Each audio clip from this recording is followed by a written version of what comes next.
Me just post this and then post the other thing. And there we go.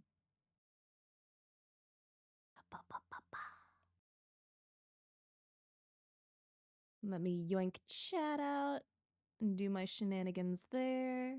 There we go. Yippee! It'd be our homework day. We could do homework shenanigans.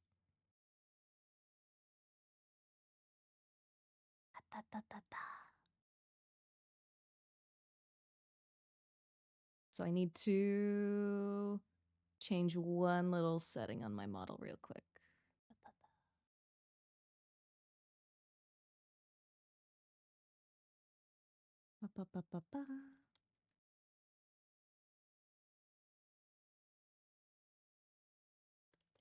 There we go. I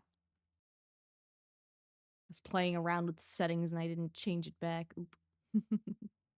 Hello, Dragon. How you doing today? What's up? What's up? Life treating you good? Cause it better be, or I'm gonna fucking fight life.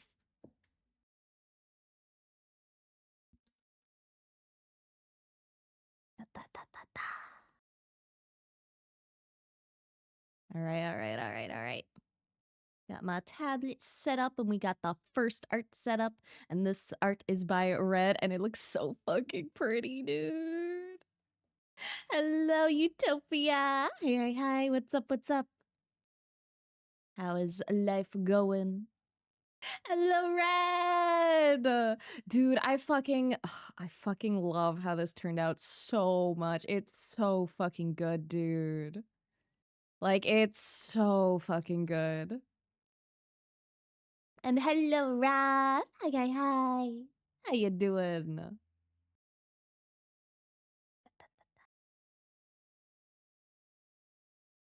think I'm actually gonna move these, like, side by side. So then I can compare them easier.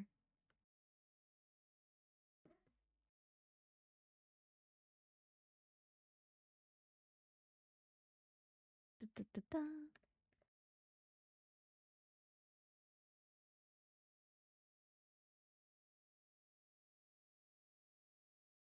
Then let me just do this.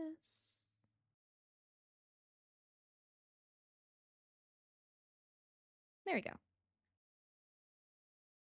Hello, Wobblies. How you doing? What's up?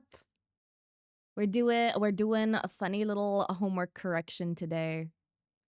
AKA people take picture and draw reference from picture.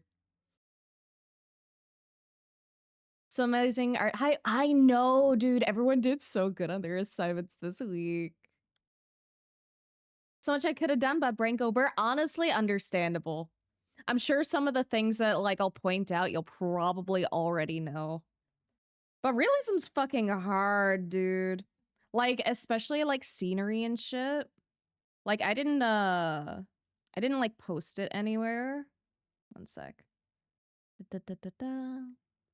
didn't post it anywhere, but I've been doing like some more like studies myself. And like scenery is fucking hard. Like it's a bitch, dude. These are just like some of the quick little studies I've been doing in the meantime. But shit's hard, bro. There is so much going on in like scenery compared to just like doing figure drawing. Need to do more? Me too. Me too, man. Sounds fun. It is fun. And I love seeing what everyone makes. It's so much fun, dude. Studies and continue to draw masterpieces is not masterpiece. It's not masterpiece. To be masterpiece, I'd have to put a lot more work into that. Mini Zavasa? Okay. Let me grab our mini Zavasa. Hold up. Let me get the little guy.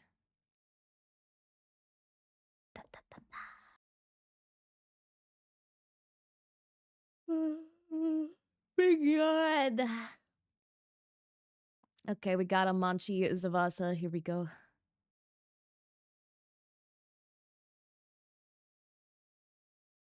Let's get you here and let's get you all the way back here. Here we go.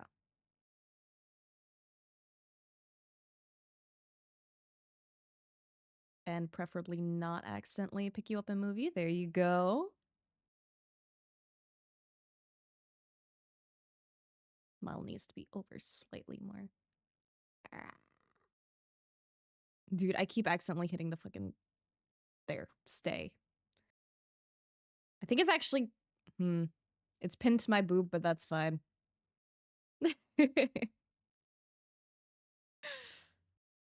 Realistic art is confusing? I know, dude. It is such a fucking bitch. It is so fucking hard, man. Realism is a struggle. Told by my friend that this was just a homework project and not something I should get too worked over, so that helped. Absolutely. That's one thing that absolutely please keep in mind whenever we do the funny little homework assignments is that this is informal teaching. It does not have to be 1-to-1 100% perfect. This is just an excuse to get you guys to practice a little more.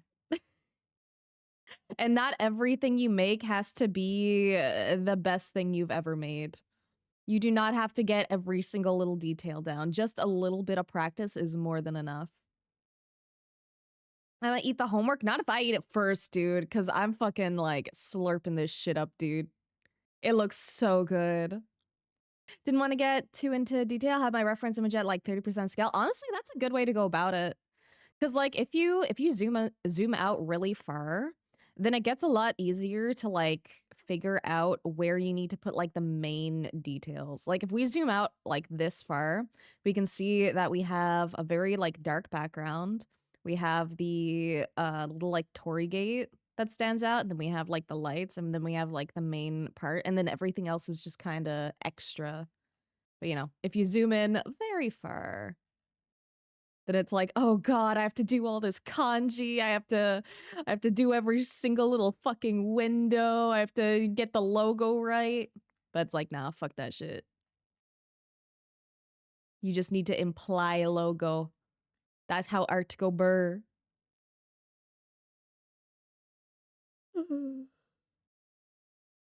That's why I just fucked around with brushes. Exactly. Like, it's just a really good excuse just to like have fun. And like the thing is like, I'm never gonna give you guys a grade. Because I think grades in terms of art are the dumbest fucking thing. There is no reason why someone should get like a 9 versus like a 2. Because art is just like not... You can't measure art on a numerical scale of how good it is. It is too up to personal interpretation. Ba, ba, ba, ba, ba. Being tricked to draw jokes and you, I'm into that. Let's go. I also found out why my model's like left eye keeps like going a little fucky.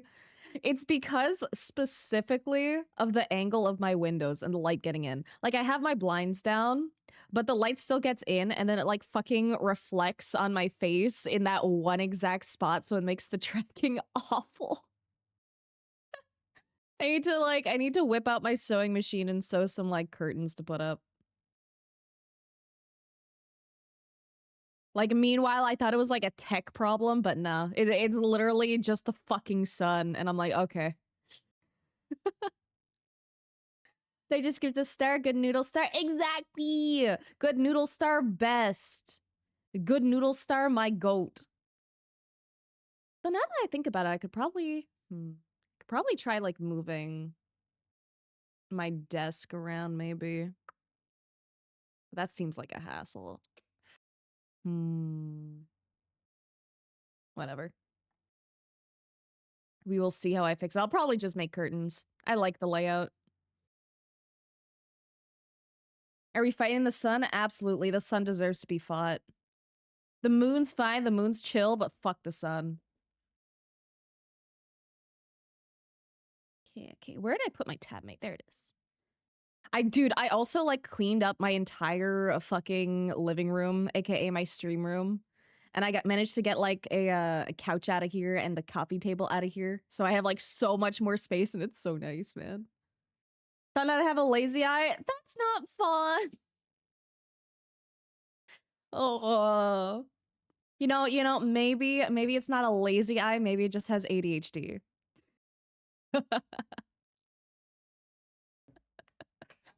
uh Anyways, let's get into doing a funny homework correction shit. All right. Da-da-da-da. So let's see. Let me have a bit of water first.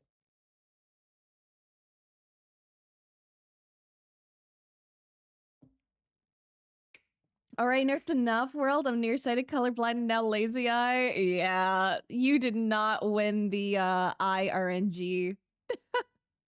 One side of my nose has ADHD. Oh. I think my entire body just has fucking ADHD, dude. Just go burr. I'm actually going to...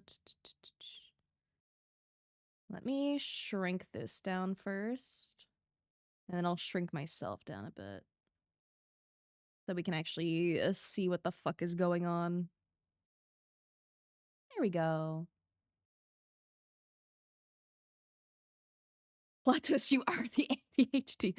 Ah, yes, I am ADHD incarnate.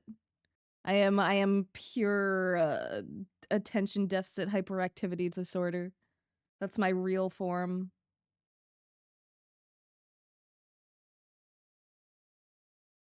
Okay. So let's see. So first thing I did notice when I was loading up the canvases, it's not a huge deal, but like it does matter. You'll see if we take the original image, even though the height of it is like the same, the width is a little off. So even that, how do I explain it? Starting off with a canvas that like is like 100% to scale is probably a bit better because it'll help you more accurately place things next to one another and use like parts of the image as guidelines. So you really, really, really want to try to make sure that they're like the exact same size. Because like if I scale it to the width now, then the height is a little off. It's not off by like too much, but it is just really helpful being able to get that right. And I don't do it all the time, especially if I'm just doing a quick study. And it's not the biggest deal in the world, but it can help if you're trying to do something like extremely super accurate, like if it's not just for like fun teehee, funny little silly homework. Because that way, like, if we put like, this is like super inaccurate, but hopefully it gets the point across. But like if we put a grid like this, for example,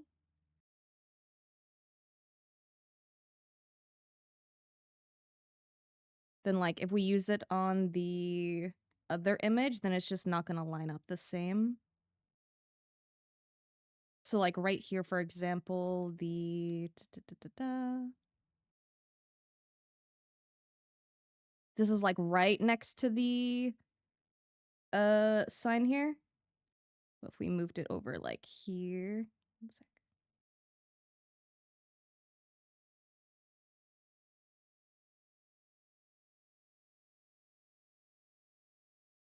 One sec, I need to make sure I mark the edge of the canvas.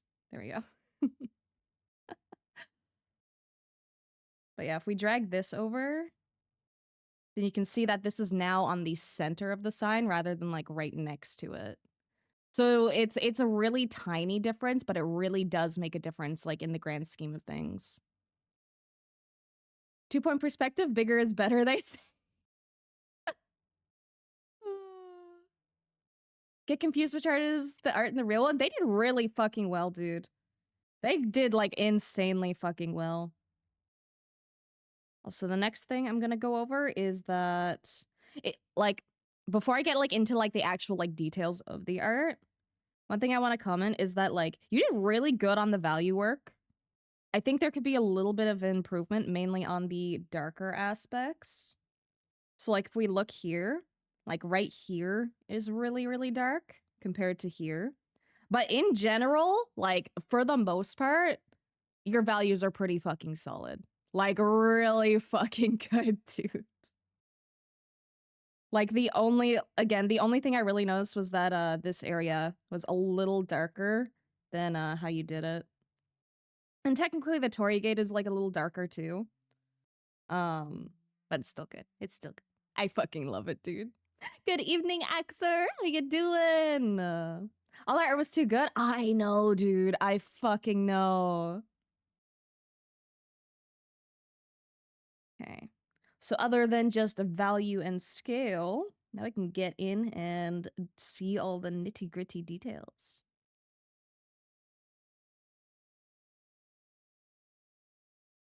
Okay.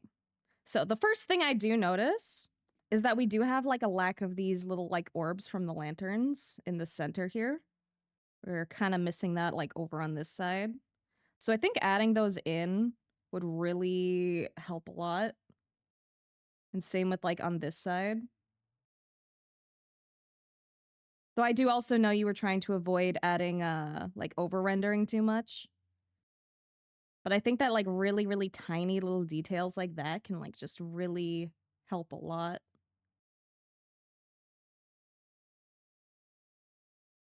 And in terms of color, you got like most of the colors like down pretty fucking good.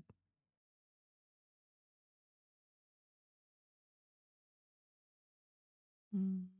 I think sometimes your shadows could be a little bit stronger, like just a little bit. Like mostly I'm thinking with this little podium kind of thing. Cause like right here, the values go down like pretty dark, and right here they don't have as much of a difference, but that's like just kind of being like a little nitpicky.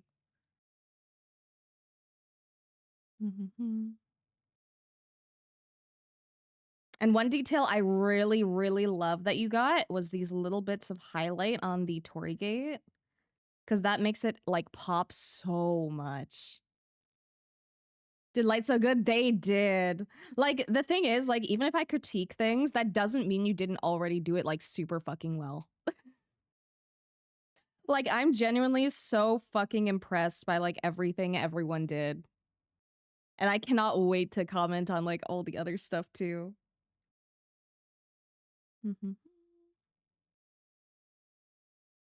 Just gonna zoom in real quick.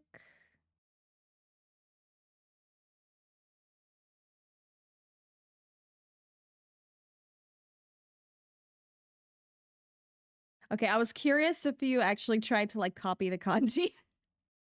Which I do not blame you for not copying it exactly. That would be getting into like hella detail, and I do not expect people to get into that much detail for the funny little homework. Like, it would be a great thing to add in, but for just like a little study, not necessarily needed.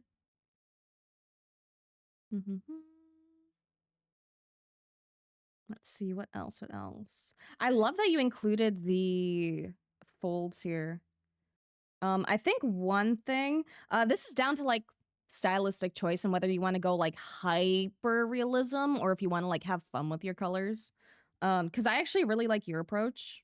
Um, but based on the color of the flag here, a lot of times with light, like depending on the light source, a lot of the time your light will actually end up being like less saturated.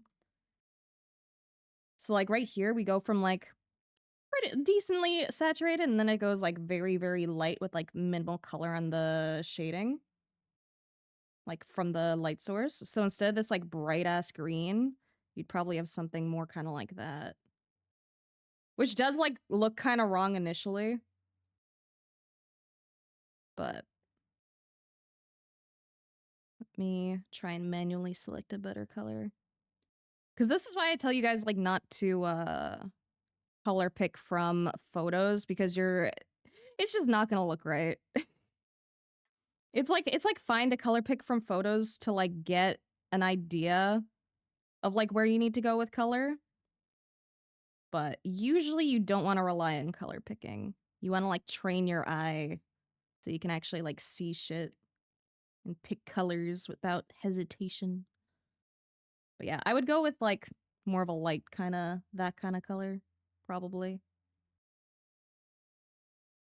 Only if you want to lean into like the realism aspect. Because again, I do really love very saturated highlights. It's not necessarily realistic, but it's so fun and it looks so good. Okay. Then what else? What else? You even got like the little line up here too. Very faintly, like right there, which I really like. Because a lot of the time it really is like the tiny details. Okay. Your perspective is really fucking strong with this, man.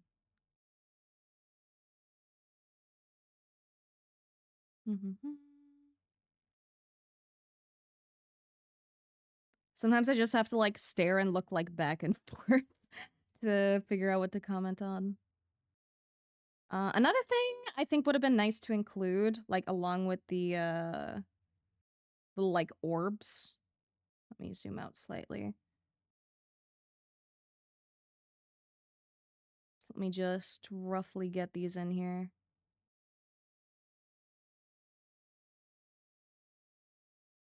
Like I think along with those, it would have been really nice to have the little bits of kanji scribbled up as well. Not necessarily like actually the kanji, because that's really fucking time consuming, not gonna lie. But just like some like scribbles, just to imply that they're there, would be nice, I think. Because they add like a lot of like texture.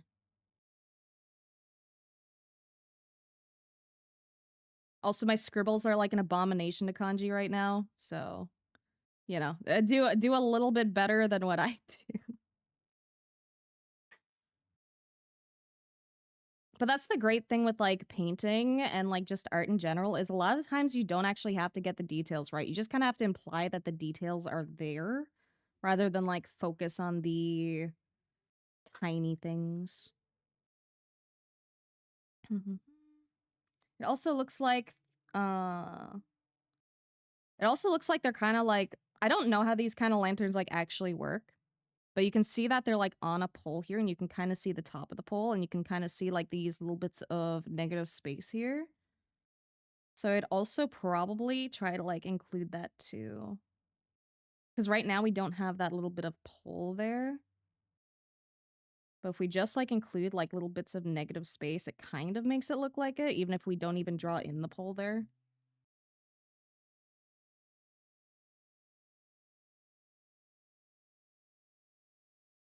And then like just that alone makes it feel a lot more busy than just the plain light there. Hello Taro, hello Green Man. Hi hi hi.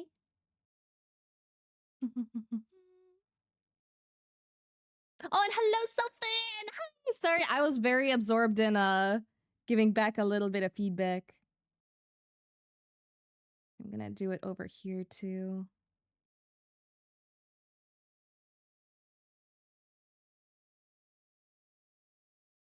There's also like a little line here as well.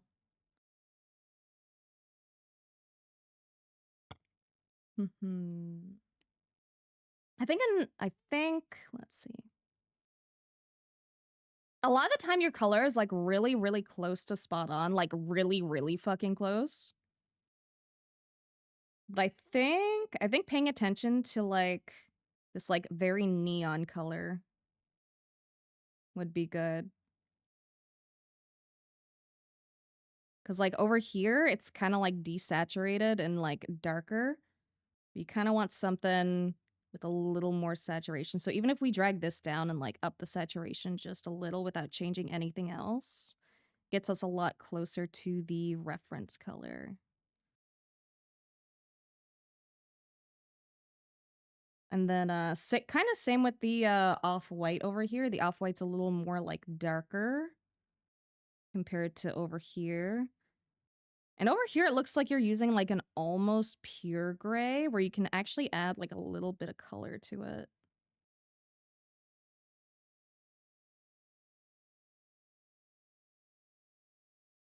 That might not be the best color. Art hard, man.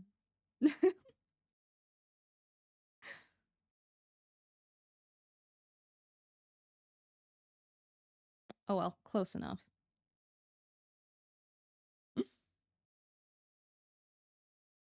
Let's see. And I think again with the lantern, since there's such like a core part of it, probably make sure to do that like a little bit of like separation for the first one that they kind of have here from the kanji on the side.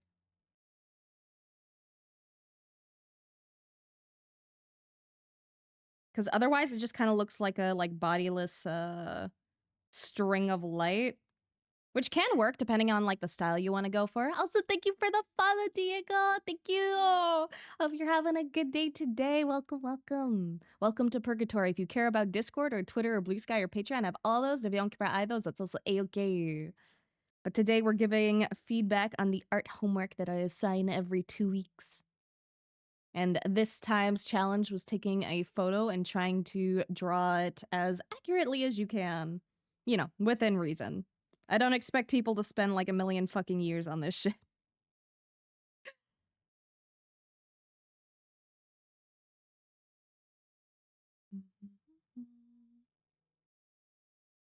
Let's see, what else? What else?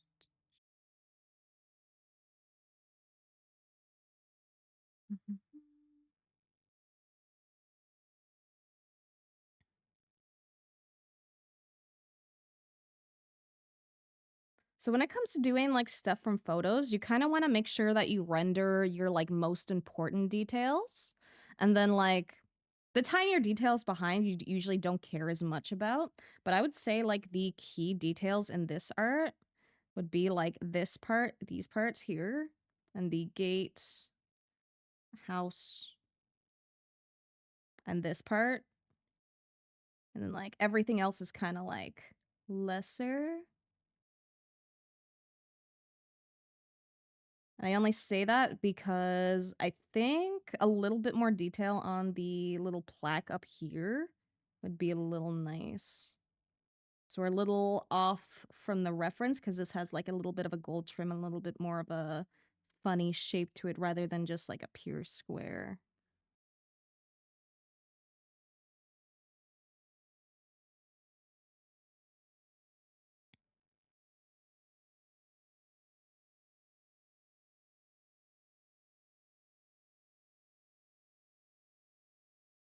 And I'd probably use like a less bright yellow, but that's fine.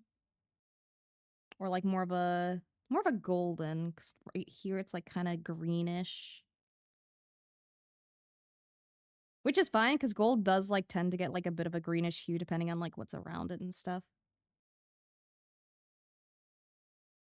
But I would just try to pay very, very close attention to how colors look next to like other stuff. But again, in general, like your colors are already super fucking good, my dude.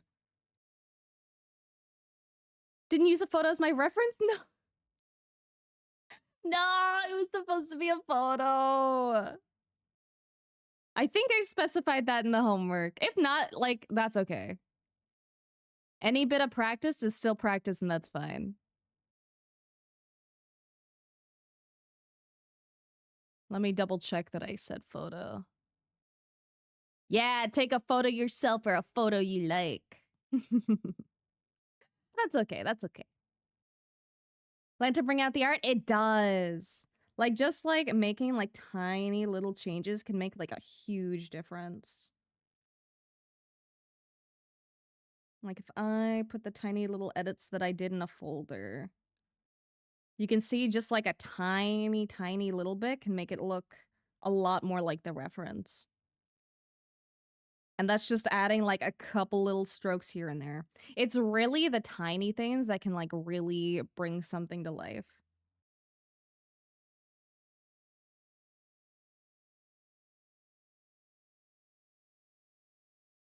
And then other than that,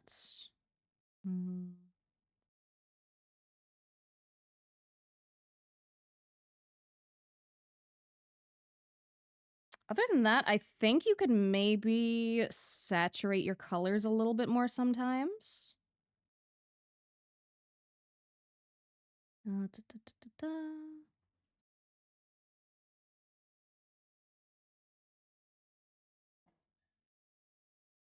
Because right here, the colors are like a little washed out. But if you add like a little saturation to it, I think it would be pretty solid.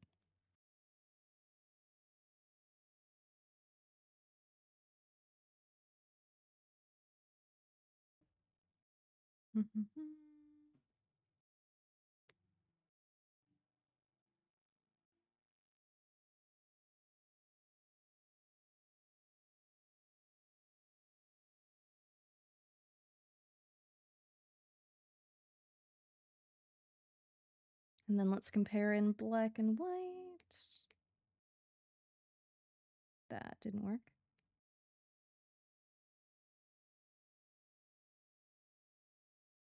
Yeah, so just changing like the values slightly and adding a couple little details. But otherwise, absolutely fantastic job, dude. Have to watch vid back because I was doing some work stuff right as you started. Oh no, I'm sorry, Red. Oh, TLDR. Uh, focus on some like tiny details to really bring things to life, especially if they're like in the foreground and not like lost in the sauce in the back. Pay a little more attention to your color choices because some of them were a little washed out. Make sure to especially pay attention to values. Your values to begin with are like pretty solid. But you could go like a little bit darker on like areas like right here. But I also know that again, you know, you weren't putting your whole fucking Badussi into it, you know? Like, you know, it's art homework. It's not something you're doing for a grade. It's not mandatory. It's not something I'd expect you to spend like 10 million years rendering. So, like, everything considered, so fucking good, dude. So fucking good. I am so genuinely impressed, man. Cause like that shit's fucking hard. Oh, also making sure that your canvas is to scale with your reference if you're working one-to-one for life, because that'll help you keep things lined up properly. Illusion of detail thing is so real. It is, dude. Like I mentioned in the beginning, like if we zoom in all the way here, we can see like the little like bird logo and shit. But like you don't even need to do that. This is just a funny colored blob and it does the same amount of work. It carries. Like you do not need to get all down in the nitty-gritty to do everything good. Like it's so fucking good, man. It's so fucking good. Absolute 10 out of 10, dude. Which I mean, I'd say about anything. I mentioned before in stream I don't really do like grades, but like it's so good. Gold star. Good noodle. All this art makes me want to draw, running to get the iPad. Let's go. I want to see what you make. I always love seeing the art everyone makes, man. Good thing I never finished the homework. You could always submit it half done if it's not completely done. And I can try to give whatever feedback I can. If you put in the work, I would like to correct. I always tell people it doesn't have to be 100% completely done, but you know, it's good practice to get it done. For color studies, would you recommend starting from grayscale and then color, or tackle both values and colors together? I personally like doing them separately.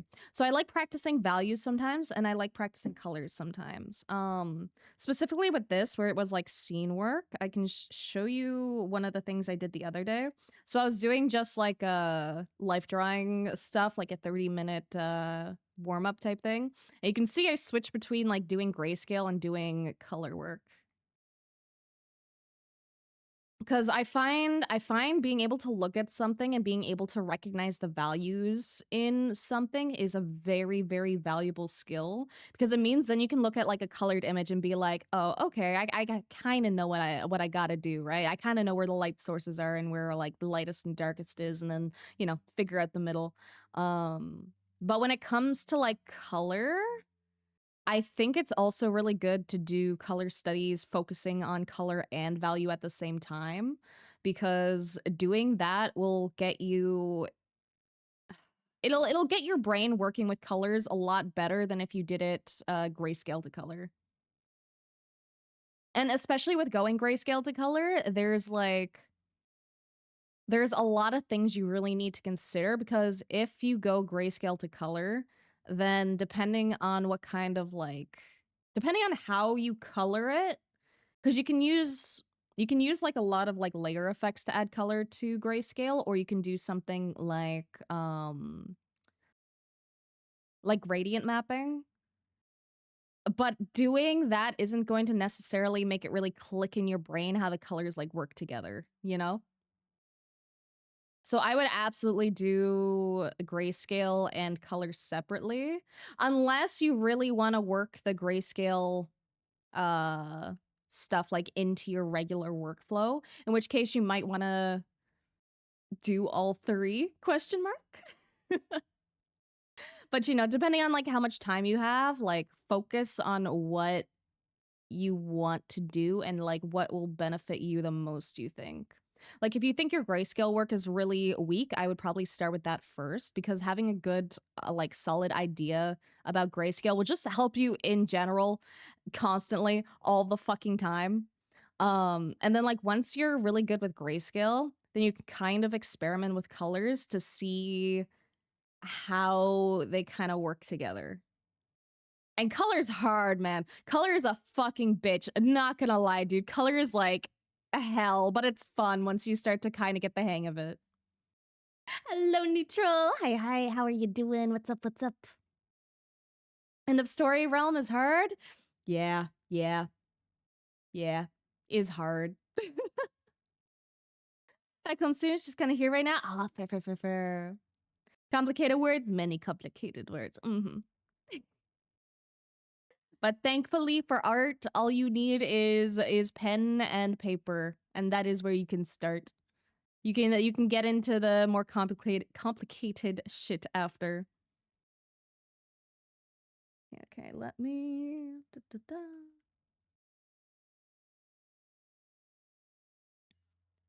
let me send this homework correction on over. Give me a moment.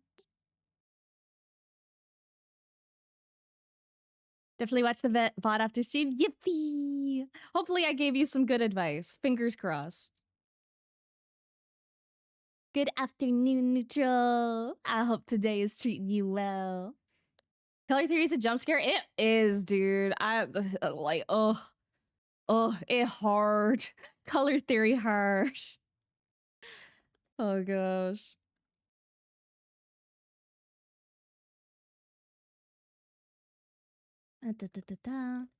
Let me just write a quick notes on the homework. Great values. Maybe pay attention to darker values a little more. Adding very tiny extra details in the foreground, like the lanterns, will help a lot with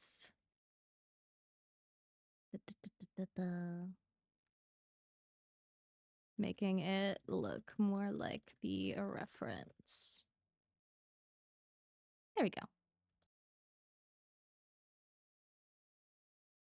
Also making sure canvas is the same proportion as the reference will help with keeping things to scale and placement. There we go. I know you do. I'm flattered. Merc once told me that most of the time just paints in black and white with a color filter based on what shade of gray he has painted. Let me reread that to understand it. Black and white. Color filter based on what shade of gray is painted. I mean, yeah, that's one approach. It depends on like you. It depends on like how you want to go about it.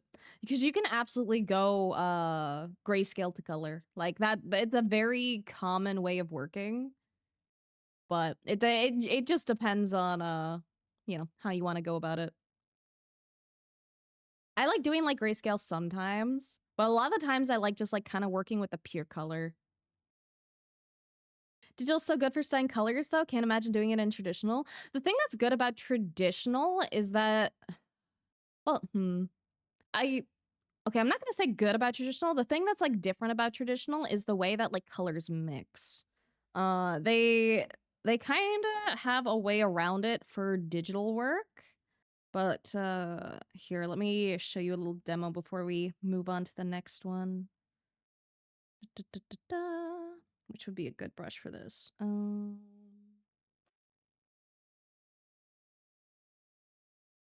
just use this one. Okay. So the thing with like working traditionally and stuff is like you have a much different idea of how like colors work with one another, right? Like, you know, we're taught if we take yellow and we take blue, right? What does yellow and blue make? Let's find out. Oh, it makes a really gross gray.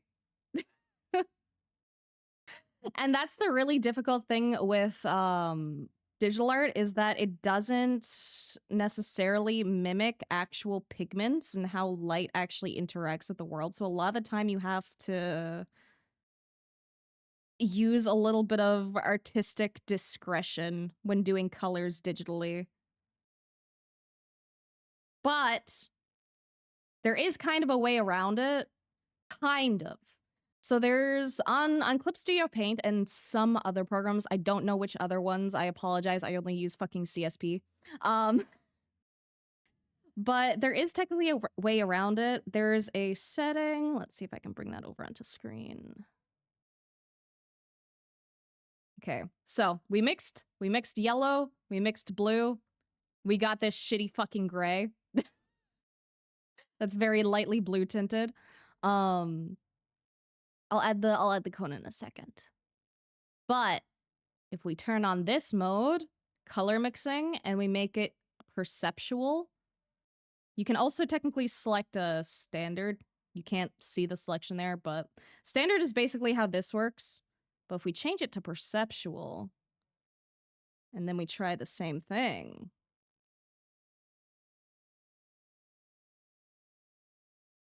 then what's this? We get green.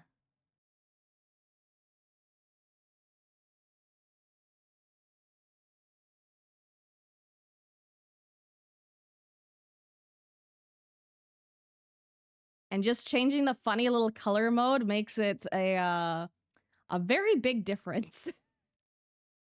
So working traditionally and working digitally can be very, very different. But the way that you can kind of like work around this kind of shit is you can usually use like some other kind of layer to kind of like bring that color back. So if I go on like a green overlay layer, then I can kind of get like pretty similar-ish results with a little extra work.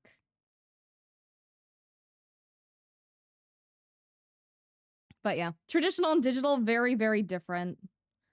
So digital is like good for like learning color stuff, but it doesn't necessarily help with traditional color unless you have like a similar kind of thing going on. Which is why it can be very disorienting for people who are very, very used to traditional to like work digitally. At least in the beginning until they get used to it. Okay, let me get that cone before I forget.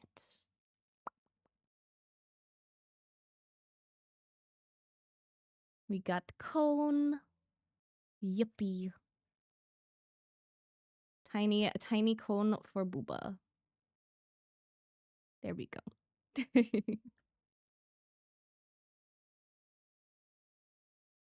Da, da, da, da, da. Probably won't go back to traditional for that reason of color. Yeah, the reason I don't go traditional is specifically because it's expensive.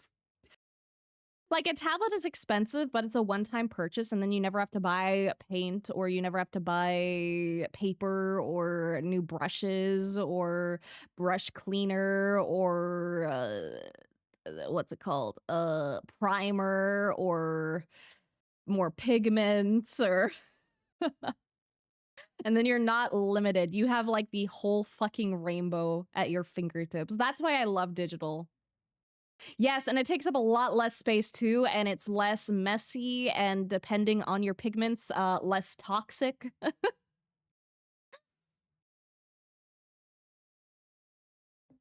Is that related to pigment light's color difference? Yes. Da, da, da, da, da. One time purchase until your cat knocks it off a table or ledge. True, true. I still think it's generally, in general, just like cheaper than traditional though. Traditional gets so expensive, dude. Like especially for like good canvas and shit. Oh, that shit fucking pricey. And really good like watercolor paper is so pricey. So especially when it's like the really nice stuff, man. Oh.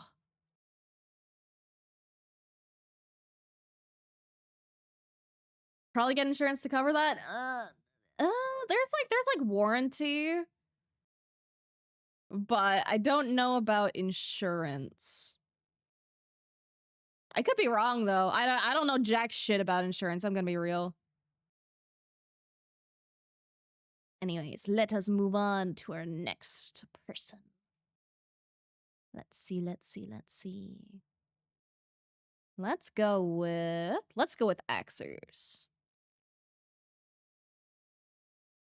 Here we go. And Axer already put them side by side, which is fucking great. Let's go. Okay, I'm gonna do a quick thing.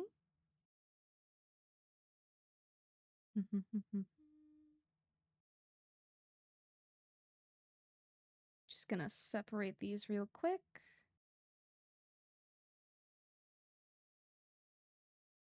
Because I want to see how to scale they are.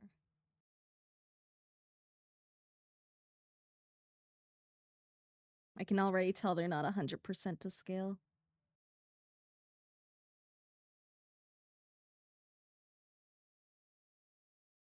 Okay, so first things first, same thing as Red's art.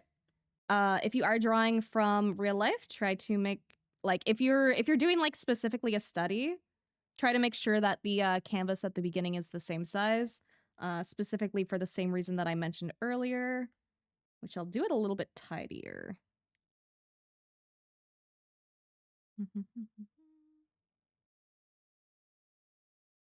Because if I do...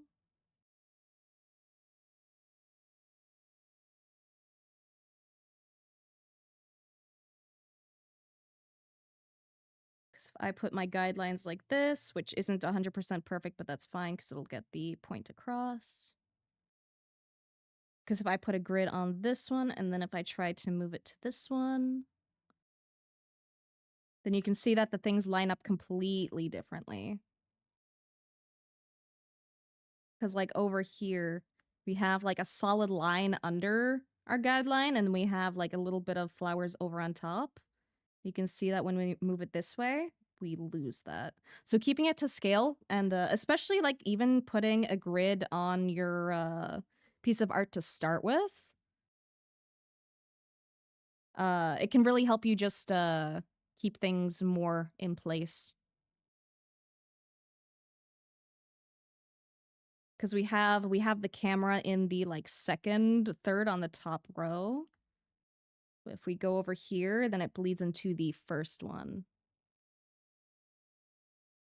So just try to keep your stuff to scale, so then you can better work with both of them. Went hard on the pants. I'm here for. They went really hard on the pants, dude. I fucking love it. Da, da, da, da, da. When you see good traditional art, it tickles the brain. It do, dude. I have so much respect for traditional artists, man. Like, I love doing watercolor every now and then, but some people go so hard. I'll show you, actually, okay, before I jump a little bit more into this, I'll show you, like, one of my favorite, traditional artists from when I was younger. Just because I really fucking admire their watercolor work.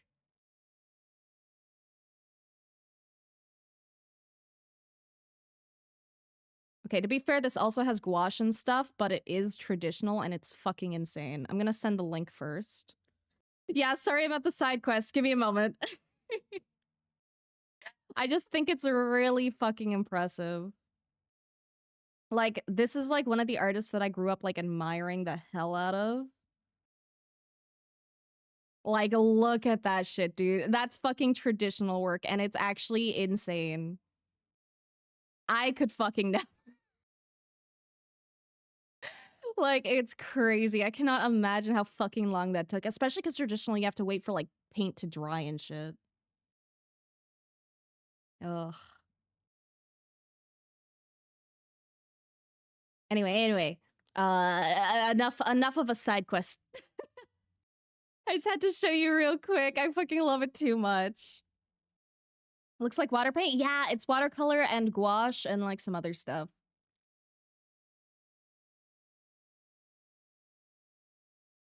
Okay. Back to this. Let me just analyze it a little.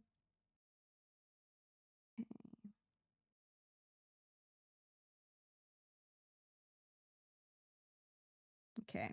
So again, first thing, trying to keep things to scale with a grid can help a lot. Because right now our person is also a lot bigger than our reference. Paying attention to I'm debating calling it a silhouette or negative space. But basically you want to pay a lot of attention to like the outline of shapes. So like for example, right here we have a tiny little bit of negative space here where you can see the background, but over here we have a full triangle. So that already doesn't reference the original material. Da, da, da, da.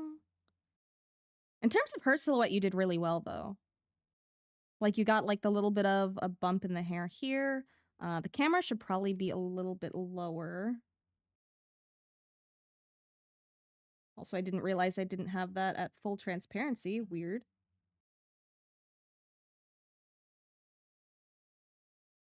Let me try copy and pasting that art again to make sure I got the right. Okay. My bad. I did not realize I lowered the opacity earlier. Here we go. Okay, but you did get her silhouette down pretty well. But you also want to pay attention to like the silhouette of other things in the canvas as well. So for example, the main thing I'm thinking of is the flowers here. You can see that the flowers, they don't have a very smooth transition. They have a bit of a bumpy one because of all the little like flowers poking up. So even just like doing that alone, like even like super like messily, will make it feel a lot more organic compared to just leaving it plain. And then same with the grass here, where it's also not very linear. You just make it kind of like a little more chunky. Then it feels a lot more like nature-esque. And may also see like a little bits of like green in between the blue as well, which you kind of got a little bit here, but I'd probably do it like a little bit more.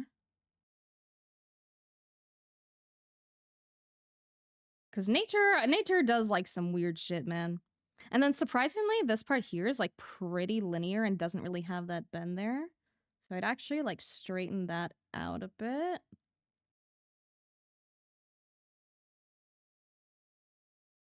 Okay. And then after silhouette and stuff, I would try to pay a lot more attention to color. Because right now we have very, very light and relatively like saturated colors here. Which the saturation isn't the issue, but like the type of green is. Because over here we have it kind of more of like a yellowish green and it's a little bit like darker. So I would, let's see. Trying to think what color mode would work best for this.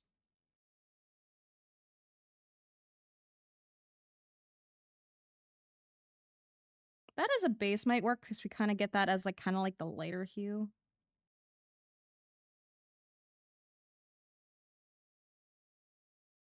Oh, and also before I get too much into it, da-da-da-da,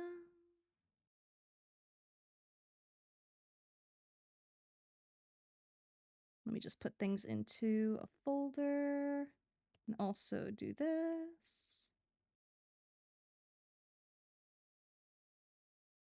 And then I forgot to do values. So honestly, your values are like not too bad because there's actually not like a whole lot going on here. You do got like the darkest parts. You're kind of missing the highlights a little, and you're also missing like shadow on the hair and the back of the skin here. But you did really fucking well with the pants. The pants are really, really, really well done. They're technically kind of a little bit too dark here, but they're still like solid.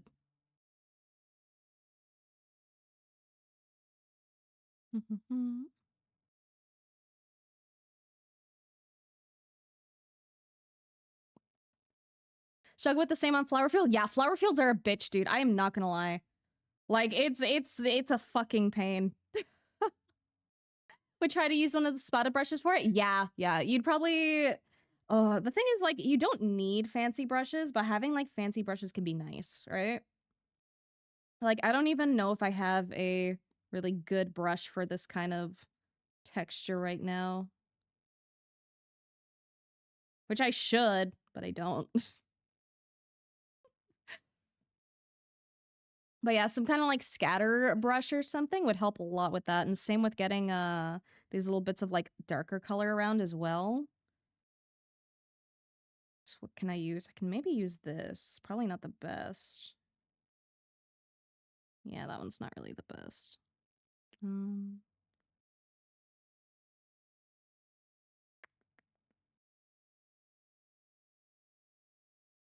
of works, but it's not the greatest. But you do want to try to get like that little bit of like tonal variation. I think like this color that you chose for like the majority of the flowers, I think it works pretty decently.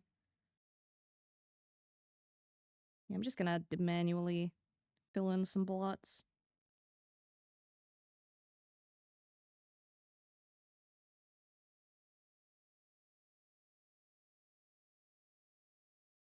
But yeah, you want to try to like make sure you get your colors relatively accurate when you can. Because it'll just make everything feel like very unified. Like value is super important, but color is also very, very important as well.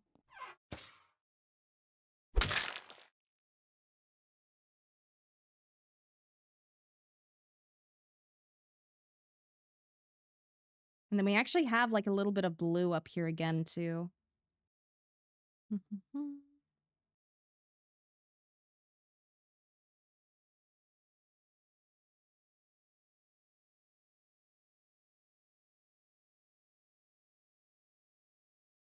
Then let's see. Just by adding a little bit of a darker green. This isn't going to be perfect, but that's fine.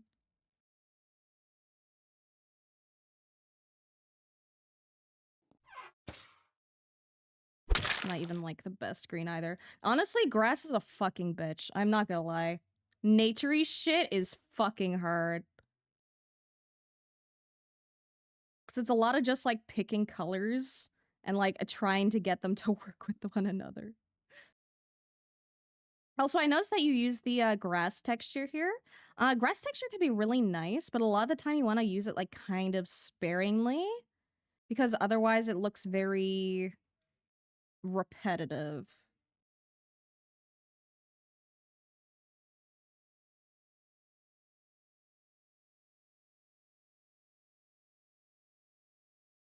Da, da, da, da. And like if you do want to imply grass, a lot of the time like you just need like a little bit of strands like here and there in like different colors. And that can give like kind of a grassy feel.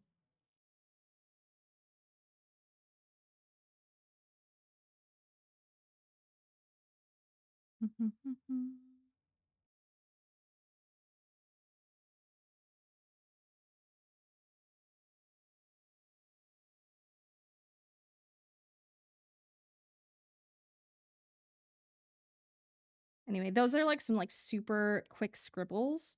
But you can see like just by doing that, we get like a little bit more of a tonal variation without even adding like very much like detail to it. Yippee, our class? Yeah, our class. Oh shit, we were rated. Oh my god, I'm so sorry. Oh, I'm so sorry, Phobia. Dude, I was locked the fuck in, bro. I'm so sorry. Normally I hear like the raid notification. I heard nothing. I was so locked in. Thank you so much, dude. What were you doing? Oh, you were doing Phasmophobia. How was the ghost hunting? What did you have? What did you find? What were you up against? Want to throw my creatures for cozy vibes after slight spooks anyway? Fair. But thank you, thank you. Dude, I was so locked in. Fancy brushes are normally used for special occasions like this. Exactly. That's when special brushes come like super clutch, man. Also, thank you for the follow, Spooky Toast. Thank you. Oh, God. Got some evil ones, Speedy Boys, and the one quiet one that rocked my shit. Oh, God. I haven't played Phasma in a long time. I haven't played it since, like, it maybe, like, first came out. Is going over the homework or just art post? This is going over the homework. This is, this art is by...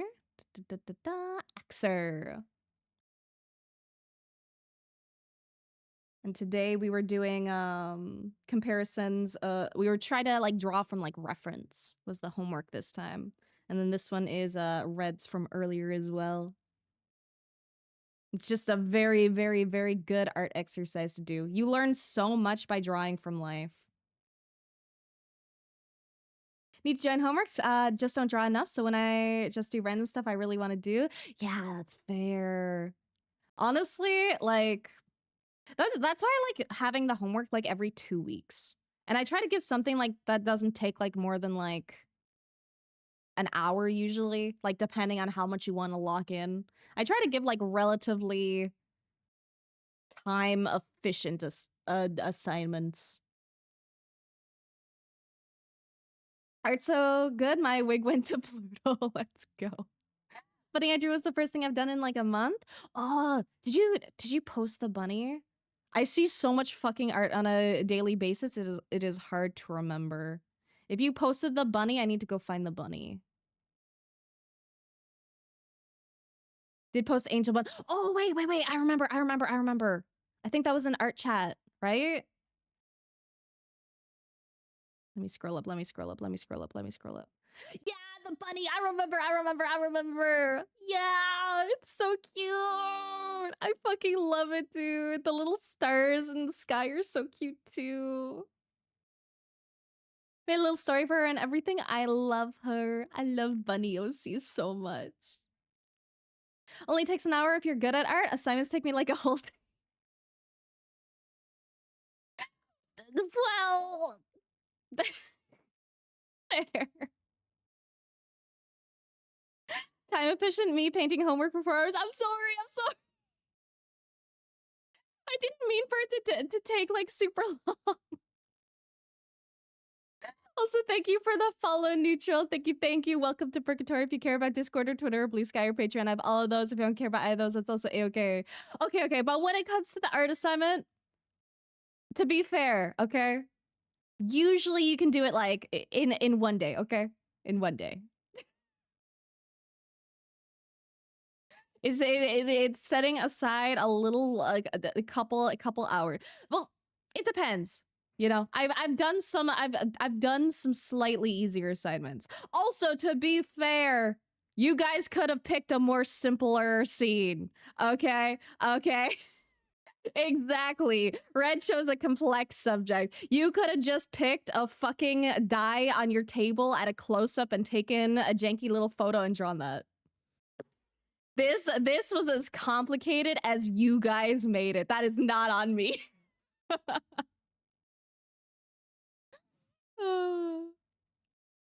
Art assignments are so out of my comfort zone, so I just procrastinate till they're due and then say, whoopsie, didn't do it, Sag. No!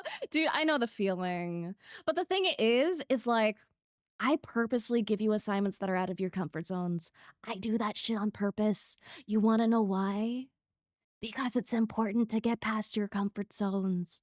Your comfort zones are a fucking box that'll keep you trapped in and afraid to try it new shit. Try new shit with the homework where it doesn't fucking matter and you can get some tips on the shit that you're weakest in. If you're like, man, fuck, I can't do scenery, pick a scenery image. Do it poorly. Get the tips. Get the free art advice. Challenge yourself. Get good. Guilty doing homework immediately, got really excited for the homework. I know, Zavasa, you always get it done like either like the first or second day. You are fucking speed, dude. Also depends on your art style. Art style takes fucking forever. Yeah, very fair, very fair.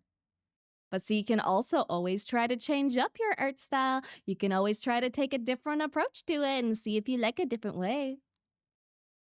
Simple bored me wanted a challenge. Very fair, dude. Zavasa, yours fucking slaps. I cannot wait to get to it. To my defense, thought it was easier. Oh, fair, fair, fair. Love to just ball? That we do. How dare you chain me to my tablet? Listen, if I'm gonna chain you anywhere, I'm gonna chain you somewhere you can be productive, you know? Comfy ass box? It do be a comfy ass box. Joke's on you, I'm into that art. Oh yeah, Blair draw men? I have. I get commissioned to draw men even though all I do is post ladies.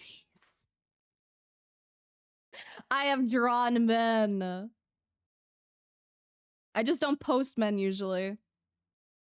Good to grow. Have so many things that I'm doing that trying new stuff when I'm insecure about art that I just don't. Yeah, very fair. I was the same way for a long while. I wouldn't touch like backgrounds or anything I wasn't super comfy with, and then nowadays I'm just like, fuck it.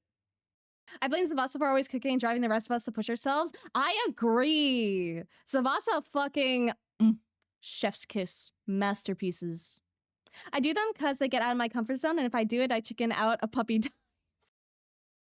Exactly. Do your art homework or the puppy gets it in Minecraft.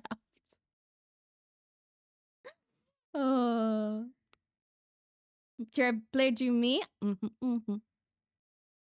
Joke's on you, gonna commission Blair to draw my tiny freak of nature demon worm? Hell yeah. Hopefully I can open up my commissions again like sometime soonish. Hopefully, fingers crossed. Anyway, back to doing this critique. I got very distracted. I apologize. Oh, okay. But as I said earlier, focusing on like your light and dark values. So we got a little bit of a highlight over here that we don't have included. Let me just...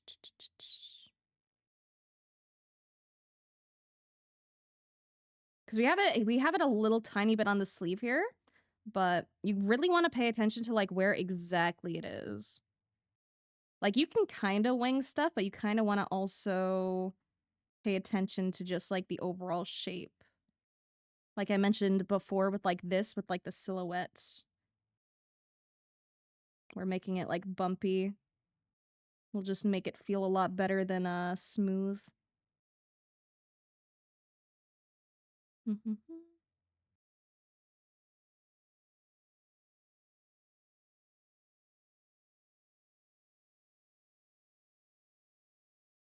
Then let me remove that little bit of green from the hair that I accidentally put in.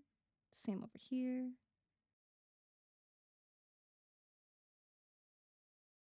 Okay, and then again, paying attention to like where our shadows and our brightest parts are. We have a little bit more shadow on the skin back here. And this also looks a little bit too saturated here, but maybe adding the shadow will help balance that out.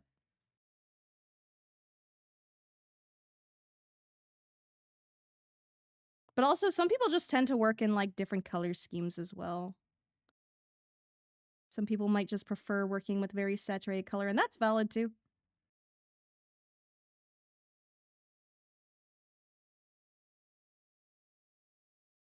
Dude, it's so hard to add like shading sometimes when like the rest of the picture like doesn't necessarily have that detail yet. Cause like the hair needs some shading as well. It's cause like if you try to put like shading in one area and nothing else is shaded, it just feels wrong. But it's one of those things where it's like you have to like trust the process.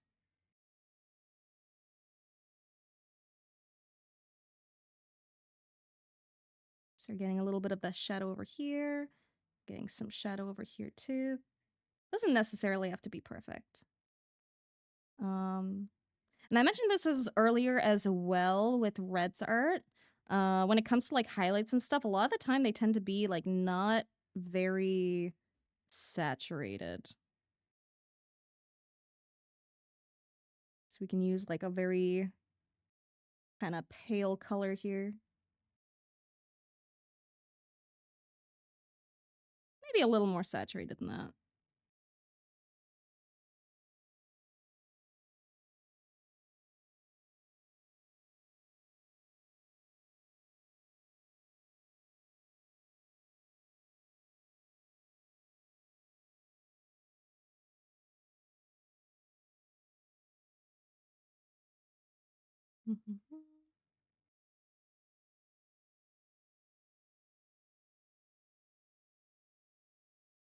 Okay. And then I mentioned before, but you did like a really good job on the jacket here. You got like a lot of the main folds down. But I would just try to emphasize those like really, really bright spots. Because they're a very, very, very tiny detail, but they're a tiny detail that really matter a lot and really help bring out everything else.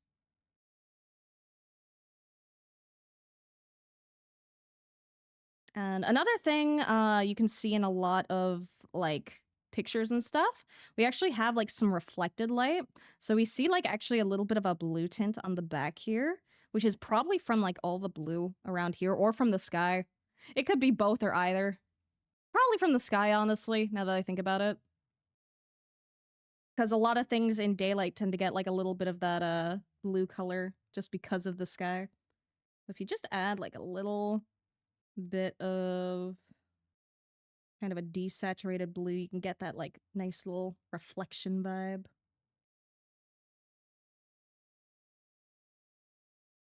Without really doing much else. And then already now she feels like she fits in a lot more. Okay, and then with the pants, again, I think you go a little bit heavy on your saturation with colors. Because over here we can see that it's like kind of pale in comparison. Like if you look at the ring color. So I would actually wash this out a little bit.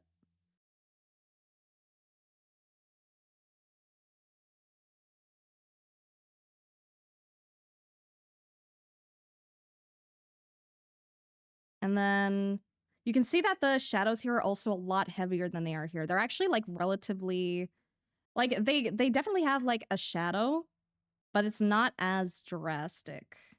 And we can look in black and white here too. It goes like really, really dark here. But over here, it's only like a little bit darker.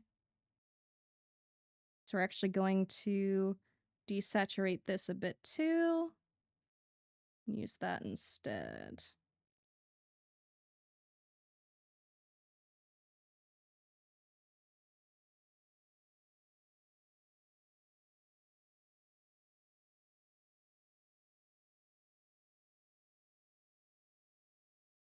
And then we can also get like that little bit of highlight there too, which is just like a little bit lighter.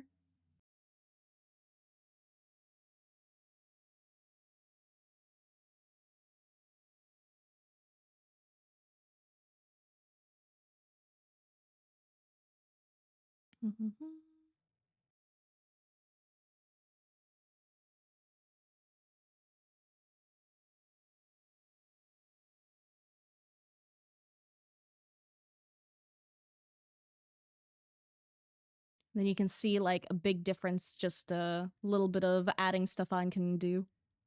And then if we compare in grayscale as well, we can see that the values are a little more accurate now. Like I really, really, really genuinely cannot stress enough just how important like values are. And it's never a bad thing to like go onto your reference image and like, you know, just toggle on grayscale and like compare it to like your own and then like see where you need to add like more or less. Because working in grayscale can be a lot easier than working in color because colors all have like different values to them, right? Like if I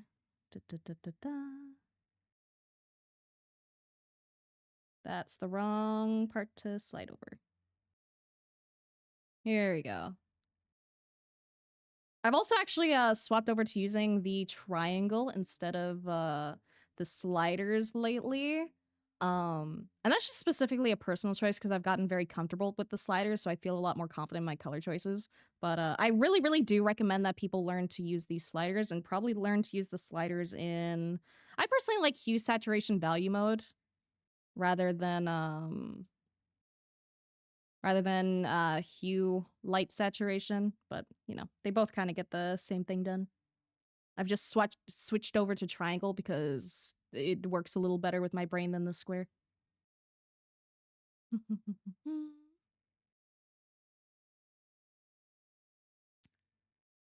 I go on Lurk now, enjoy it. Thank you again for the raid, Phobia. I appreciate it.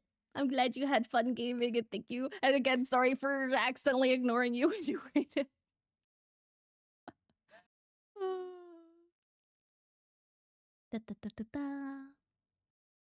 There's people who sent it today. Yeah, as long as you get it done before I'm like done streaming, then we good. But yeah, I was gonna talk about color for a second. Okay. So let's do a little experiment. We're gonna use the purest, most saturated color of each color that we can. I'm gonna start with red.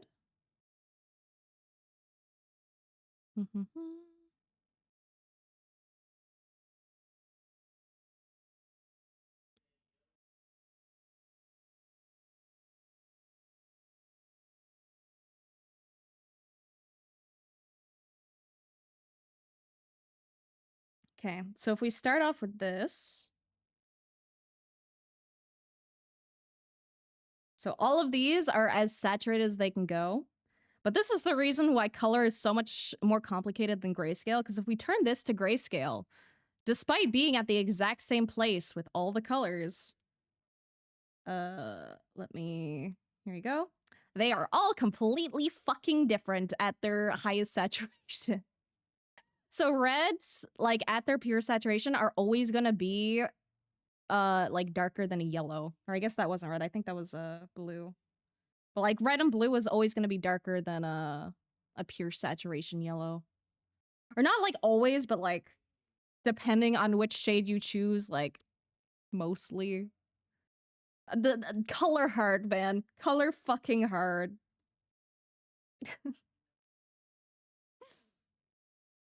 uh.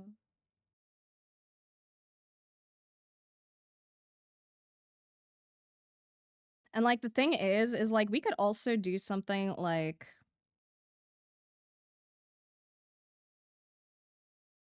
one sec. Like we can do something like this, right? And this looks like kind of a little atrocious. Like it kind of works, but it also looks like kind of muddy and a little bleh. But we can do this. And it's like that doesn't look the greatest, right? But if I turn it into grayscale, it's not as bad. Like grayscale is so much easier. Because you just have the forgiveness of not having to pick color.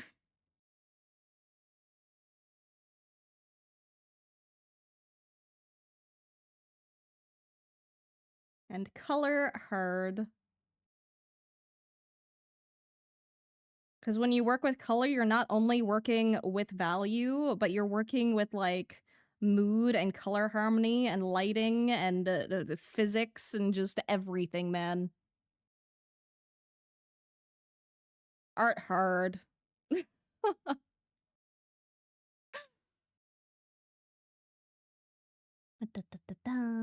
Everyone's so good, making me crazy. I know, dude. Homework that's time limited for how much time you have on a single piece would be fun, or how many strokes you can make. I was actually thinking of that, actually. I was thinking of that before. Because I have done like slightly time limited. Sorry, I keep fucking burping, dude. I have done like slightly time limited stuff where it's like where I've done the life class thingy where I've just told you to go on like line of action and take a class there, which like only takes half an hour and is super easy. Well, it's not easy, but you know, it only takes half an hour. Yeah, I did have, yeah, see, Zavasa even brought it up. I use sliders in conjunction with the color wheel. Yeah, very good to do, honestly. I've just been, I don't know if I, actually, can I probably, am I stupid? I think I'm stupid, guys. Yeah, okay, I'm stupid. I was like, can I have the slider with the color wheel open? And I can.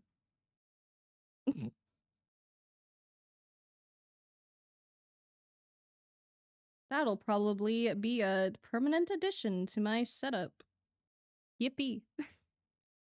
Though the main annoyance here is that I can't have this on. Wait, can I? Oh, I can't. Oh, wait. Because I like hue saturation value rather than hue light saturation personally. But when I use like the wheel, I like the triangle. Which I know like they're the same thing, just like the reversed. But eh.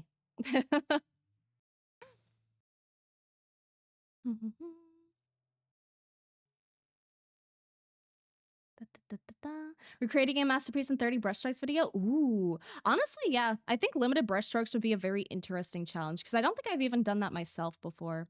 But I also don't want to make it like too easy, you know?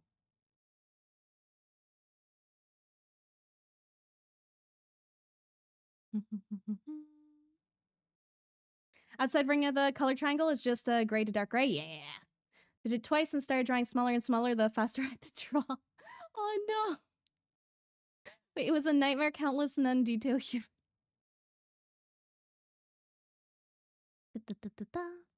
Kind of see, I wasn't too far off with how I was doing the background. Wasn't really believing it. Yeah, you were like not too far off on the background. Like again, I think it was mainly just shapes. Cause like your values back here are like pretty solid. Like you could have like a little bit darker on like this area compared to like your front. But otherwise, you got like the background values like pretty correct here.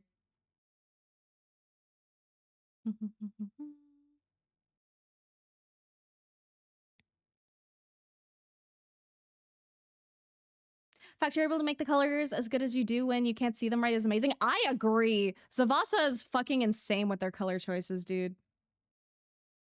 You're fucking kicking the color blindness's ass, dude. That's how I normally have it? Yeah, honestly, good idea. I kind of want to try like playing around with my setup a little more, but I'm so used to like my current setup that I also kind of don't.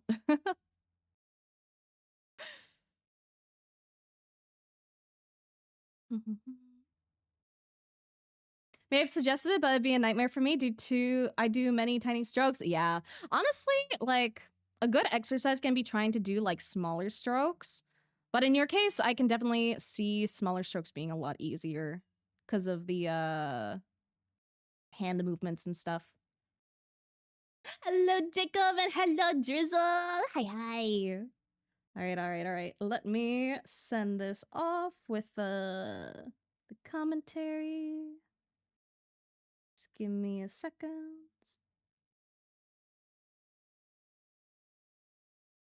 And then we can move on to the next art. Though I might have to piss first. I gotta piss so bad, dude. Let me just type this up and then I'll do like a quick BRB.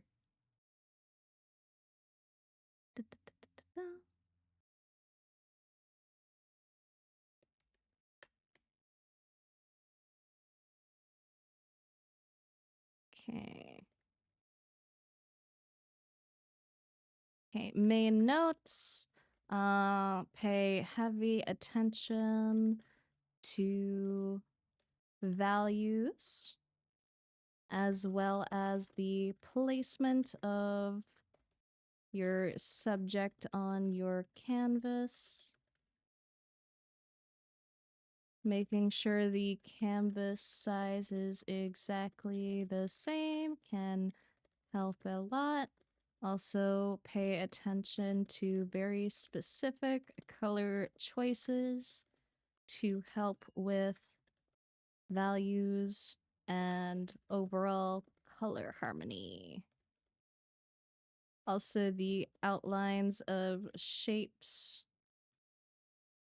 like the flowers, can add a lot. There we go. Okay, okay. Now I shall BRB. Enjoy the Go Kitty Go.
All right, all right, all right. I'm back. Let's go.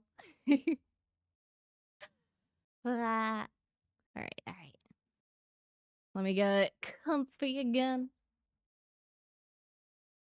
Welcome back. Thank you, thank you. Okay. Then we got that one done. Next, we move on to decision, decision, decision, decision. Let's go with potato skins.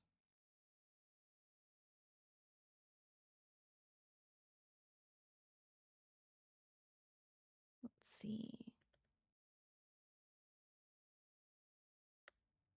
That is not the right button. There we go. Okay, first things first, let's see if this is to scale. It's probably easier the other way around.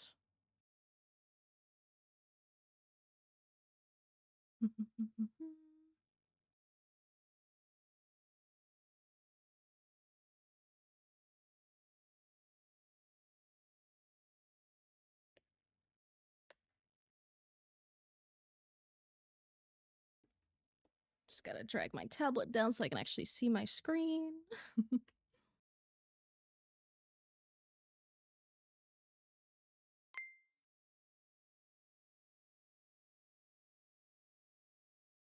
I think this is the first one that actually is to scale. Or I think it's the closest it's been. Where it's like pretty much to scale.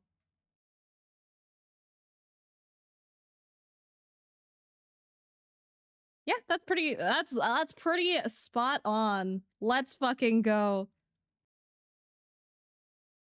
Okay, let me move that one over here. Let's fucking go. Also, I'm doing pretty good, Jacob, and thank you for the welcome back. Puts down brave sticks. Okay, okay. I can give you a little. Ah-da-da. Like from market, fantasy was really fantasy, so I had a really good time. So my mini painting sold well. Artist self was quite satisfied. Didn't quite get the sale I was hoping for. Did reach a minimum, so now I can survive till the next market. And for obvious reasons, couldn't participate in this one. Fair, fair. I'm glad that the sales went good. This like I joined right for the party. That you did. People don't talk enough about the influence of Go Kitty Go on contemporary classical. Honestly, so real. We need more people talking about Go Kitty Go. How are you? Wasn't able to finish homework in time. Went to a medical appointment and they literally blinded me for 2 days. Oh, fuck, dude. I hope you're okay. I hope your eyes are okay. Being blind for 2 days is not fun. That's scary shit, dude. Hopefully next time you will not be blinded for the homework. Sorry for not getting the scale. That's okay. That's okay. I am only teasing about it just because it is something that's like very, very helpful. It is the first thing I'm checking with all of these because I think I made a note in the homework to try to make it to scale. And I just like repeating things sometimes because it makes it stick in your head a little more, you know? If I really emphasize that scale is important, that value is important, then you know, you're gonna listen to me say it like 20 times and then it's hopefully gonna like stick around in your little brain. Because that's what I need anyway. I need people to repeat shit or else it doesn't like stick. Like, so I saw my clips of Blair saying Go Kitty Go. No, dude, that's actually a fucking tragedy. Oh, I'm so sorry, dude. Homework for a reason, mistakes bound to happen. Exactly. And it does not make the art that you do any lesser. It is just a way to make it easier. That's all. Was just checking my eyes because I'm already struggling to see 3 meters from my nose, but the drops they used literally blinded me. It was weird. That's so freaky, dude. Also, I guess that means you're like super nearsighted then I imagine. But yeah, this homework is by Loaded Potato Skin, so let us jump into the critique. I'm also gonna do a very quick thing. Just gonna erase the homework here just because it's a little distracting. Just for me. That's like not a biggie at all.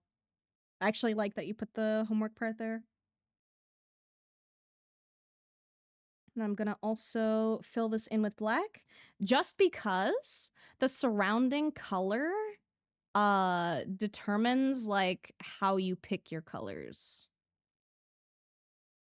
Like the same color against white is not gonna look the same against black. Because if you have like a black background versus like a white background, I mean, I guess I can just draw that. But like, for example, a really, really pale blue is like gonna like hardly stand out on this, but over here it's gonna like fucking pop like crazy. So having the same background is a really, really good idea. Or just like starting with like the overall color that like most of it has. Like for example, over here I would probably start with like, you know, this black color. That's like not technically 100% well, it might be. Yeah, it's like black with like the slightest tint of blue and kind of pure black in some places. But yeah, you generally want to start with like the overall color, like what consumes up like most of it so that you can get like the rest of the colors right.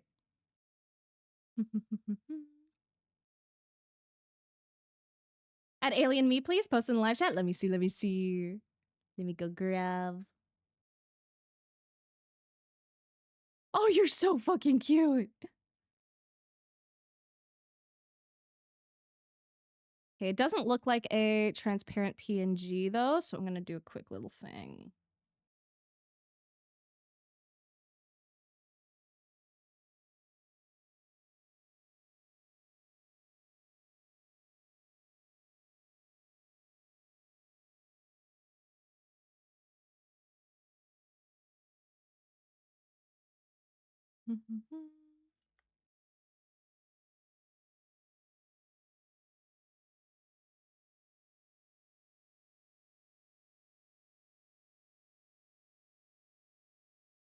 Okay, now we're transparent.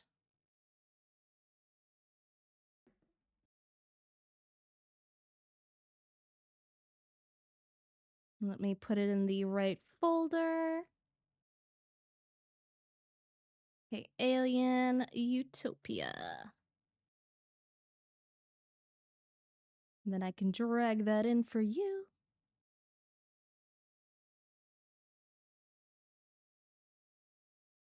There we go. Just a little guy.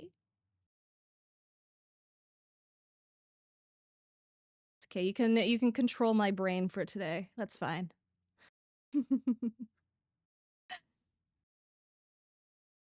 Managed to get you to say so many lines by adding them into my comments. I bet, dude. I'm so sorry.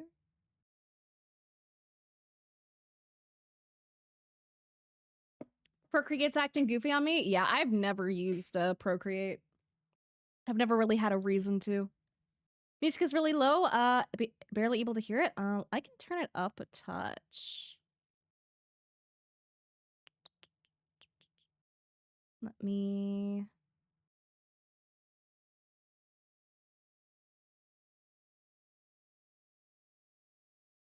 Is that better, or should I go like higher? Because I usually like having like relatively quiet music. Sounds good? Okay. Mini Sabasa used to be in that spot? Yeah. It's okay, it's okay. We can take turns with the head spot. Okay, okay. Alien has no thoughts on me either, man. Who needs thoughts? Okay, okay. So let's get into the critiquey shenanigans. Okay, I'm gonna duplicate that and make a folder.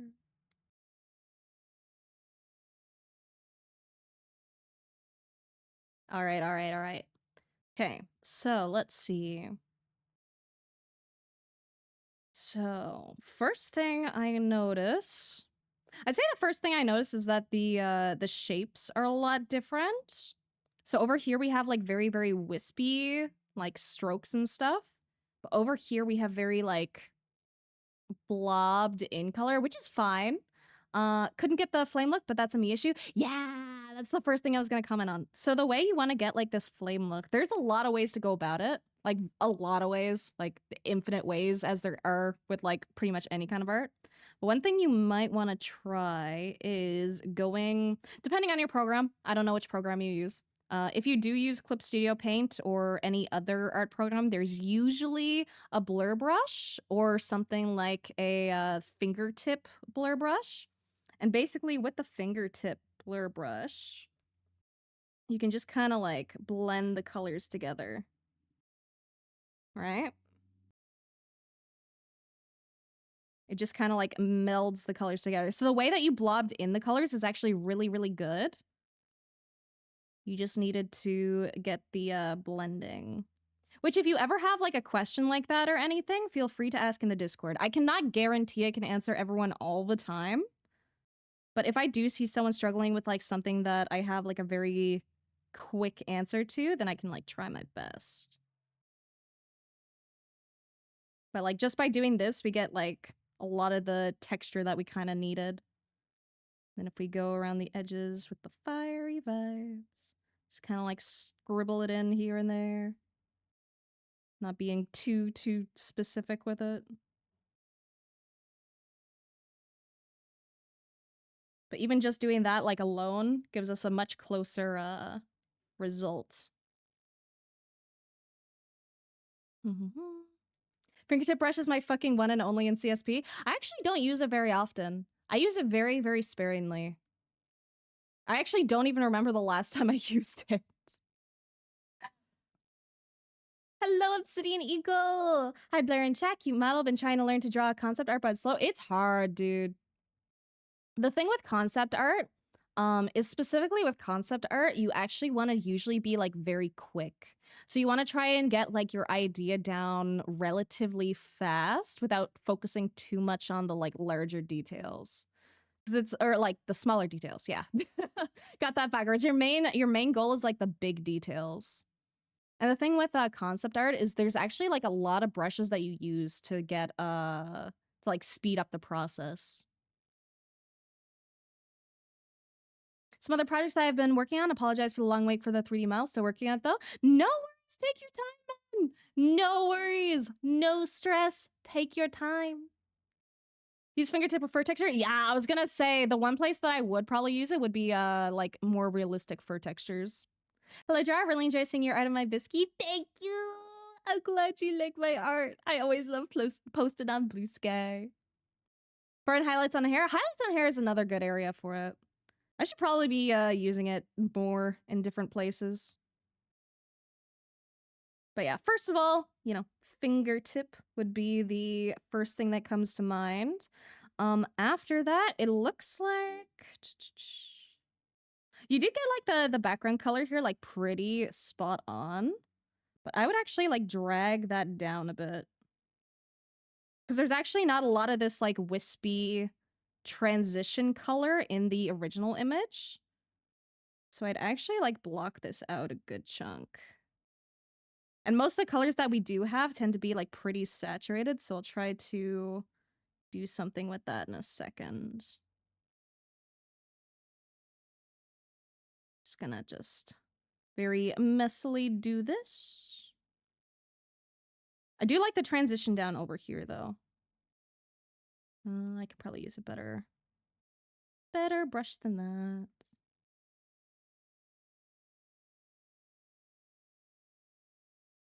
Just using an airbrush to get like a little bit of a transition without doing too much. Also, one thing that yours was actually lacking compared to the reference was you don't have this little bit of darkness over here from like the trees. I'm just gonna color that in really quick. Though you also totally could have like left it on purpose just for like aesthetics, in which case totally fair.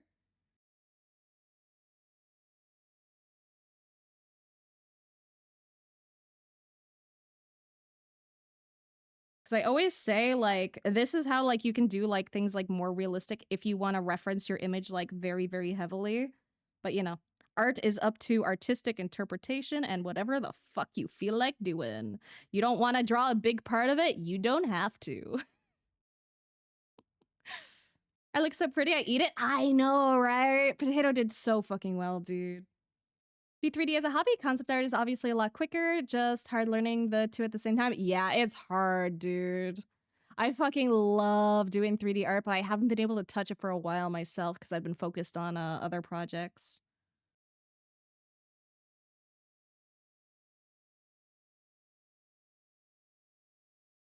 Okay. Now the next thing I'm gonna bring up is, so the colors, you did get like where the colors should be like relatively good. And again, this is like, you know, after I did like the smudging and shit. But the thing that is a little off is the brightness and saturation of the colors. So yours are very, very like desaturated. So if I turn off any of the edits I did, you get like some of the saturation here, but you actually like really, really, really want to like push it. I'm gonna see if doing, let's see. I had to play with a couple color modes real quick. So I think a good mode for this would be glow dodge potentially. Mainly I'd recommend this if you didn't get the values of the colors correct from the beginning, because you can absolutely like work with the higher colors, but if you didn't, using a glow dodge layer can help you get that like really, really bright vibe back and just really make everything feel kind of like neonish. I'm probably going a little bit too much with it, honestly.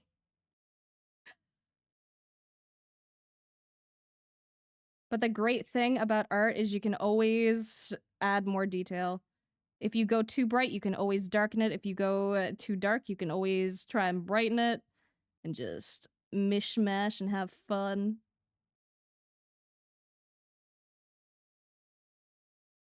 Yeah, so adding all of that, I actually lose like a little bit of the color. It's a little bit too white there. Da, da, da, da, da. So what I'm gonna do...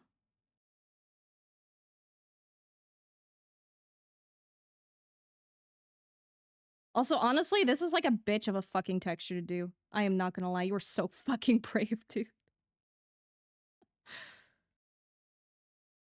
Like this kind of like wispy texture that has like so much like transparency in it and is kind of like fiery is not fucking easy.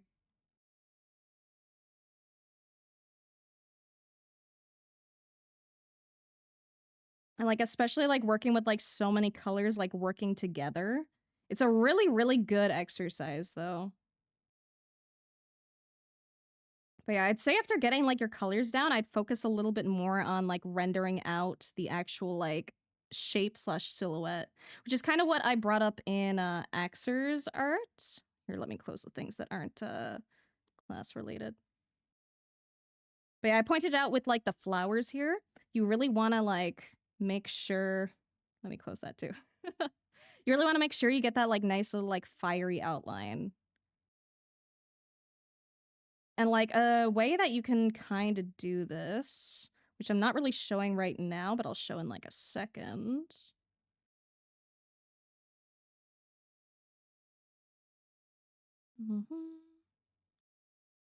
Because it can be kind of like intimidating to like try to get all that detail like constantly.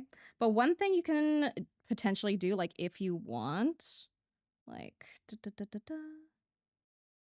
let me just make a funny little temporary canvas here, just to show. What you can do is by using like different layers, we can actually do something kind of like, this is gonna be like a little bit rough, so give me a sec. I'll do it in like a blue color just so you can see it. You can actually like try to do like a rough idea of it first. And then you can actually try to like alpha lock the layers so that you can't go outside of it, and then you can try to do like your details inside and then like render more after. So we could do something like this.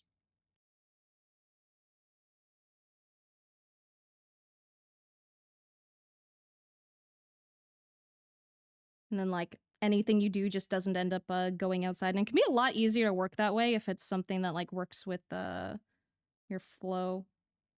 Like obviously that's a very janky little example, but you know, you can just scribble all over it and keep that, and then you just like, when you're done most of it, you would just like go in and like add in the details after and like really kind of fizzle it up. Heading back into the void, popping in to get a taste of all the art. Have a lovely day. Have a lovely day yourself, D. Thank you for dropping by.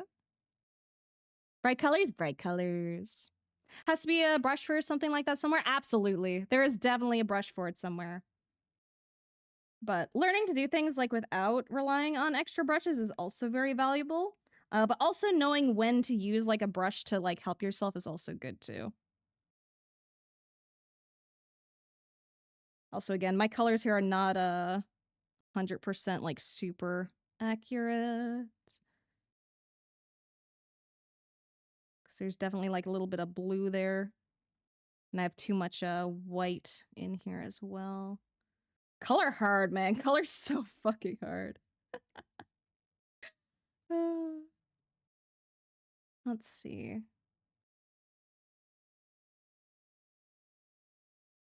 I want to see if there's any funny layers I can add.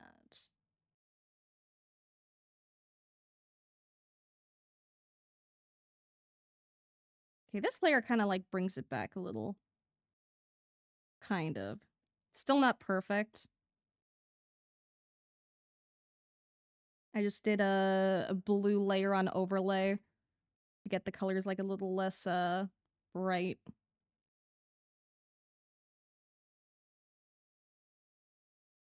And then again with the whole silhouette thing with these clouds over here.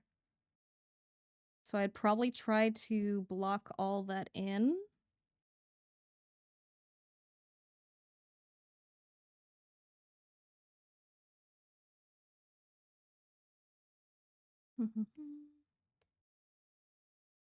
So I'm still gonna use yours. I'm just gonna add a little bit of this like nice little like bright ass fucking yellow we get on the edges. Where the like sun like peeks through. Why is the stabilizer so high on that? Jesus. So that's kind of more of like a golden yellow. Yeah.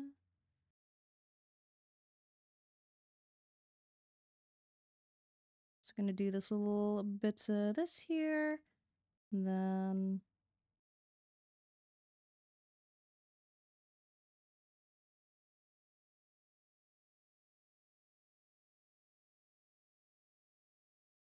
then you can also see a little bit of the light passing through the cloud here as well. So it's also really important to pay attention to like where like the light is interacting with things. Cause like just little itsy bitsy details can really help make or break a lot of things.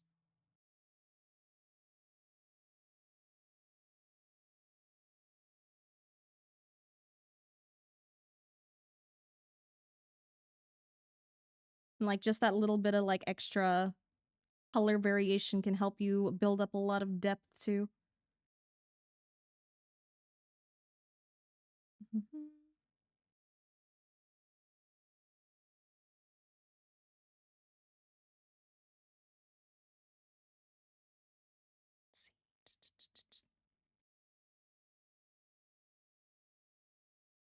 Just kind of like dabbing in a little bit of color. So it's just not like a solid color there. Because there's still like little bits of tiny bits of light like leaking through here. That you can like just barely see, but not really.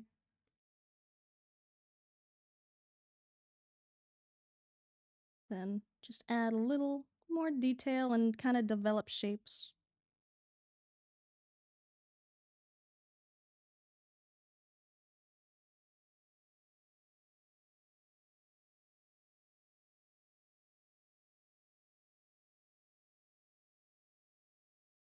And then we can see like before versus like after. And again, my colors are still absolutely not correct for that. That's a really annoying effect that I am not gonna be doing in like 5 minutes. That's a lot of rendering. Oh, also paying attention to like other like tiny details too for like the background. Which you kind of have here, but I'd like definitely put a little extra focus on this like little one bit here and those little strands. And again, not include the strands in places where you don't really see it.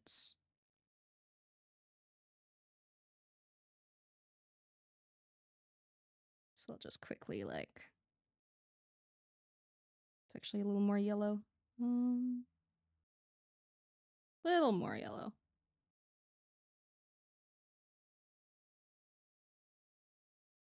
Close enough.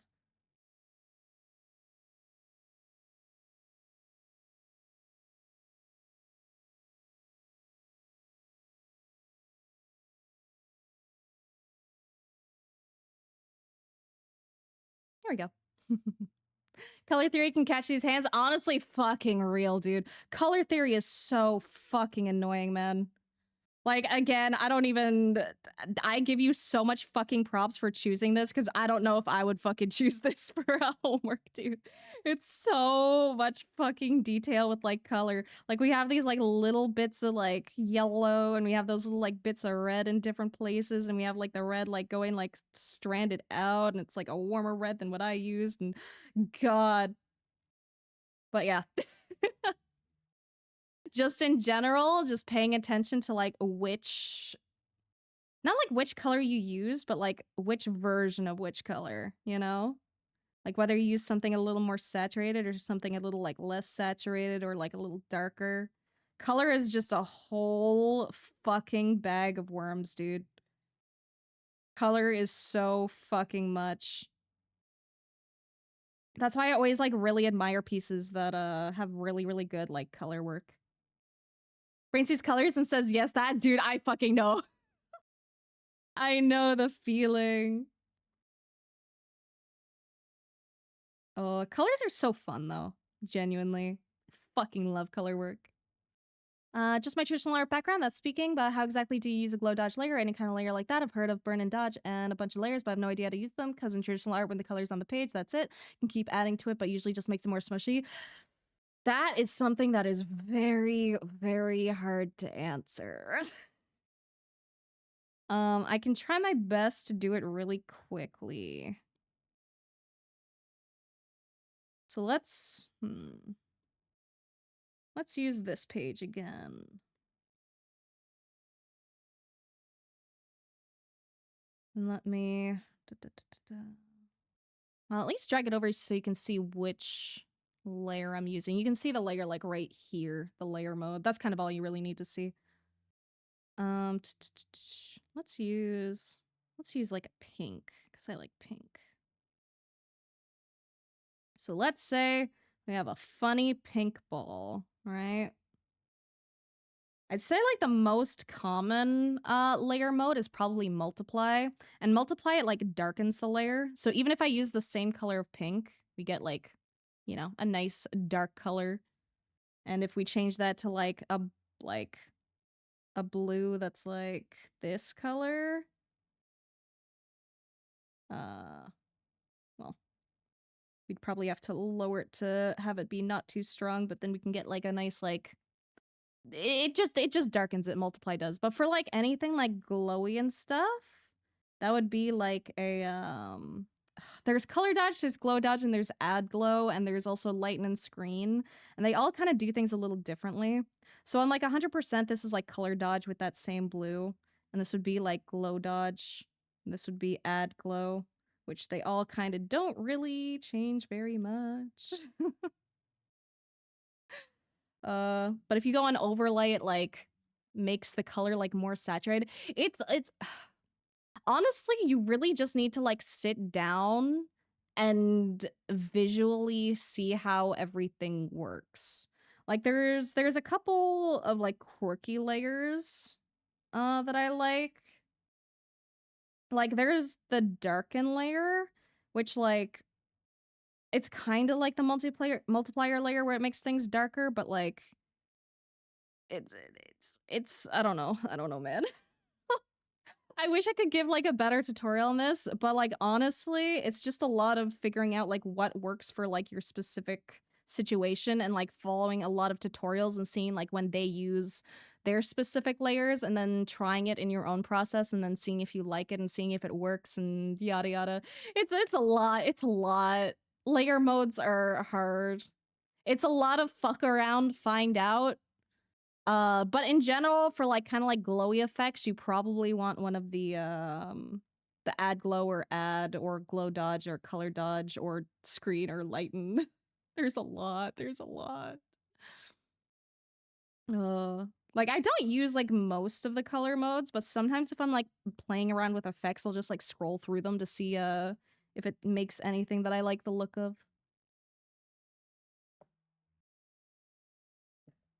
Da, da, da, da.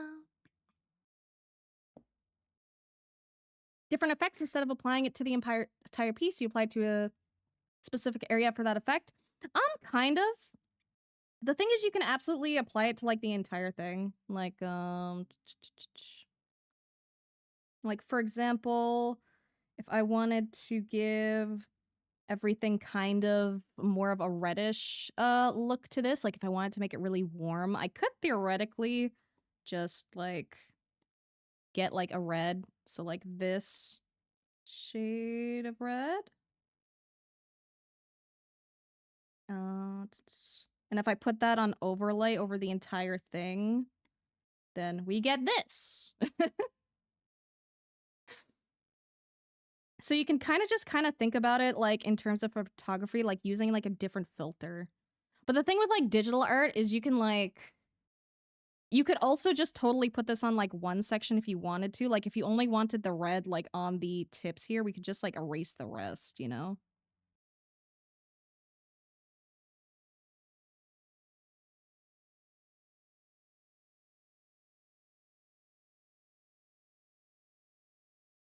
Or we could like work on the same layer and add like overlay in like different colors. Like Bit of green here, which is kind of hard to tell, but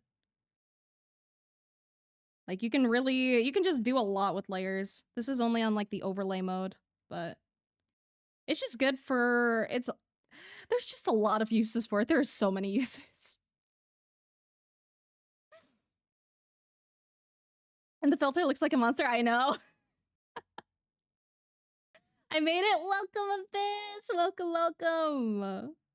But yeah, I'm sorry that I can't offer you like more in-depth detail just because like it's so versatile. It's like asking someone, what do you use like a pencil for, you know? You can use a pencil to sketch, you can use it to shade, you can use it for the entire piece, you could use it just for like doing one part of the eye if you want to do like mixed media. Like it's all in how you use it. Or like maybe what would be another good example? What's the word? It's kind of like when you do like a glaze or something, you know? Like if you use like a little bit of like a blue glaze over your like traditional work, you can get like that little bit of a blue tone added to it, you know? Use them both for specific areas or post-processing the whole piece? Exactly. It's all in how you use it. It's just another tool. Oh, John Wick with the pencil, fucking real.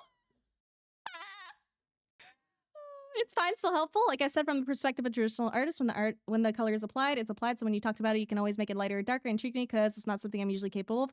Yes, that's the great thing with digital art. You have like so much like control over everything. How do you make hair or other items show much look see-through? Okay, so there's a few ways to do that, okay? Give me one moment.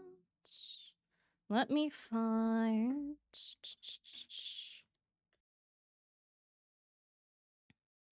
Okay, let me do something.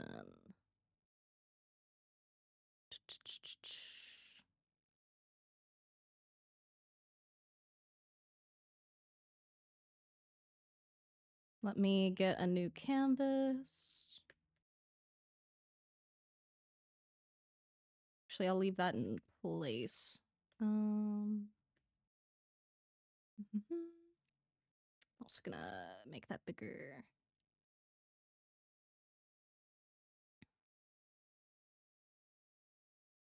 Actually, I think this image might be better because this one has a background.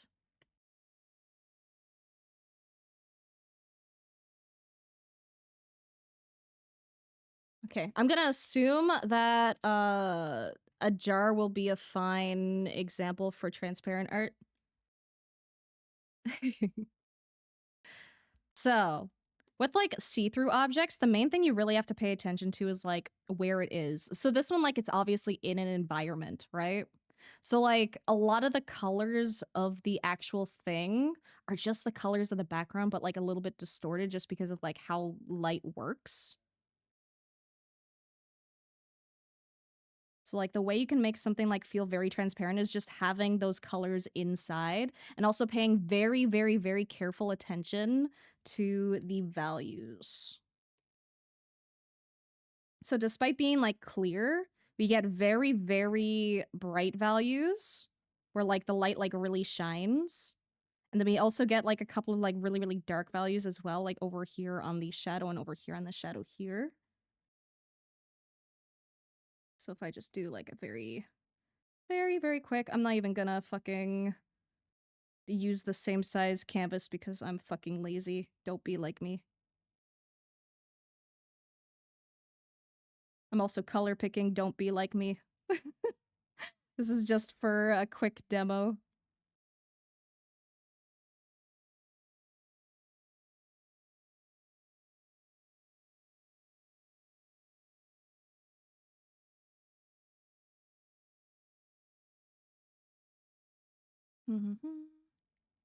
But like the main way to just like make it feel transparent is to just make sure you get those values like really right.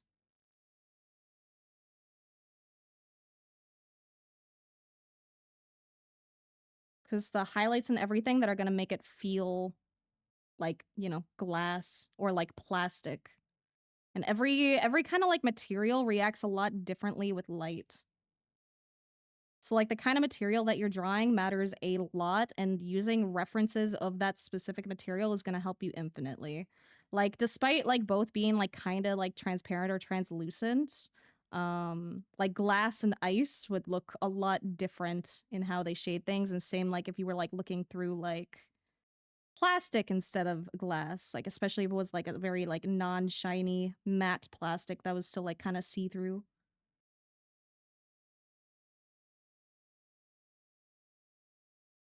But like a lot of it is just in how you shade it, really, when it comes to transparent items.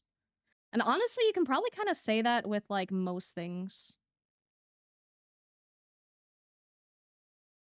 Like it's how you shade it and it's how you draw it like interacting with the environment. Like right here, you can see that the background, it goes like straight, but then you can see you don't get that like actual line here. This actually gets like very kind of like blurry, distorted. You kind of get some like darker values. And it just doesn't line up how it does like how you would expect it to.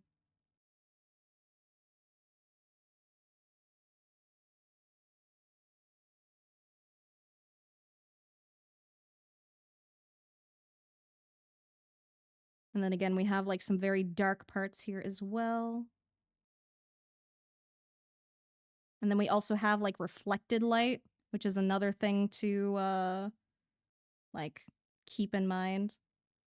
So we have the light like bouncing through the jar and onto like the area over here. And then we also have like darker shadows mixed in there as well. And it's all just like very important. Like the approach to draw like pretty much anything is generally the same. Like there's not usually a whole lot of difference like in how you approach things. It's all just really paying attention to how it works and how it just like looks in different lighting and like how the material behaves or the texture. Like I could spend a lot of time rendering the hell out of this, but hopefully it gets like the kind of like point across. And if another thing you can do, if you're doing like illustrations specifically, is like make use of your layers and like make use of like the transparency layers as well. Cause that can sometimes like help a lot. Like if I wanted to, like this isn't a drawing, but I wanted to put like a little apple in here.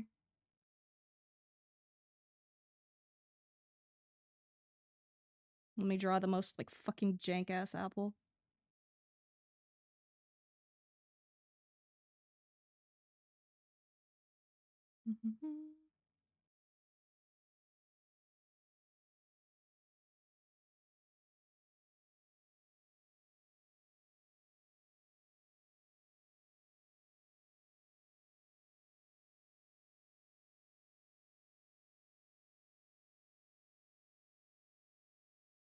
Like let's say I put a funky little apple in here. You can also like totally use like transparency to your advantage and just kind of like erase the top layer. Like you duplicate it and you just kind of put it in there. That's like a super cheap way to do it. But, you know, sometimes shortcuts are fine to take.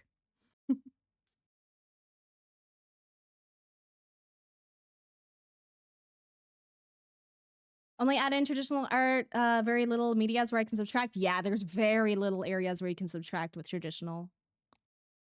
CSP manual on blending modes is pretty straight to the point if you want a more technical explanation. That's a good point, actually. I've never actually read the fucking manual.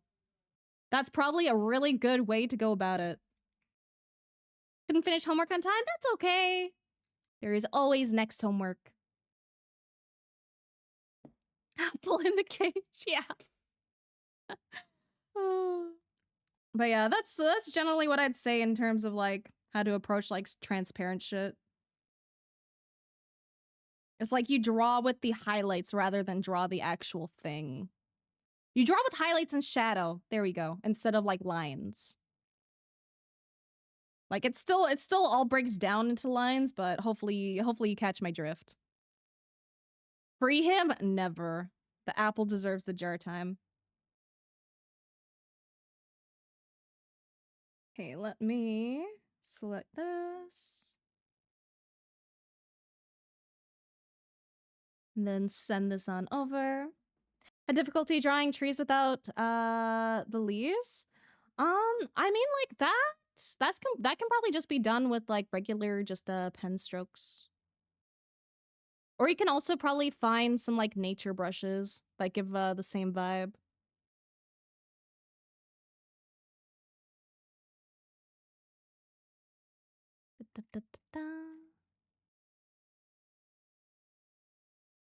Okay. Me submit the homework and give the star. And then notes. Pay attention to specific colors, more saturated. Probably. As well as the silhouette of parts in the images.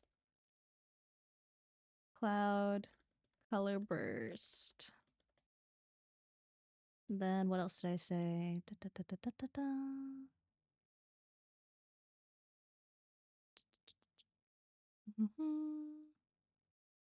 that was most of what I said. Oh yeah. Try to find tools yourself or ask for help if there's something you want to do that you can't figure out how to do. Like the blending for the colors. There we go. Then let me find our next target.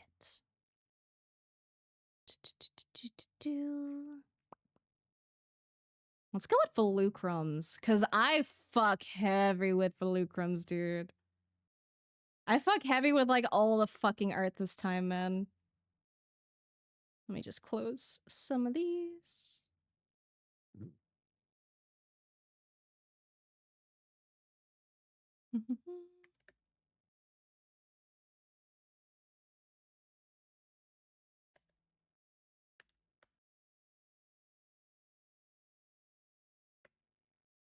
And let's go! They're the same size. Let's fucking go. I'm actually gonna have to extend my canvas for this. Because this is a chunky size.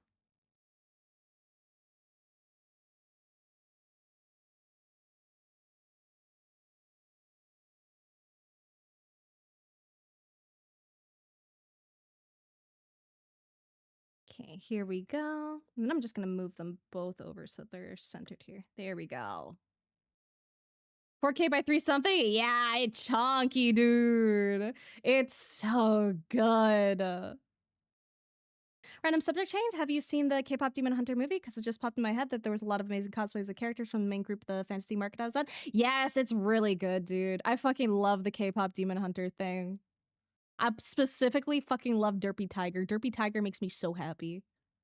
Really beautiful. I know. Like, you did an insane fucking job here, dude. Like, genuinely, really, really fucking good. Like, without zooming in. Because, you know, zooming in is always, like, the worst fucking thing to do with art. But, like, without zooming in, if you didn't have, like, your fucking signature here, I would honestly probably assume it was a photo. Like, if I was not paying attention, I would think it was a photo. You did so fucking well with this, like, genuinely. Like, you not only got, like, the general, like, shape of the clouds and everything down, and you got like a lot of the color like bleeding through the clouds, but you also have like the perspective really spot on. Like I'm just gonna like layer these over one another for fun.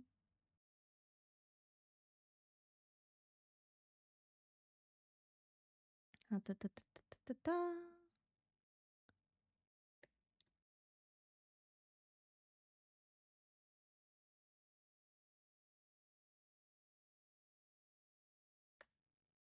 But like look how fucking close this is.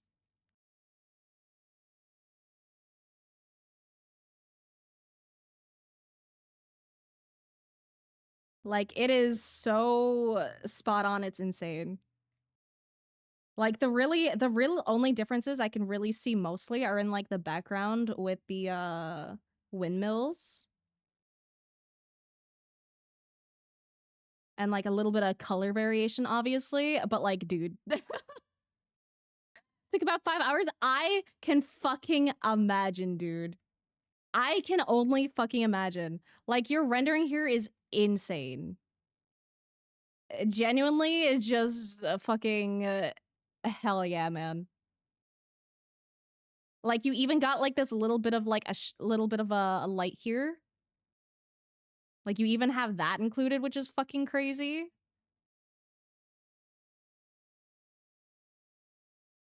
Like genuinely just insane job. Will say did add lines as a layer and added that as a base on the new one. Honestly, whatever works, man. Like it is absolutely a-okay to cheat a little bit in art. It is a-okay. Especially like depending on like what you're studying. Cause like doing a little bit of like guidelines and stuff will help yo ass so much. It'll just help you keep things in check. Like it helps you keep like your horizon line where it should be. It helps you keep up with like your perspective. Absolutely just fucking stellar, dude. Like yours is gonna be really hard to critique today. Oh gosh. Okay. Like the colors are so close too. They're clearly not the same, but like I'm pretty sure if I check the values, we're gonna be like really fucking similar. Yeah, like look at that. That's insane.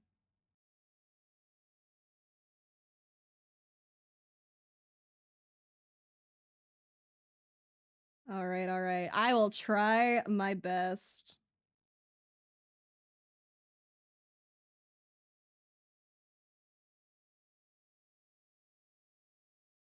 Let me just get my layers set up.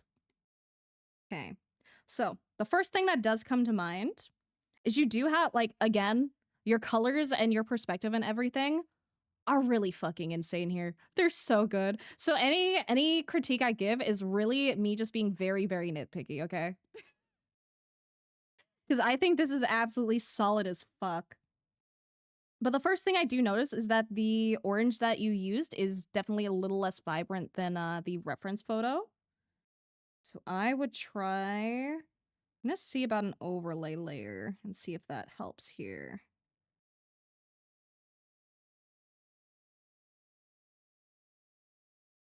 Because this isn't the exact color.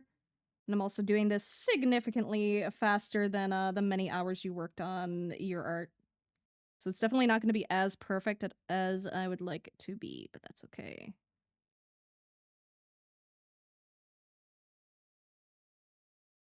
But I would try to add in that little bit of vibrancy, and we kind of have it a little bit here and on some of the other clouds as well. So I'm just gonna... It's kind of a little more pinkish over here, like a pinkish orange, like a salmon.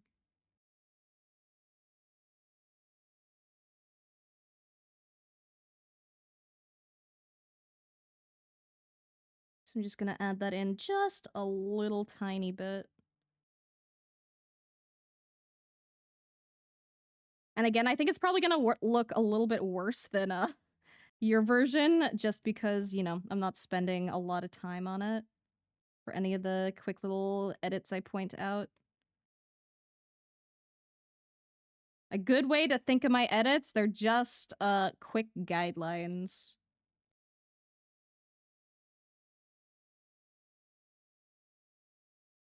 But doing that gets us a little bit of that brighter value in, and you can see when I turn it on and off here, it does make like a little bit of a difference.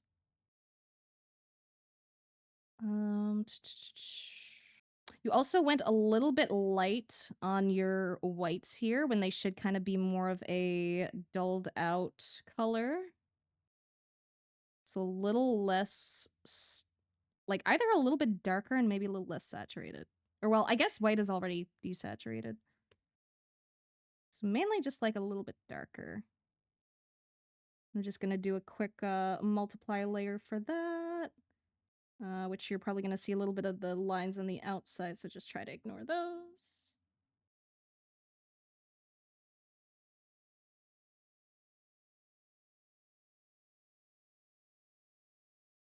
But I would darken those up, and then probably darken this one a little bit too, because even though it is like a little bit lighter, it's not quite that light.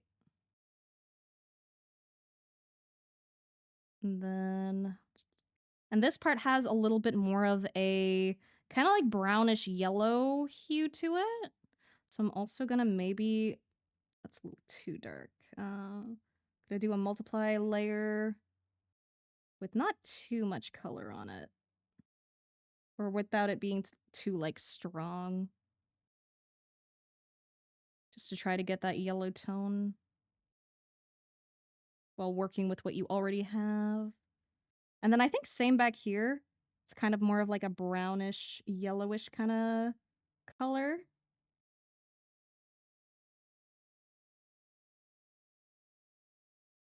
And then let's see.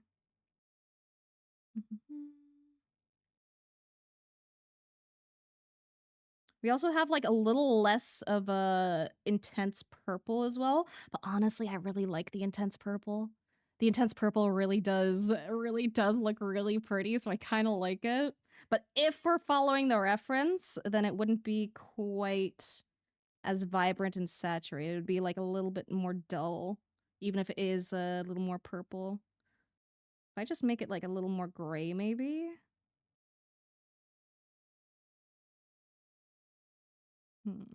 Maybe a little darker too.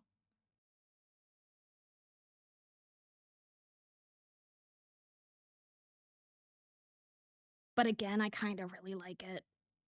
It differs from the reference, but that's not a bad thing. Cause like you can try to make things as realistic as you want all the time, but like having fun and adding in your own little twist is what makes art like the best. I have the two layers I use combined and the homework thing to show what I use. Oh, okay. Let me see. Oh, okay. I see. The base image to add the sharpness and the windmills. Okay. I see. That's a really interesting approach, actually.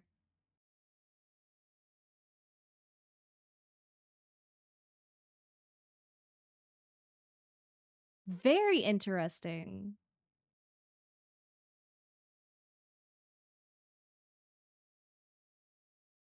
So you just use that on overlay. That's such an interesting approach, dude. I never would have thought of that.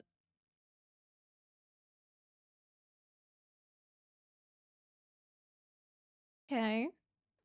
And yeah, I could technically be a little bit nitpicky with the windmill placement, but like it's fine. It's so good. Like it's so fucking good, dude. Like the only thing that really stands out to me with the windmills is that like the three here are very, very slightly more visible on yours than like they are over here. Like it's to the point that I'd almost even like hesitate to include them because they fade out like so much. But like the attention to detail is so fucking good, dude. Like insane.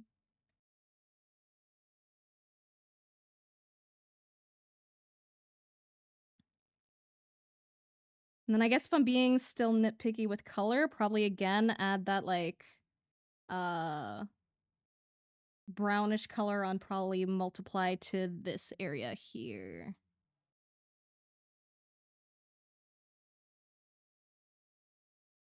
And again, that's only just like following the reference image. Cause I still really fucking love your approach so much.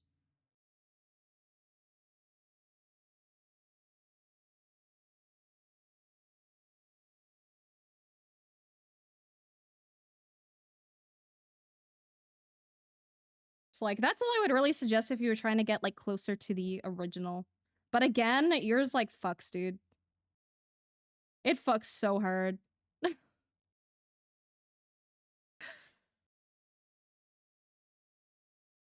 Like really the only critique is a little bit of a color adjustment.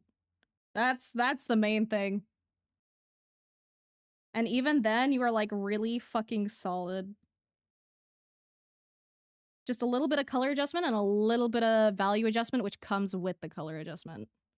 It's probably the TLDR for yours. I would say more, but again, you just fucking killed it, bro. Let me give you your star and I'll send it over. I had so much with the light in the class. Still have no idea how to use this program. It's hard. It's hard, dude. Like, I've been using this shit for like fucking ages and there's still stuff I don't even know how to do. Like, all I did with the cloud was I literally just used your fucking plain ass like airbrush. And the cloud specifically was just an overlay layer. And if I turn it, it's on 100, and here, I'll switch it over to normal so you can see what it would look like otherwise. Here, let me actually...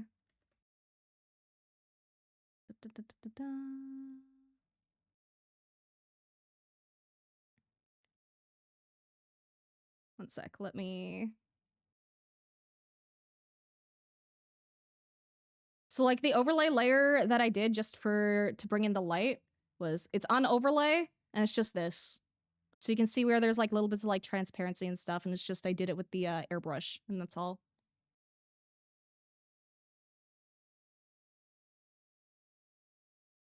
So nothing too fancy.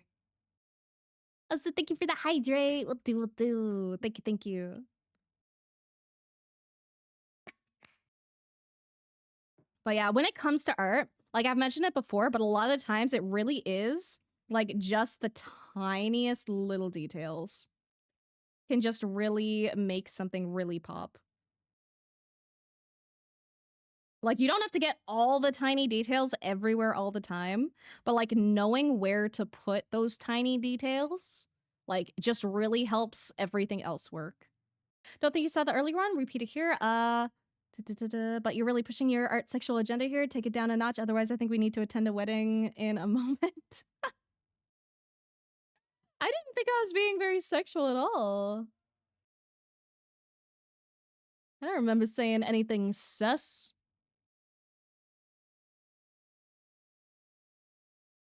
Okay. Let me do this and let me do the note. Note,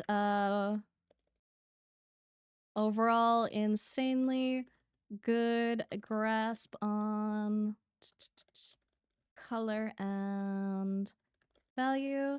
I would just try to focus a little more on very specific colors and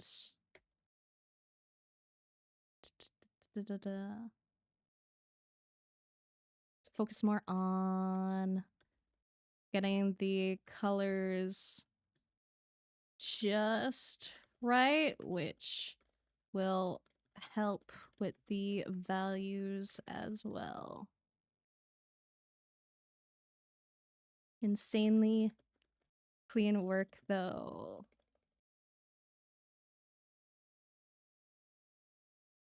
There we go. Yeah, Zavassa's still up for critique, too. I'll probably do Zavassa's next.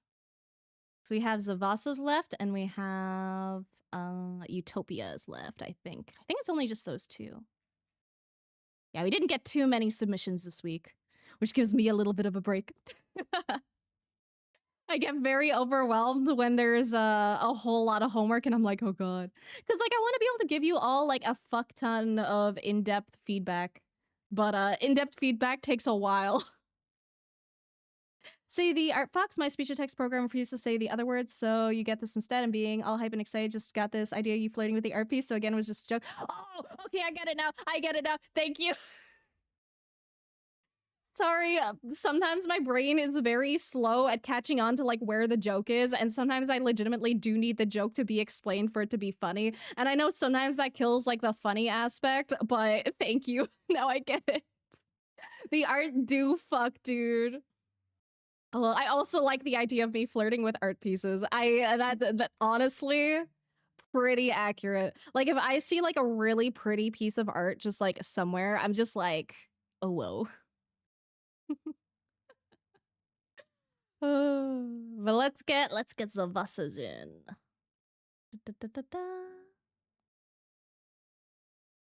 And look at this shit, dude.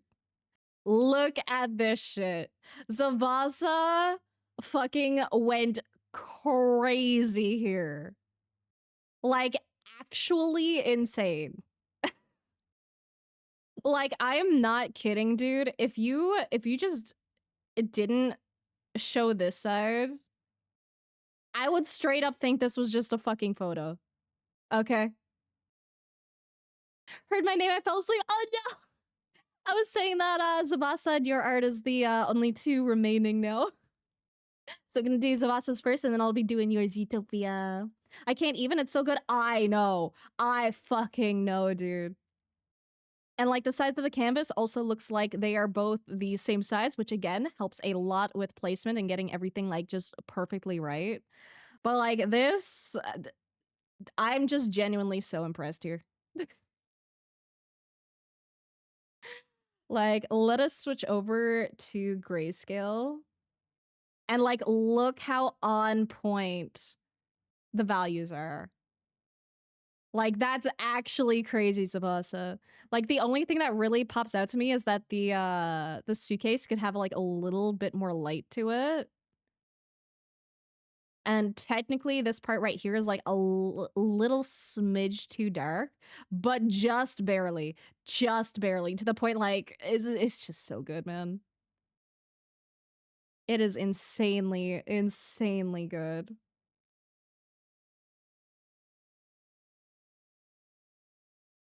Okay, and let me do a little bit of stuff.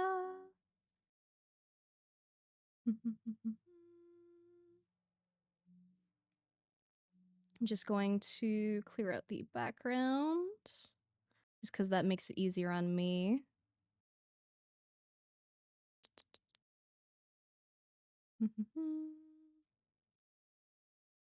Then I'm gonna move, I'm not gonna like remove your signature, I'm just gonna put it on a different layer.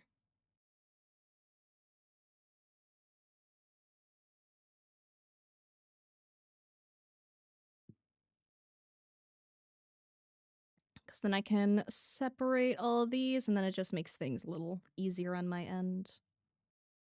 Here we go.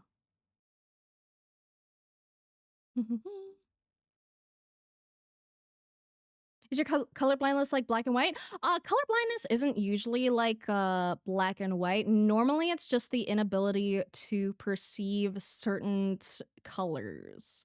Like it doesn't necessarily make them black and white, but it tends to wash out certain colors.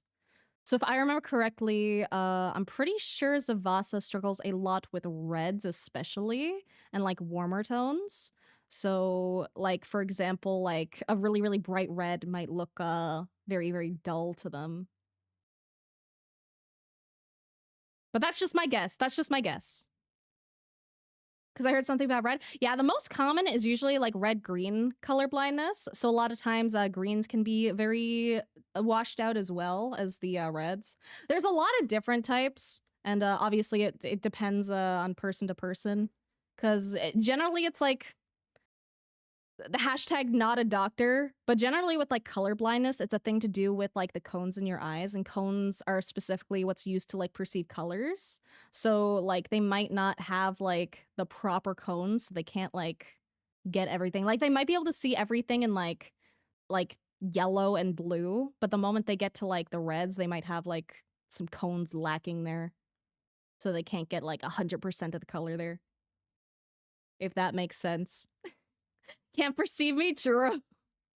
Well, I can. Savasa might not be able to. See, like 20-ish% less blue too? Oh no! I don't think I have any kind of like color blindness or like color deficit. I don't think. I haven't like tested it or anything.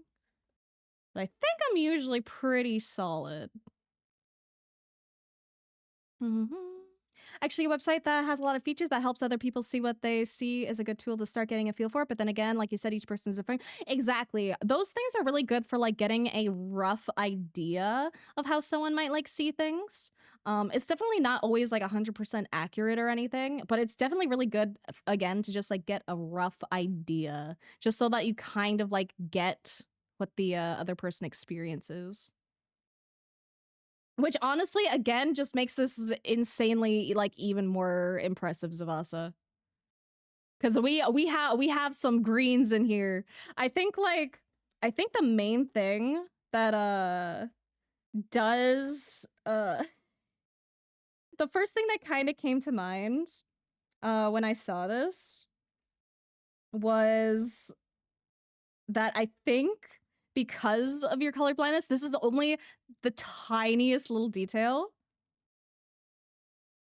But the main thing here is that you shaded the shirt in a pink tone. When in the reference, it's more of a kind of grayish blue tone. But knowing that you struggle with reds because of your color blindness, that makes so much sense. Because for you, the like pinkish color would be washed out. So it probably would appear like very, very, very similar to the reference material. But I'm gonna be so real. It might not be the exact same, but I actually prefer your art. I really think the pink here actually works really, really well, even though it probably was not intentional. And I really like it. I think the pink is really, really fucking cute. Like, I think it's a lot more visually interesting than the white here because it draws the eyes and it's actually a contrasting color. So I think it really works. Like, it might not have been, like, intentional, but it really works. If the gloves were also a bit more pinkish, would have completely thought it was meant that way. Exactly. Like, you did, with the gloves and stuff, you did, like, a little bit of a bluish tone to it. I think you went a little bit too blue, compared to, like a lighter white. But, like, if that was shaded the same as that, like, I don't think anyone would fucking notice.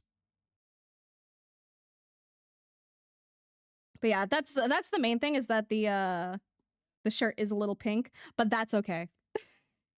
And like I said again, I actually really, really, really love it like that. Like, it is really cute.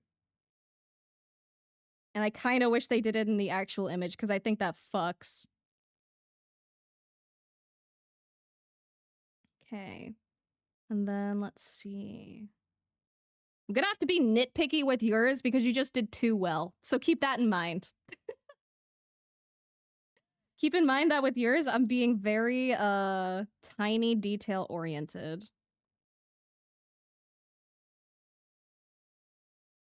Okay.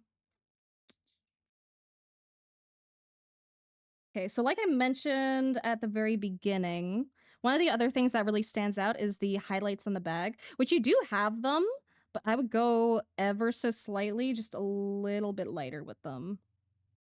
Do you really want to get, you really, really want to get that contrast, like, as, like, accurate as you can. And those little, like, shines help a lot. It is, like, the tiniest little baby detail. It is so small, but it makes such a fucking difference. And again, the, like, highlights tend to be usually, like, a very, like, kind of, like, washed out color, almost.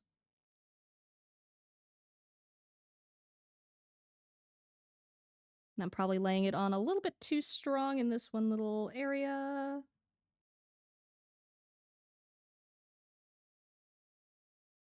And we have it a tiny bit on the strap here as well. 'Cause it's the tiny things.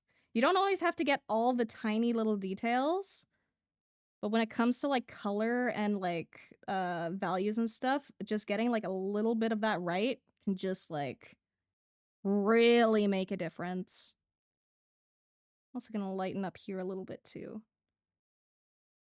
Not too much though, just the tiniest little bit. Bag was a stroll? I can imagine, dude. Leather is hard, bro. Also, thank you for the follow, Smugly. Thank you, thank you. I hope you're having a good day today. Welcome, welcome. And thank you for the hydrate as well, Lily. I appreciate it. The moon was paying. You did so well on the moon. I'm not even gonna fucking critique the moon. Like, if I wanted to be really picky, I guess maybe the moon would like there wouldn't be like as much of a curve here. There's like a slightly bigger curve on yours than the reference material, but you did so fucking well that like it's really not worth critiquing. Like you just did so fucking good with it, dude. Like I guess like maybe there's like kind of a little bit more of a highlight on the outside rim, I guess. And that's like if I'm being like the nitpickiest motherfucker in existence. Like it's so minor. But like you even got like this little like bump included and everything, and it's like, nah, you did so fucking good, dude. Looks a bit like a peapod. It does, but that's cute. I like that actually. Oh no, now I can't unsee it. Dude, I fucking love art so much. Looks like you already moved on to your previous crush to this one real quick. Yeah, yeah. I just like pretty art, man. Sebasta gave the teacher an apple before class? Maybe. I just really like this one a lot. But that does not mean there are not things I can find about it.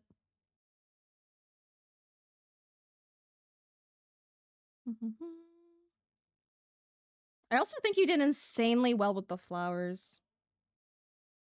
Like, doing flowers in general is a fucking bitch, and I don't think I would even be able to suggest a better way to do this, because you did it really fucking well. Like, they're out of focus and stuff, and it just really works. I did say before that over here was a little bit dark and heavy compared to the reference photo. But again, that's like being nitpicky. Like just breaking this up just a little bit more to like thin it out. And I might like do like a blur on this too or something.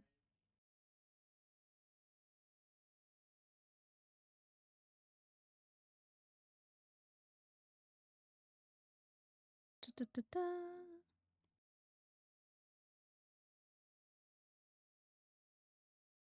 Like that thins it out just a tiny bit without like doing too much. And then let's see. Well, like I said, this was like a little too pink, so I'm just gonna go over it very slightly. And then change this to like more of a grayish color rather than have it be warm.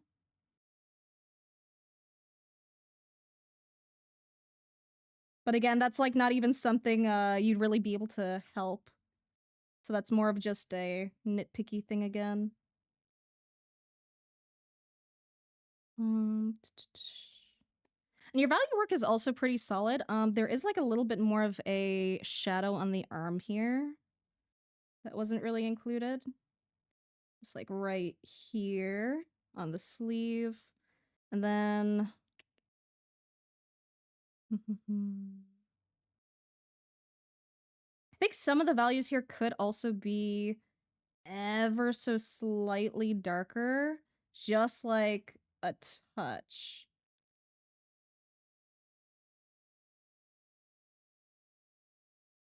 But I most like, I don't know. I don't know. They might actually be good. I think it was just that one line that was missing there. You could also have like a little bit more dark on the bag as well, now that I'm looking. Like you do have the shadows there, but you can see right here there's a really, really strong shadow, which like contrasts to the front like flap. So I would just make sure to try to include that. Like it's really, really good to include anything, especially when it helps like develop an edge, if that makes sense.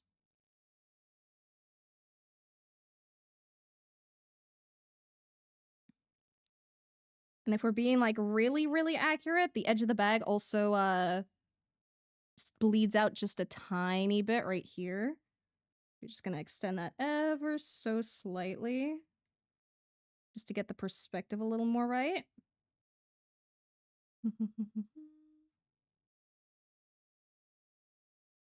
And then I also mentioned before that the gloves were a little too blue as well. Should be a little lighter and like kind of closer to white, but not quite like a big white, you know?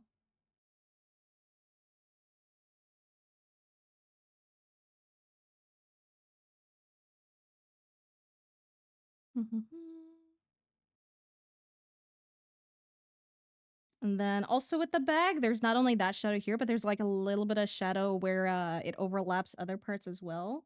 So right here, like next to the buckle, then it goes down a bit. It's also on the other side here. Like Life doesn't really have line art, but sometimes the way shadows are cast kind of makes it feel like it does.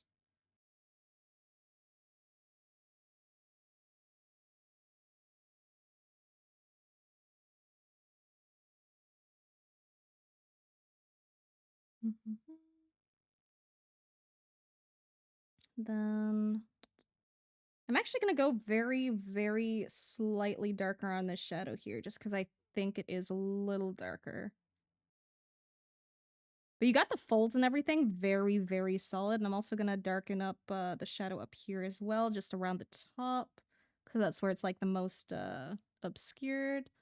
The highlight here is a little stronger on the reference. So we're just going to bring that back.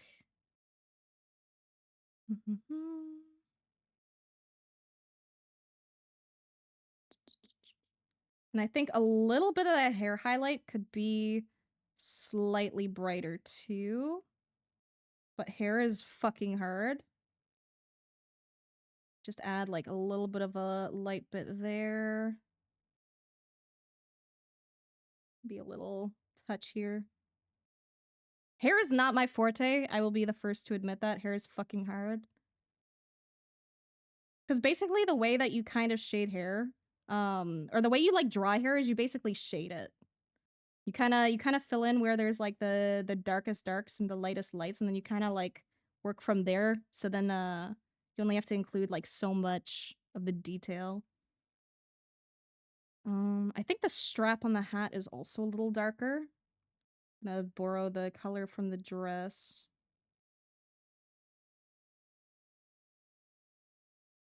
And then your shadows are also a little saturated here. Where over here they kind of get like a little bit of a touch of a blue into it, making it like a little bit muddy and kind of gray-ish. So I'm just gonna add that little bit of gray over here.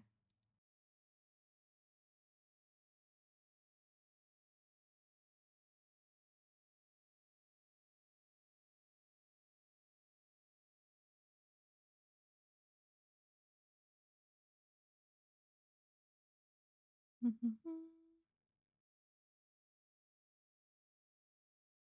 then I'm gonna put a little bit of that gray in this shadow too. But surprisingly, this shadow is actually really warm compared to the rest.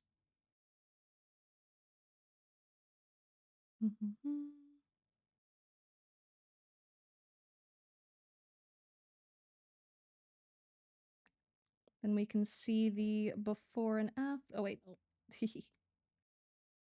forgot to make a copy of that. And then now we can see like before and after. So it's really just like really, really tiny, itsy bitsy things.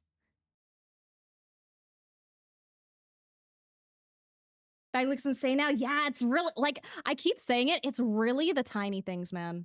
It's really, really, really the tiny things. Let me scroll up on chat to make sure I'm caught up. Da, da, da, da, da, da. Have fun with the flowers, even if it's a challenge. Yeah, dude, you did so fucking well in the flowers. First idea for a picture was to do a close up of some rare flowers in an exhibition. Dude, that would have been really pretty too.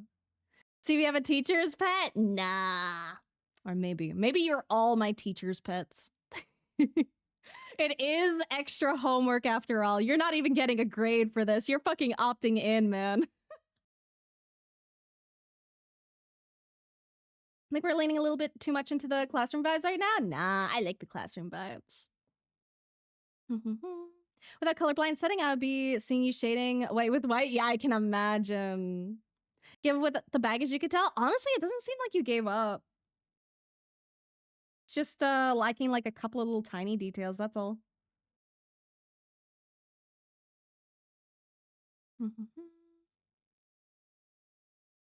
Nailed the sky? You did nail the sky. I have no feedback on the sky. The sky is really fucking good. You did the gradient really fucking well. Like, I guess if I wanted to be super nitpicky, maybe this cloud is like very, very slightly lighter and a little fluffier. But that's being insanely nitpicky. Is that why your character normally has short hair? Why would my character normally have short hair? I just think short hair fun and cute. Good night, thanks for stream. Of course, Biome. Thank you for jumping in. I appreciate it. I hope you have a good rest of your night. Looks so nummy. I know. Zavasa fucking kicked ass on it, dude. All right, let me send this over. Da, da, da, da.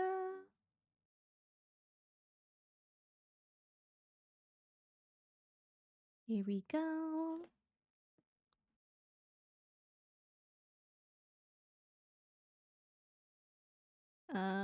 Notes. Mainly just paying attention to the very dark values in certain areas, like the bag and the shadows there. Small little details like that can really add a lot.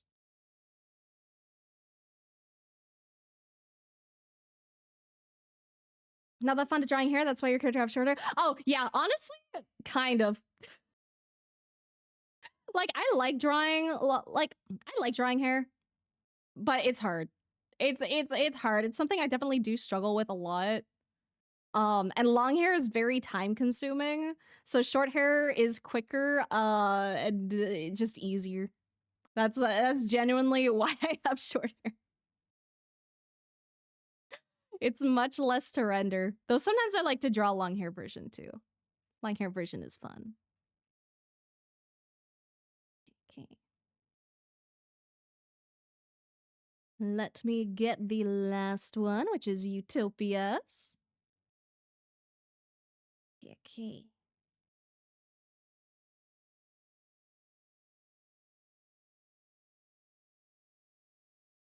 Okay.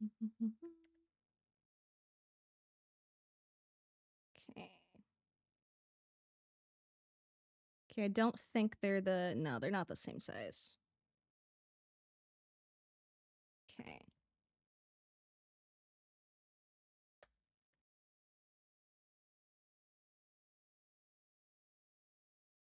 Just give me a second to line these up.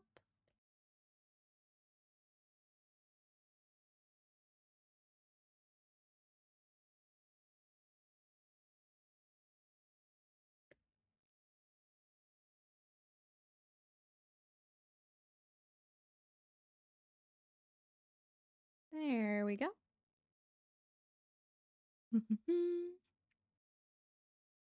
Chunky art, it's really cute. Yeah, I love it. Okay. So I actually really love the view here. Honestly, that view looks like a lot like something I would see here in Newfoundland, surprisingly. It is very, very reminiscent of some places I've been to and that I know. Like almost eerily so. Only reason why I didn't give up was the clay brush. I fucking love it, dude. All right, all right. So, the first critique, as I've said with a few other people who turned in their homework this time, is you really, really, really want to make sure you get the your canvas the same size as your reference. Because like right here, it's very, very wide. But if you try to work on a canvas that's smaller, a lot of the times like you'll end up kind of like distorting things a little bit. So you might end up doing like one sec. So if you try to like work on a smaller canvas, it's gonna be like a lot different, you know?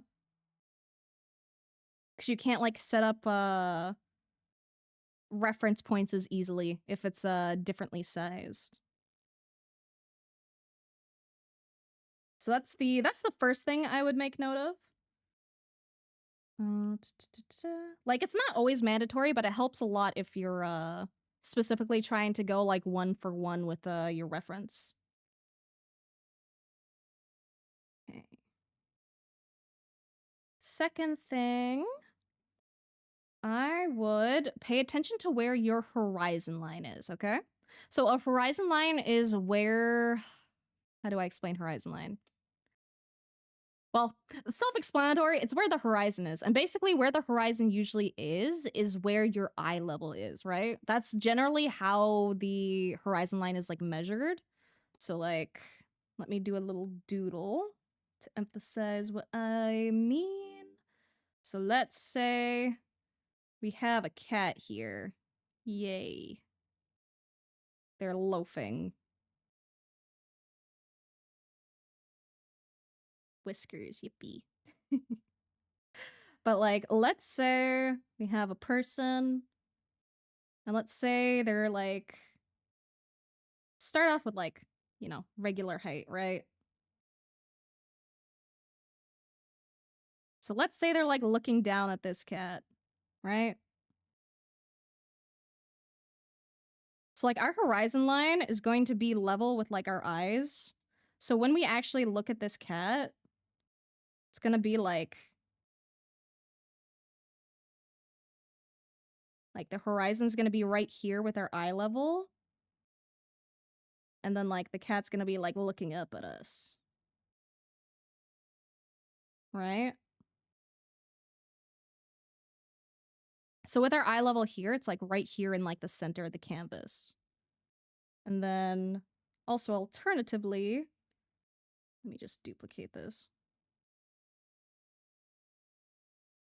Alternatively, we're like down with the cat.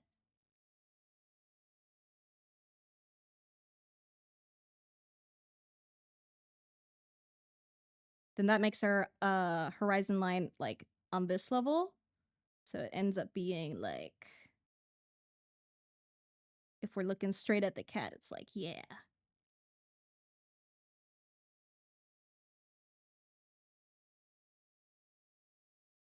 And whoa, furniture is like so big from this perspective. So you really, really, really want to pay attention to like where your horizon line is. Very, very important. Very, very good for just keeping things like on track. So for us, it would be like kind of around like the center. So you can see how if we go in the center on your image, we just make a little line here. You can see that we end up going like way too high over here compared to like over here, right? So I need to adjust my mic a little bit. There we go. So what we can do with your art.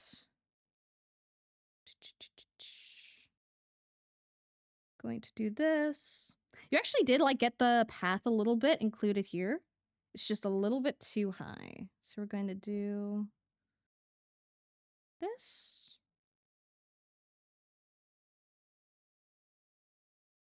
Then I'm just going to casually color over this a little. It's going to be a little messy.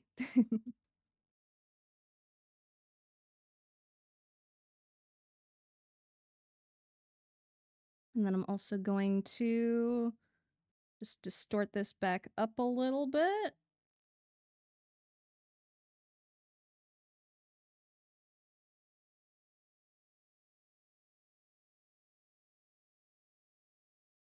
And then already we're a lot closer to our reference material.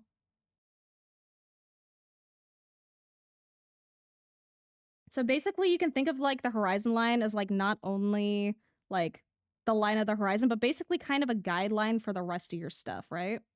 You're not always going to be able to like clearly see it like you do in like a photography, like especially if there were like mountains and stuff. But just being able to keep like different basically using bits and pieces of the image as like guidelines, right? So like we have like this like in the middle, and then you know we have this like very very slightly up, which you do like have included here. It's a little bit wider comparatively, so this would be more like up to here. But still like a really good reference line, good guideline. There we go. Perspective's not my strong suit, mostly because I can't see far, but do see what you're talking about. Oh, fair, fair, fair, fair, fair. Very understandable. I can imagine being close-sighted makes doing long distance stuff a little difficult. Don't look down on cats, they're magnificent creatures. Alternatively, glance down towards them is much more dignified for them. True, true. And yes, always pet the cat. Love the pen you have. Thank you. I paid a little bit of money for a different pen app because this one just like looks nicer, in my opinion. Okay, so after the perspective, what I would do next is, let's see.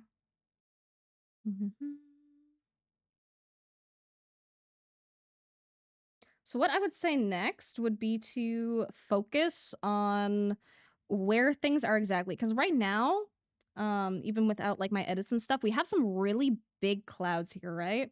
But we don't really have big clouds that large in our reference. So we're actually going to try to mimic the clouds a little more closely. And I'm also going to add a little bit more of a gradient to the sky. I think you have it slightly because I think over here is a little darker. But the sky usually does have like a decent gradient to it. So we go from like this dark to like this kind of like very, very palish, almost semi-gray blue, but not quite. You're going to do that real quick.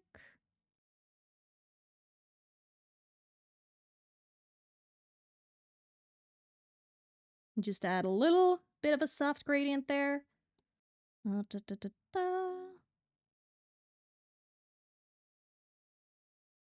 And I'm going to use a very, very slightly off-white for the clouds, just because it's a little easier to do that.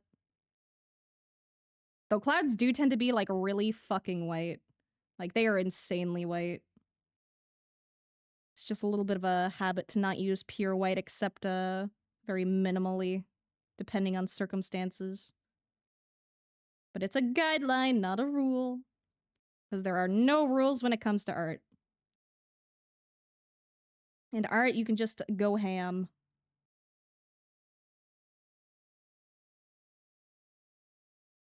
But yeah, it's a little tedious, but like just getting like those cloud shapes right can really, really help you. And it also helps develop like depth as well. If the clouds happen to be visible. Because, you know, you can totally just have like a fucking clear sky.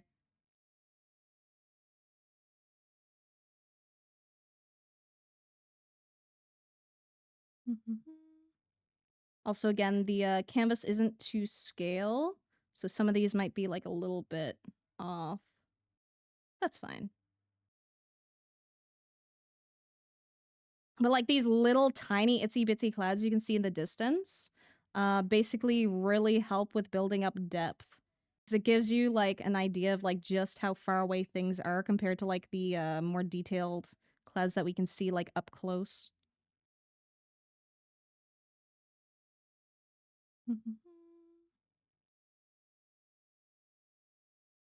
So I'm going to take my other dose of medication real quick. Like is like glowing? Yeah, I was gonna say that too. I'm gonna move on to color stuff after. because the color choices could be a little bit different because right now they're a little bit saturated.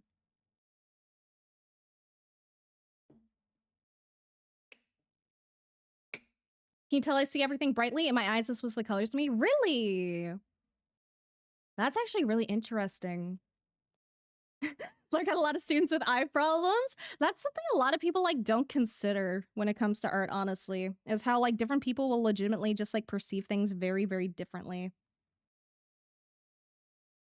So let me get rid of that one line that I made. Because that doesn't exist there.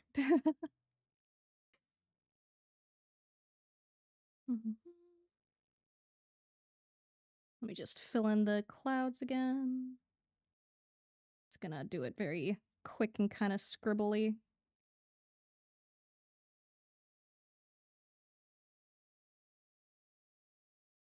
But yeah, the colors that you use tend to be like very, very saturated.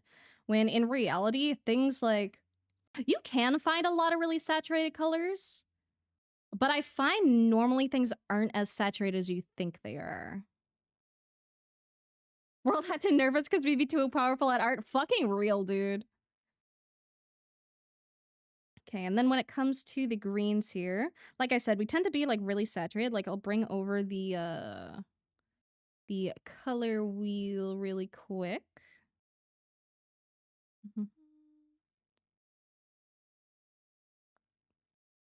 But you can tell if we color pick from your side, we get these greens that are really, really saturated. Like we're like over on like 65% over here. And the highlights as well are also like pretty saturated around like 40. But meanwhile, if we check on the reference, which is why I say like, it's fine to color pick your reference images to check the colors there, but try not to actually like color pick and then draw with it. Sometimes I do that when I'm correcting your art just because it's a cheap, easy, lazy way for me to do it and it's not my art piece to begin with. But I only do that to save time. When you're actually doing shit, you probably should not. But you can see like if we color pick over here, the saturation compared to like the 60s we were seeing is only like around like 40. And it's also like a bit more of a blue tint rather than a actual like true green as well. And then if we check the greens up here, it is like a green, but it's kind of more of a bluish green as well. And then over on the really, really bright areas, this is where we get a bit more saturation. But even then, it still has a lot of difficulty breaking like past like 50. But the reason that it looks bright is because compared to everything else around it, like the lake and stuff, the lake is like very, very desaturated. And so is the railing here. That makes the green stand out a lot more. So what we can do over here is let me drag this back out. So what we can do is we can use this like darker greenish blue for the shadows here. And the reason we're getting this like bluish color is probably in both parts due to the sky giving things a bit of a blue tone, as well as the water reflect or the light reflecting off the water also giving things a blue tone. So you're always gonna have like very, very like blue undertones in this kind of situation. If we're following realism, you can have fun and say fuck realism colors and just go burr, okay? Like I say, these are only things like when actually like following realism bullshit. You don't have to. It is art. Have fun. Break the rules. Pictures from my camera took in the car, and no, it's just the US. Oh, I see. It's really pretty, dude. Like I said, it's very, very similar to some places I've seen in Newfoundland. Don't remember how it went exactly, as a conference of sorts where art was the topic. Some point I popped in, mentioned that I have two different blues I see depending on which eye I keep open. Actually, let's see what time of year sky usually is from, as long as it's taken from a picture in Denmark. And the speaker just said, yeah, the blue you see is not the same blue as I see as well, and no one else sees the same blue as any other one. Exactly. Like, what I see as blue, you guys could see as red, and I would never know. You know? Like, you could see colors completely differently. They could be, like, completely inversed, but we still just see the same shit. Like, my blue might be your red, but you'll know it as blue because that's what everyone calls it. Also, thank you for the stretch. Thank you, thank you. Much needed. Gotta stretch the wrists and the fingies. Check my picture. Everything was red, just red. Yeah, reds are so fun, dude. Color is just so fascinating, man. I see blue, but I can't see red. I know. Okay, okay. But yeah, we get that like bluish shadow here. And then instead of this really, really saturated green, which I do like for like fantasy settings, a lot of time in like anime and shit, you're gonna have like very, very bright colors because the whole goal is to be like very like mystical and eye-catching. So if you're like referencing like anime shit, they're gonna blow the saturation up a fuck ton. That shit gonna be sparkly as fuck. But when you work from you know, reality, and when you're referencing reality, things change a little bit more. Okay, and then we use this like desaturated green instead. I'm gonna see if I have a good color mode for that. Probably not. Probably have to just wing it.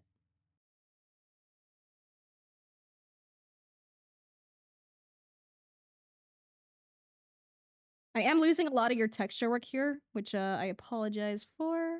Oh, also another really fascinating thing with seeing things as distance in distance is you can see this island is ahead of this bit back here that's in like the far distance. And that's because like when things are like really, really far, they tend to get like a bit of a bluish tint to them. Because like air is not actually clear. It kinda has a little bit of stuff to it. So I'm actually gonna like draw this little bit here, desaturated and kind of bluish, just to show that it's like in the distance. Then I'm just gonna change the silhouette of this part here a little bit.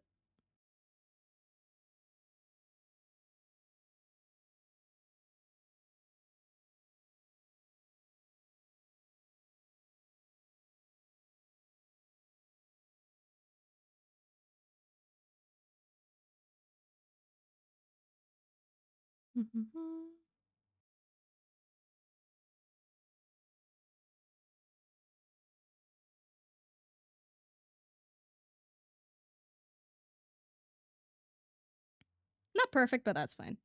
Gets the point across. Fascinating and hard? Yeah, dude, art is just fucking hard, dude.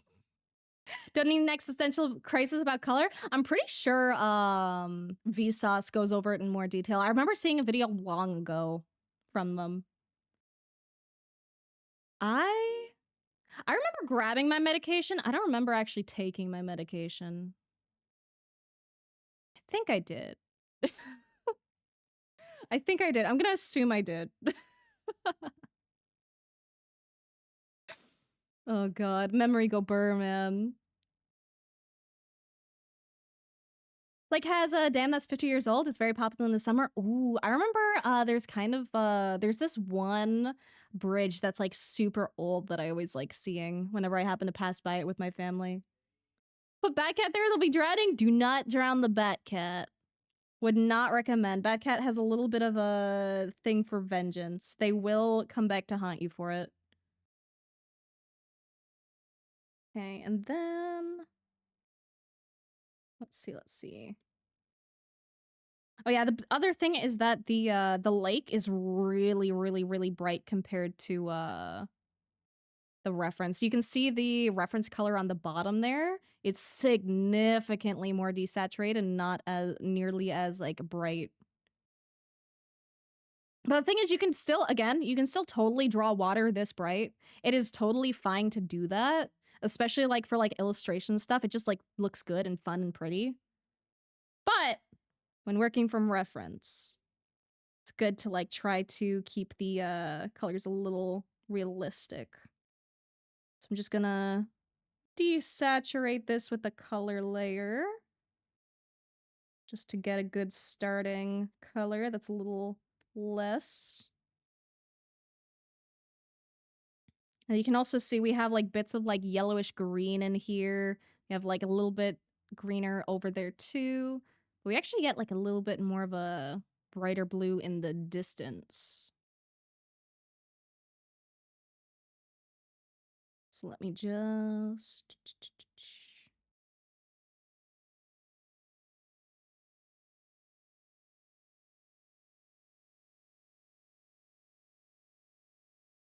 Then I want a little bit of that desaturated green.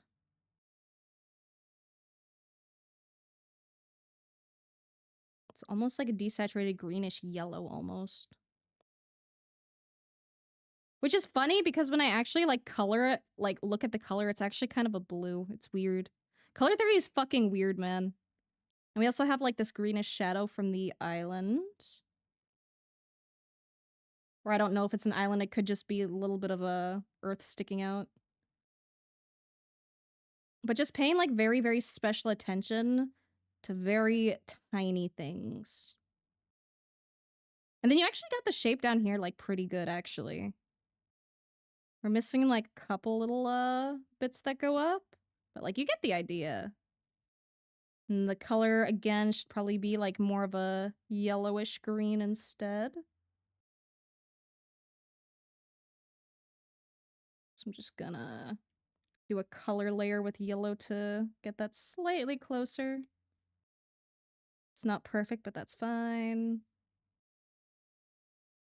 And then with the rail is actually, instead of a like kind of greenish, yellowish kind of gray, it's actually more of a blue, especially because it's reflecting the light and everything. So we're just gonna do this. I'm gonna do this. We're gonna go do another line here. Because basically what you want to do when you're drawing things from reality is you really want to break it down into like the simplest shapes you can. Like right here, you can break it down into like 3 to start with. So you have like the top little highlight line, you have like the middle where it's like really dark, and then you have like a shadow on the bottom. And then above that little shadow on the bottom, we have a little bit of a light here as well. So you can just kind of include that. And there's a little bit of a highlight in the center. So you can kind of do that too. Even though it's like super subtle, and I should probably choose like a very slightly lighter. Something like that. But just learning to break things down into really, really simple shapes will help you better convey like the entire image.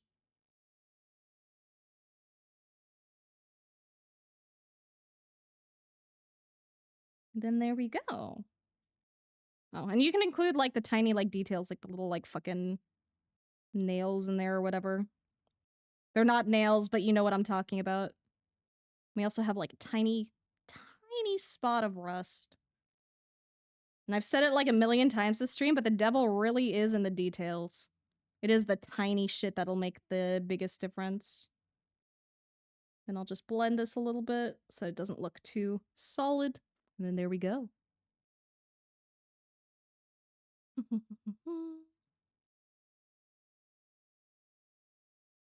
They got no thought alien in their head and minis of us chewing on art and code. Yeah, my brain cell's working overtime, man. What does Vsauce not go over? Fucking real, dude. They've gone over so much shit. I love their shit, man. I haven't watched it in like years, but I remember watching so much of it like growing up. Only time I see colors for what they truly are is when it rains. Ooh, that's interesting, actually. Like everything's normally very bright, but right now everything's more gray because it's raining. Okay, that's like pretty normal. The reason like it tends to get more gray is because the clouds end up like blocking out the sky, so you get like less light overall. So I guess you're just like really sensitive to light, maybe. But I don't know. That's just me, just theory crafting based on nothing.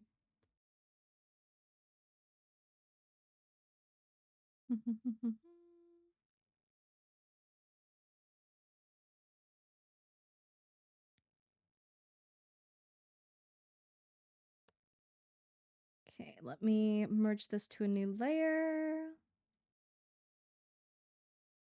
Then I'll copy and paste this. And then if no more homework came in, then we are actually done for the day.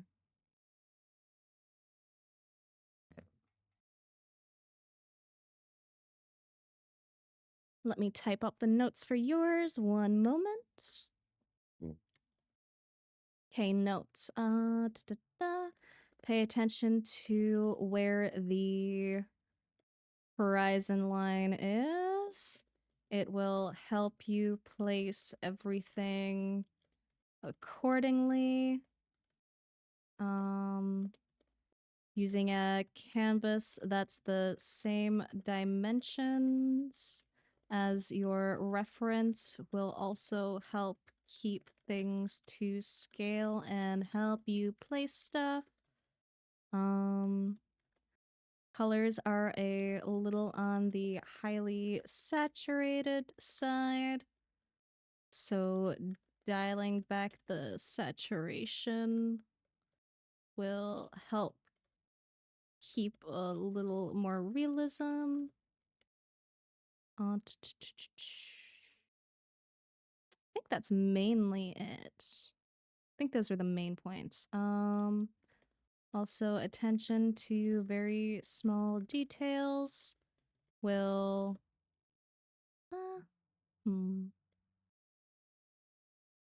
I think that's good. I think that's good. Yeah. Finally back from errands. Let's go!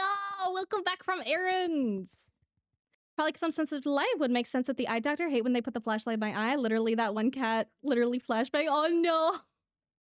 I think I tend to be like a little bit sensitive to light, but I think that's just because like I never fucking leave my house anyway. Also, I'm going to go use the bathroom again and also refill my water because it's pretty much empty. So I will BRB one moment.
I'm back. Thank you for the sub 7.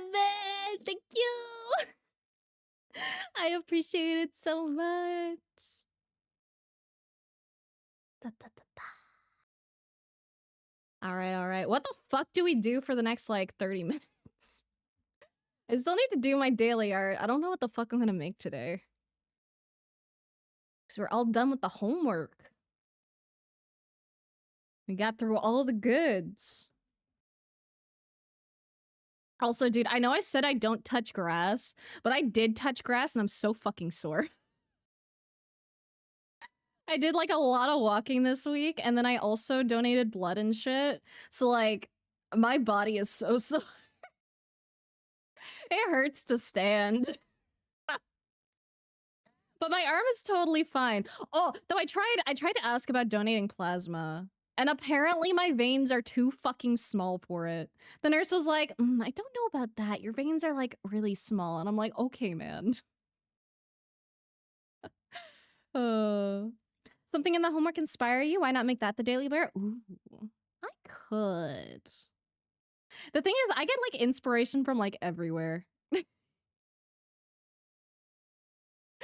Like, it's like, I don't even know where my inspiration comes from half the time. Like, I just go burr, man. Also, to be fair, most of the art from today is, you know, well, all of it's, you know, photographs and realism stuff, which I do find inspiring sometimes. But you know, I tend to usually just focus on, the person. Been touching too much grass? Me too. I need to take a break from grass touching. I'll probably only do like a small art today, I think. Because my other arm is also sore because not only did I touch fucking grass and donate blood and everything, but then I also had to like fucking rearrange the living room because we were moving the couch into my roommate's room and it was very heavy. Well, okay, it wasn't that heavy. It was just hard to like get around. And it was a little heavy. So I did a little bit of heavy lifting. So my muscles are a little angy at me right now. Even put my feet in water? Dude, being in water feels so fucking good, man. Like, it feels so fucking good. Just, like, getting a bath and, like, relaxing is so nice. Or, like, a hot tub when you're, like, fucking cold is also so fucking nice. Had a bath today, too? Yeah, I rarely have baths. I usually, like, shower because it's, like, it's cleaner, you know? You're not, like, sitting in your own filth. But, like, a good fucking bath, man, it's so good. Ugh. Like, just sitting in that hot water, and it's just, ugh. Cold water? Uh-uh. Well, unless it's hot. If it's hot, then cold water is really nice. Like, jumping in the pool when, like, it's really fucking hot is really nice. That's why you rinse before you bathe? Yeah, I do, like... It depends on my mood. I do, like, both. It depends, like, what I'm bathing for, right? So it's, like, usually... I'll, like, start off with a bath sometimes. Like, sometimes I'll start off with a shower instead, but sometimes I'll start off with a bath just to, like, soak in it. Just because then it, like, loosens up, like, all the dead skin and stuff, and then you can, like, shower it off really easy after. And then, like, I actually, like, clean myself in the shower, you know? But also the other way works, too. But I usually like doing the bath first just because, like, I can relax in the bath first, loosen everything up, and then, like, I can shave, and then I can, like, drain the fucking bathtub, and then I can, like, shower, and then I can get it, like, all clean. Haven't had a bath in 20 years. I didn't have one for a long time because like, my house didn't have a fucking bath. It only had, like, a shower. So I was, like, forced for, like, multiple years to only have a bath or only have a shower when I really wanted a bath. Sorry for being late. I was in a movie. Which movie? What did you go see? Also, it's okay to be late. You are only ever on time here. You are here exactly when you should be.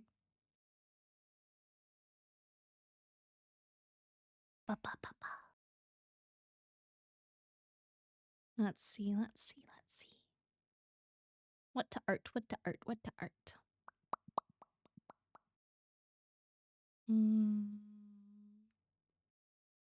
The Long Walk? I have never heard of that. I do not know what The Long Walk is.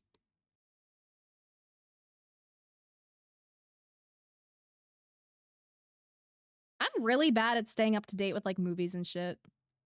I go lurky, raining's making me sleepy. Understandable. Dude, I fucking love the rain. Sleepy, like rainy vibes are so fucking comfy, dude.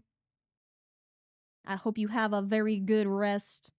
May the rain ease your sorrows.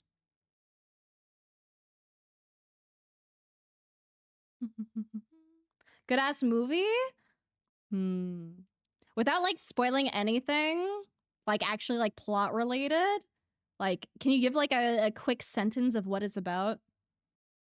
Like just like the Vegas shit, like I don't know, a man goes to grocery store and shit happens, you know?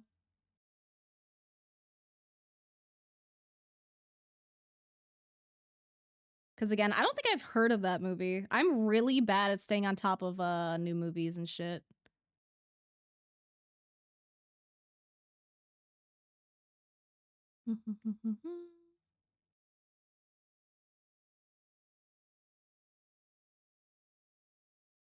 Let's see. What art? What art? Hunger Games, but you walk instead of fight. Last one standing wins. Ooh, that sounds really good, actually. Wait, that sounds like something I'd actually watch. I may have a movie to add to my list. I fucking love death game shit, dude. Death game shit tickles my brain too much. In a good way.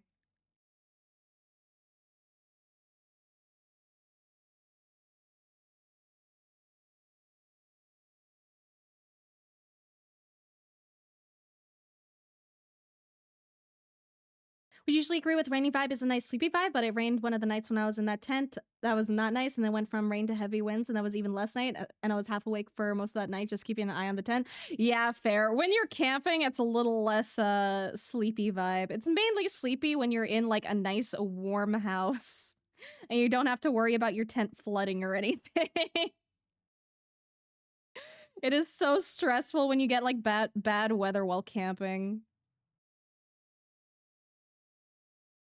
But I think that's sometimes like part of the fun too. You never know what nature will bring.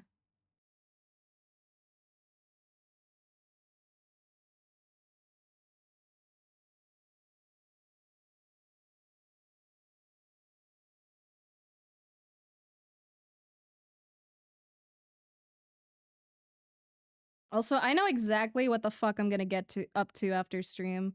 I still haven't played the Sonic racing game demo yet, and I've been meaning to. Probably gonna do that after. I gotta do my daily art first. That's my daily homework. Characters were all engaging. It was a nice blend of tense and uplifting. Even cried. Oh, I really gotta watch it then. Cause I'm always down for a good fucking movie, man. There's a lot of movies that aren't that great, but like good movies hit so fucking hard. Like I've watched a lot of very mid shit. Sometimes you just need something really good.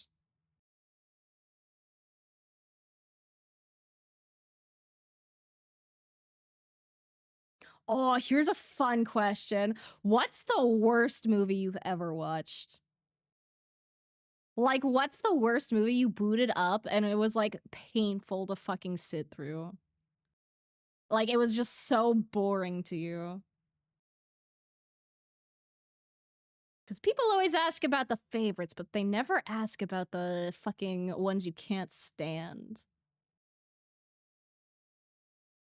Lucy with Scarlett Johansson, worst movie I've ever seen? I don't think I've seen it. I don't think I know anything about. I don't think I've heard of Lucy with Scarlett Johansson, actually. Like, I know Scarlett Johansson, but I don't know Lucy. So consider got a bit disappointed from last book adaptation. Honestly, that's fair. A lot of book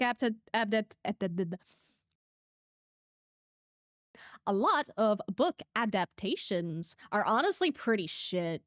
Like, there's not many times where I've like actually read the book first and like watched a movie, but I always hear that they're fucking awful. Like, a couple have been done like really well, but they're generally not usually the greatest or well done. Worst movie I ever watched was a live action Avatar Last Airbender. Got dragged on that movie on premiere. Yeah. They really fucked that up. They really did. Oh, I can agree on that one. Like, I don't think it can be the worst movie I watched. I know there was a movie I tried booting up one time and it was so fucking boring I just turned it off. I don't remember what it was though, but it was really fucking bad.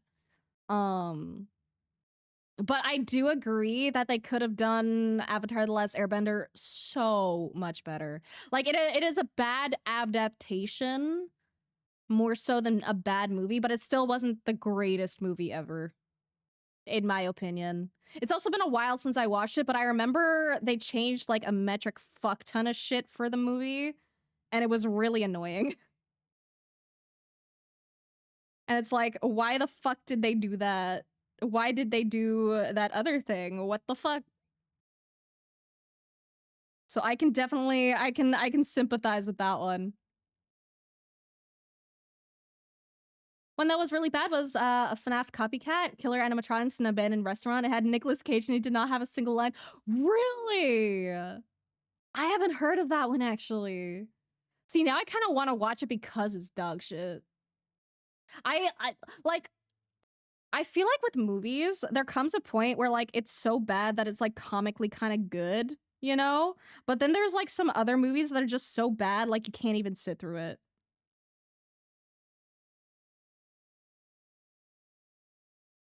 Like there's a scale on the movie badness, you know? Wasn't keen on the latest War of the Worlds movie. Was like, ooh, I like these movies, then it was dog shit. Dude, when they like have like a good series and then they like pull like a fucking awful one out of their ass, it's like, what the fuck are you doing? I get not every like I get you can't make a fucking banger every time, but you can try.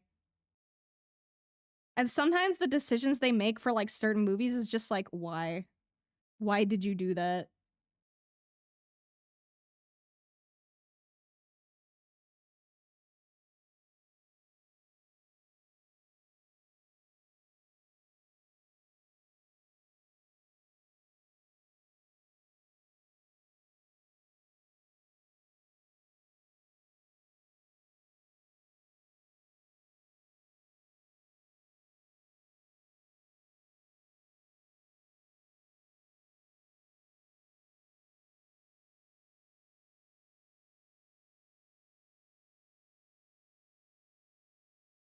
Normally I'd sketch out like an entire art, but I'm lazy.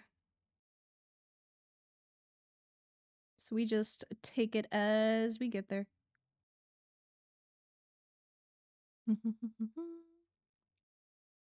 So what I'm thinking of, it was an interesting concept, but just poorly executed. That's the end of it. So my guess is something with a woman and some other 100% brain cancer. Prometheus had a good concept going, but the execution wasn't the best. Dude, when they have like a really good fucking idea and then they like fucking fuck it up really bad, that pisses me off, dude. It's like Sword Art Online, you know? It's like they could have went really really hard with it. But instead they get what we got and I'm like, cuz I fucking love the premise of Sword Art Online, but there are some parts of it that just could be a lot better.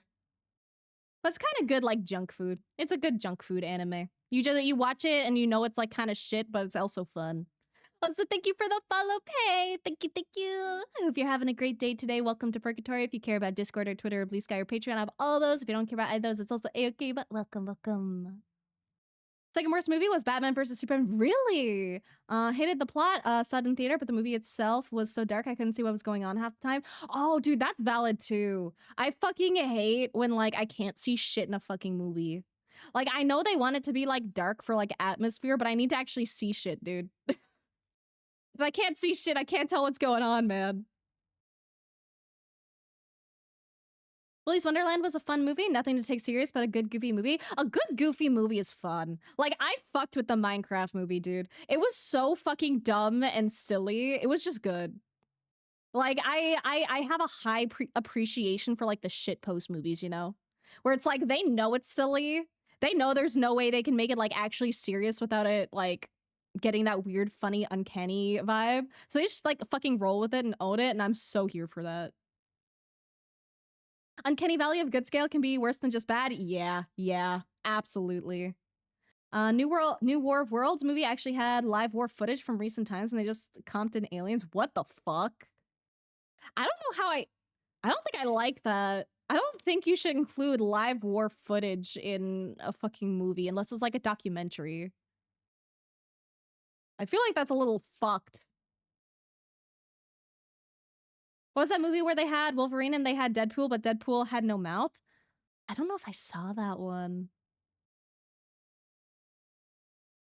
I also just can't imagine Deadpool without a mouth. Like, his whole gimmick is like him saying shit. At the worst series, Rings of Power couldn't finish, but at the very least, finally watched the Lord of the Rings extended cut, and that was a banger.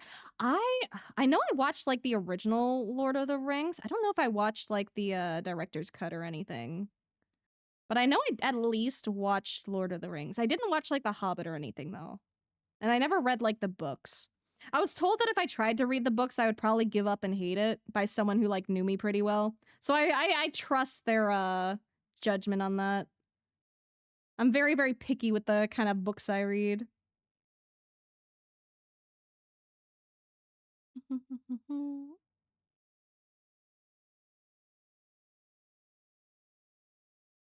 For whatever reason, DC movie were really dark.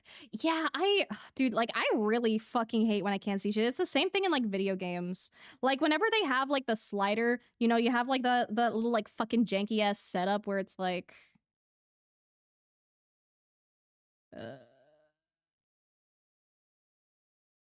where it's, like, adjust it until you can just, like, barely see the circle. Whenever it's that kind of shit, I always make it, like, a little extra lighter. Because I really don't like when the shit is, like, super fucking dark. I like being able to actually see stuff. Very distasteful, had 0% on Rotten Tomatoes. Oh, dude, 0? Holy shit. Yeah, that's insanely fucking disrespectful, dude. I do not like that. You do not include actual war shit unless, like, it's a fucking documentary. Like, documentary for that shit, totally valid. Any other place? No.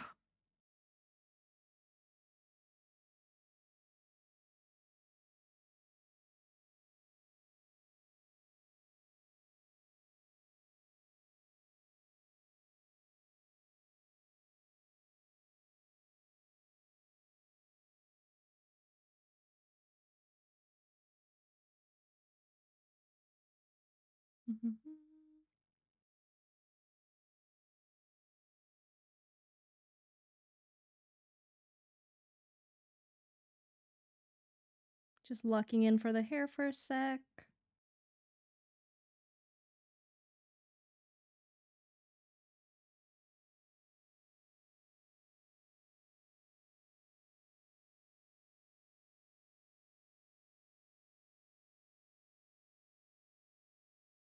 Also little horns.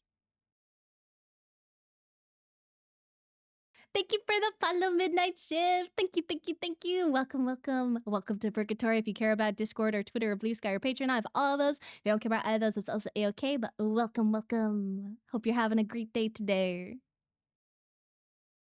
Also, thank you for the hydrate and the savior art and the stretch and everything. Thank you. Do a quick little savesies and make sure I'm saving in the right folder. Here we go.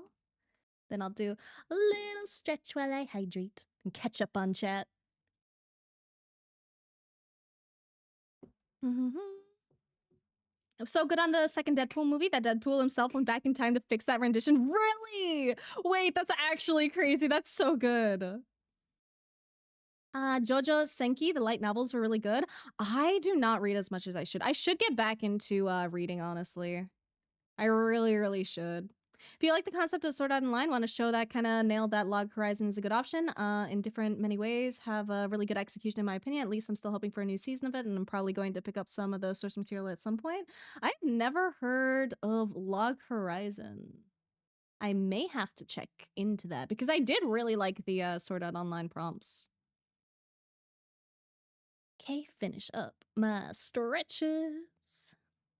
Cause I'm free? Let's go. We love freedom. Oh, you're on vacation? Where are you to? If you don't mind answering that. I know that's kind of like a weird like doxing question, but I would like to know where you're on vacation to.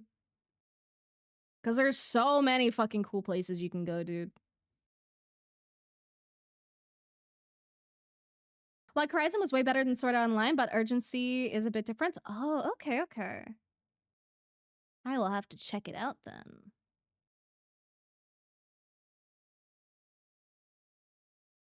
Okay.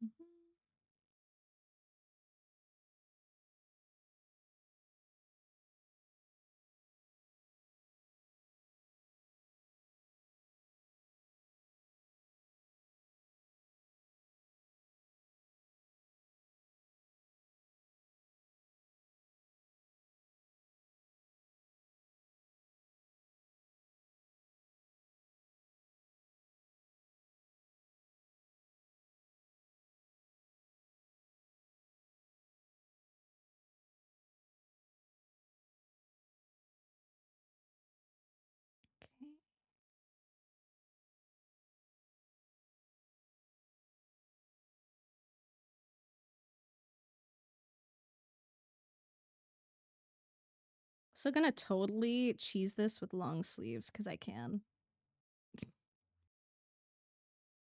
Let's just have like a cute, like comfy art today.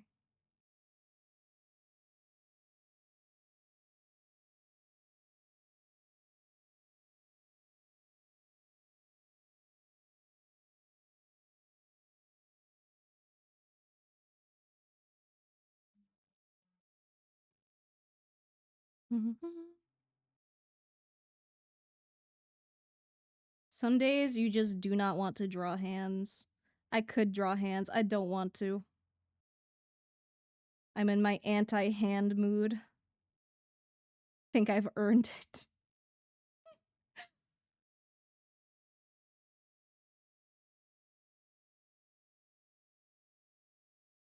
Actually, let's go with like big oversized sweater, because big oversized sweater always fun.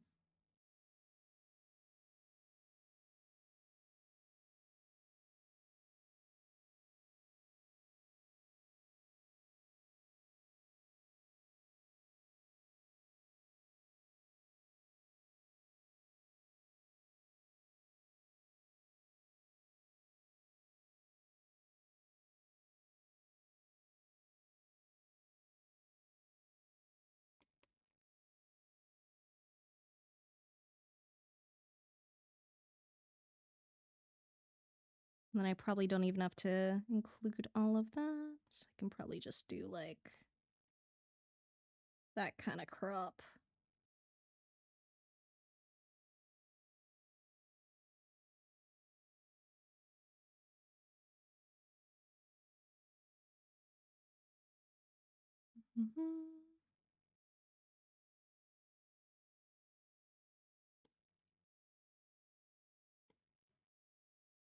Da, da, da, da, da.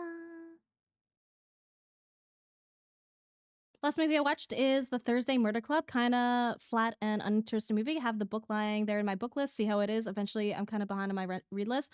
Ah, fair. I don't think I've heard of that one either. Actually, I do tend to like a story with murder though. I like a good old who done it. Always love soft, comfy, comfy, soft art. Yeah, and I do like making myself look a little smug. Just throw them instead. I could. Goes a lot more into the concept of you being stuck in a game and have to integrate yourself into the game world instead of some grand escape from the game. You're slowly learning about your new situation. Absolutely. Log Horizon has both action scenes and a lot of political in world options, so it scratched a lot of the itches that I like in those kind of situations. Oh, okay. 3 seasons. That could be wrong though. Would be pleasantly surprised if something I had missed just means more stuff to watch. Fair, fair, fair, fair. Dude, I have so much shit to watch. So much shit. There's so much like cool stuff, man. And it's like, how does one decide what the fuck to watch on a daily basis?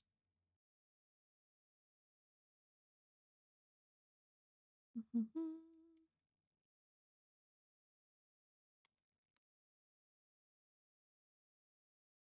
gonna be lazy and just like render my sketch. It's okay to have some lazy days. Not every day has to be a picture perfect art day all the time, every day.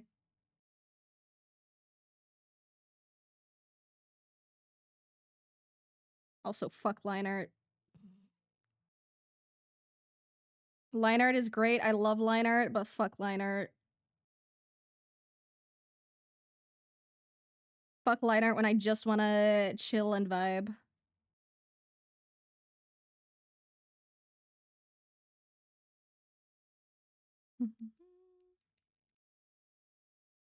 Actually, I could probably do this in grayscale pretty easy.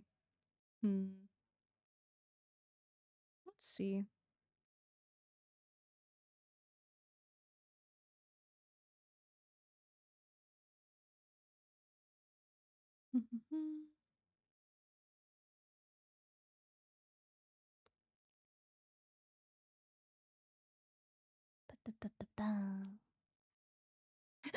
But Kirito has a harem. He does, man.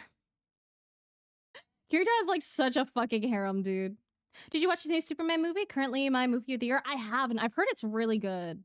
I've seen like that literal like one singular scene at the end of the movie that I'm not gonna say what it is because I don't want to spoil anyone else. But that's all I've seen of it. I know nothing else about the movie. So even though like I saw that little like ending scene that was apparently like really well written, I don't know much else about it. But I do want to watch it. I don't think I've watched like a lot of Superman in general. I know I watched like a lot of the originals because my dad really liked it. So we used to watch it together whenever I would go to Ontario and visit him. But I haven't really watched it much now that I, like, you know, am not with my dad.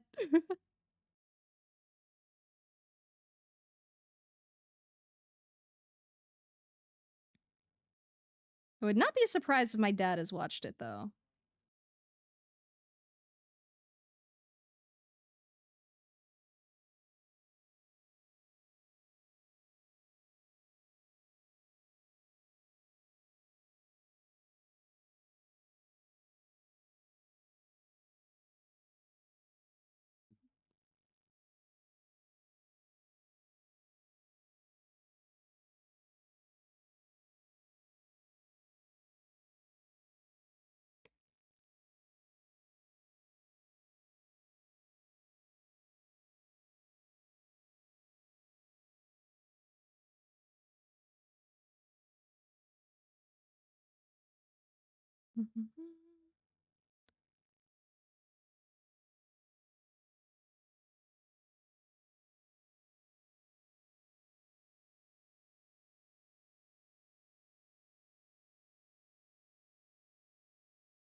Just lucking in a little bit.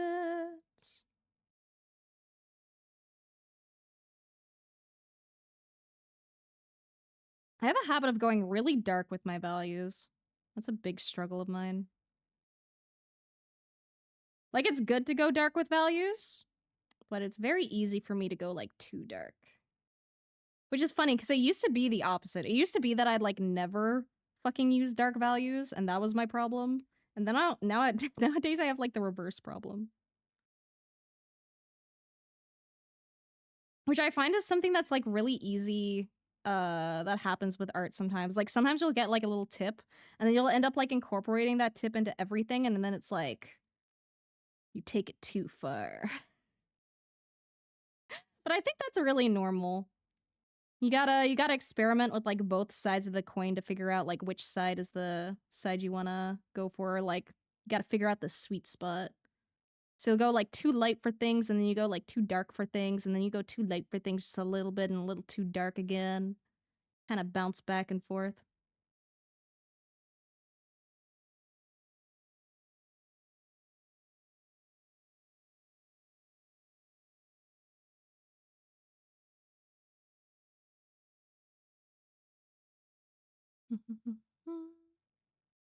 Lazy sketches and rendering your sketches is such a helpful concept I use now. Cause yeah, fuck line art. Exactly, dude. Just fucking render the sketch. Save your fucking ass. Fuck doing line art, dude. Like, I'll do line art for like commissioned work because duh. Because people are paying me to actually do it. But if it's just like my fun little stuff, then sometimes I just skip the line art and I just go brr. And I just like color my sketch in.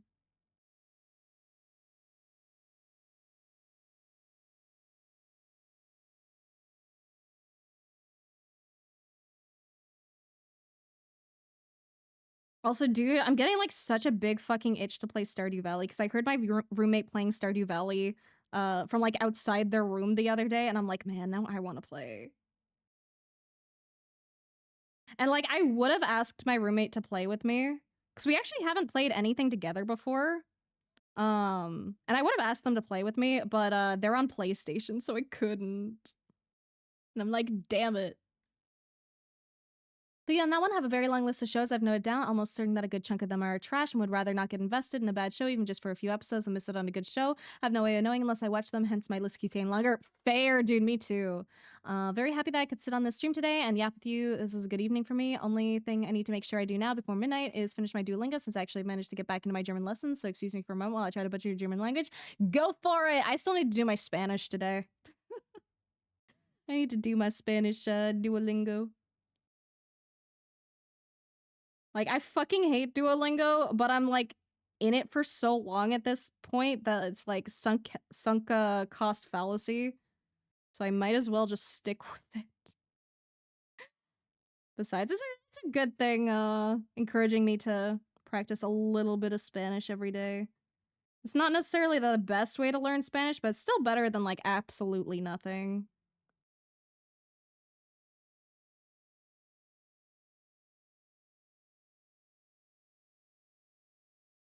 And sadly, I'm usually too busy to take language stuff a little more seriously like I would like to.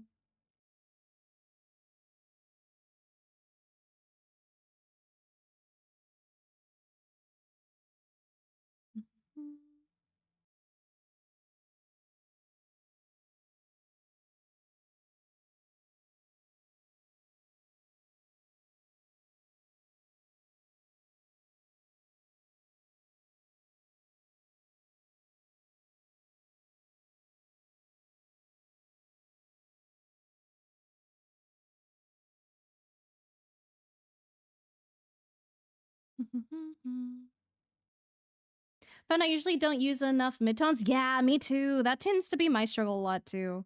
I tend to be good with like the dark and light, and then it's like everything in between is like a little bit of a struggle. I'm starting to get better with it though, you know, with practice. Could be better, could be worse.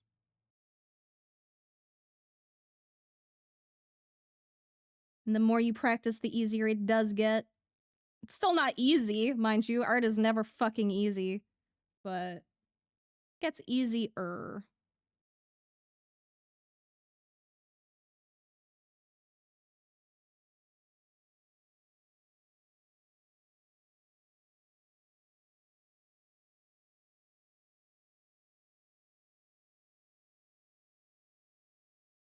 And also the thing with like a lot of anime styles is that sometimes you don't actually get like very much midtone. Like when shading for like traditional anime and shit, a lot of the times it was just like very basic stuff. Like you'd have your base color, your shading, and your highlight, and that was usually mostly it unless you were doing something like really fancy.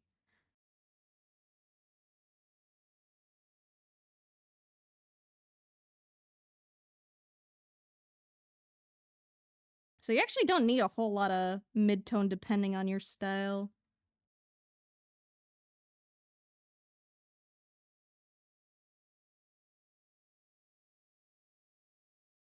Like art is just so fascinating because there's so many ways you can like take it.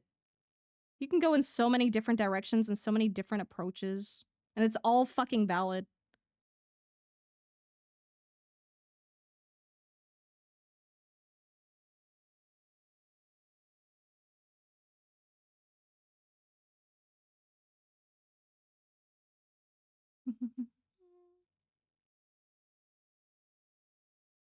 Need to try to learn to get rid of line art even when it's my pick. I spend so much time on the lines. Yeah, I don't spend much time on the lines at all usually. Like if it's a commission, like I spend a little bit more. But like in general, like with my art style and my approach and stuff, I usually do like a lot of overpainting at the end. So I try not to focus too much on the line work because most of the time I'll actually end up going over it and changing it later anyway. I mainly kind of use line work as like a way to separate things. So like I use like my line work for my color blocking and stuff, and then I like color block it and then I get like everything else that I need to do. And then I do like the finishing touches.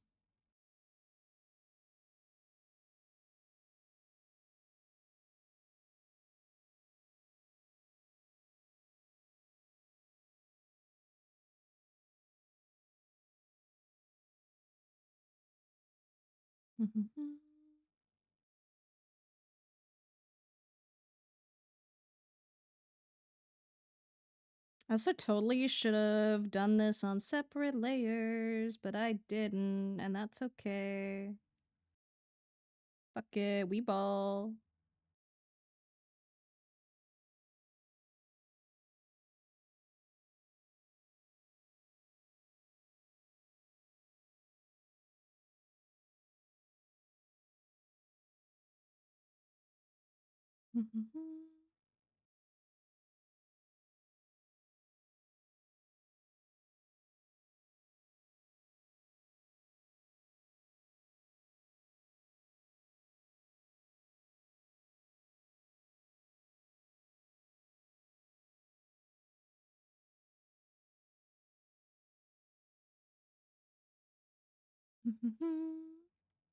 It's free now because the developer is working on their new game. Ah, which thing is free now?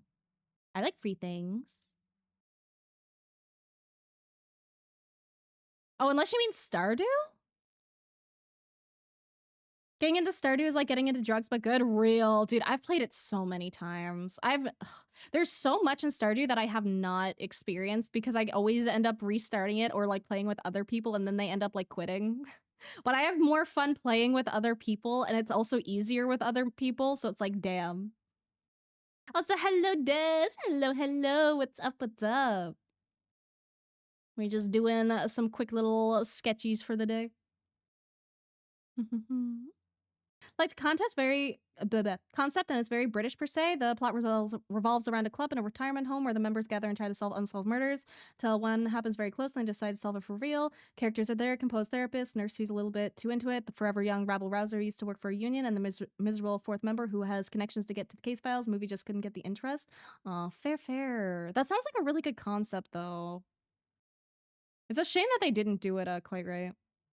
One of those readers who likes doing line art? Not me, dude. Line art feels like I'm like boxing myself in. And like not in a fun way. It feels like I have to commit to what I put down if I do like really solid line work. Where it's like I like having the freedom that painting has. Which is why I do like mostly tidy line work when I do a commission. And then I do and then I overpaint at the end and like touch it up. Stardew Valley is one of those games that tank my productivity. One more day. Real, dude. I fucking love Stardew so much. Dude, Stardew and like Slay the Spire. My guilty pleasures. And Fields of Mystery, but that kind of falls under the Stardew category anyway. I like my farming sims. Oh, good, thanks. Love the model design. Thank you. I enjoy my model design too. I did it myself. I'm very happy with how it turned out. And I cannot wait to have my new model done. And I mentioned before, but I'm hoping, fingers crossed, no promises, to have it done before Halloween, hopefully. Because I'm nearly caught up on my commissions. And then once I'm caught up on my commissions, then I can like fully focus on the model.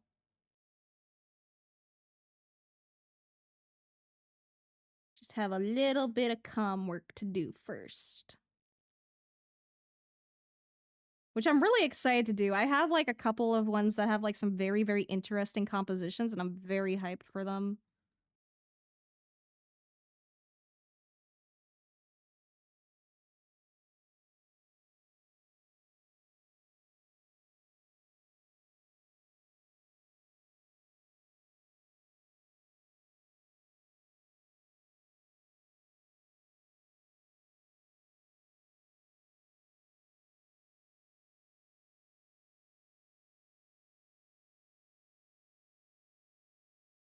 Mhm.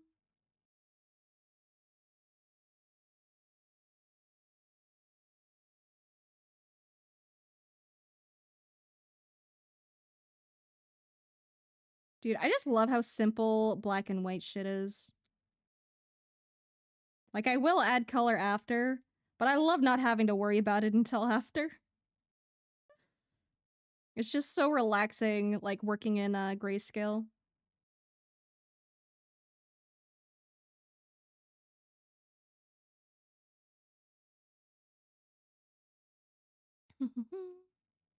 Need to learn a better process for doing my animations because I'm having to clean up my animation sketch. Yeah, animation is a bitch, dude. Animation is a fucking bitch. You have to be so fucking clean with that shit. So you want to be able to like properly place like your shadows and everything between like every frame. It's such a fucking hassle.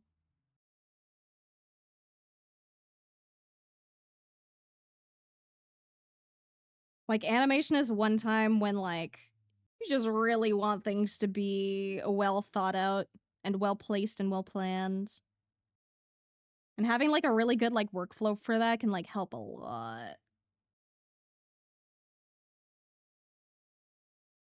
Like I know for example a lot of animation like especially like anime and stuff, they actually do the panels like without any anti-aliasing.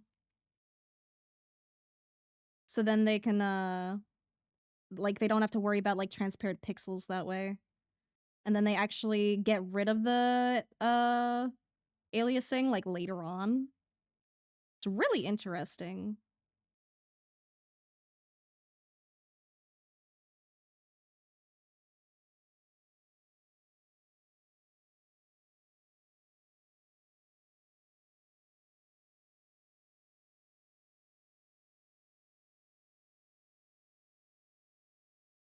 Saw the comment you posted yesterday. You could. Thank you, Taro. I'm glad you like. It was really fun to work on. I'm really proud of how that one came out. Like I really, really love how that one came out. I was very happy with like the coloring and everything. So it makes me very happy that you liked it too.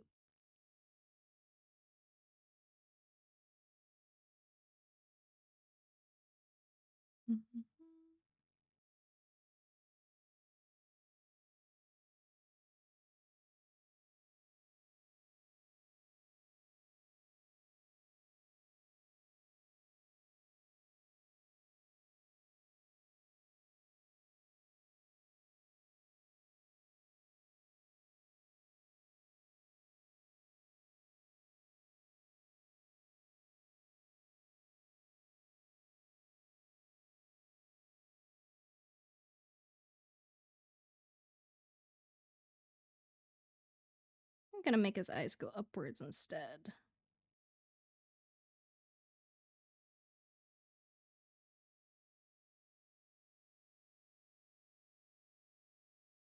I'm trying not to like over render it right now because I know I'm gonna like change a lot of stuff when I actually get the colors in.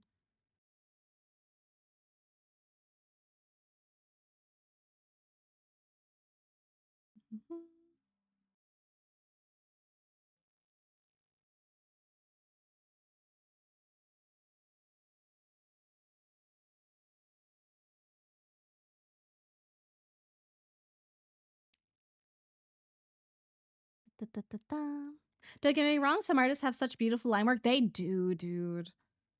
Some people have fucking insane line work. Like, dude, I have like this one friend whose line work is like fucking god tier, dude. Like their sketches look like fucking finished masterpieces.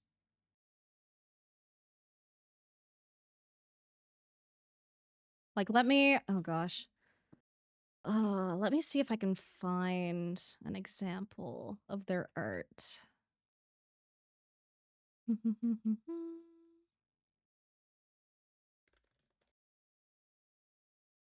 Let's see. Let's see.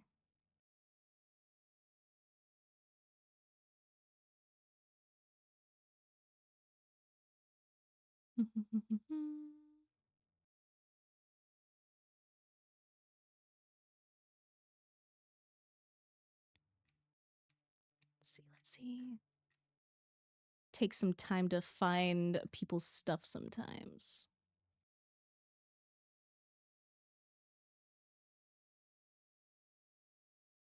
Yeah, it's Alex that has like insanely fucking clean work.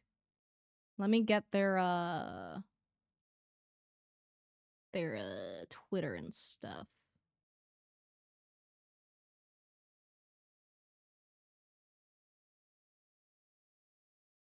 And I'll link you guys first, but like this person's line work is fucking god tier. They're so cool, man. So here's their Twitter. And then let me like, dude, these are their sketches, man. This to them is a fucking sketch. And I'm like, what the fuck, man? That's not a sketch. That's like a fucking rendered image, my dude. Their art is so fucking pretty.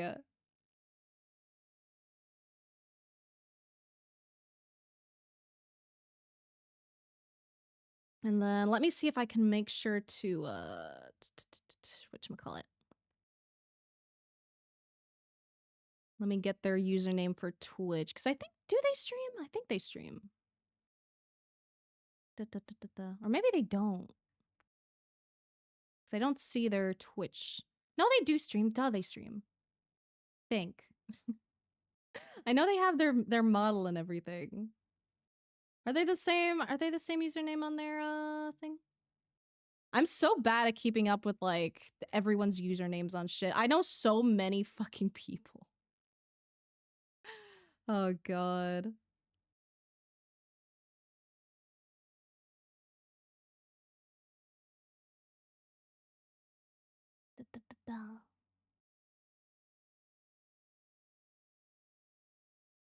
Okay, so they do have a Twitter. They just haven't streamed in a hot minute. Or not a Twitch, dude. My brain is like fucking screaming. But anyway, their art's fucking goated, dude. Fucking love. So popular, Blair? No. I just know people, that's it. It's not a popularity thing. I just know people. I'm just good with connections.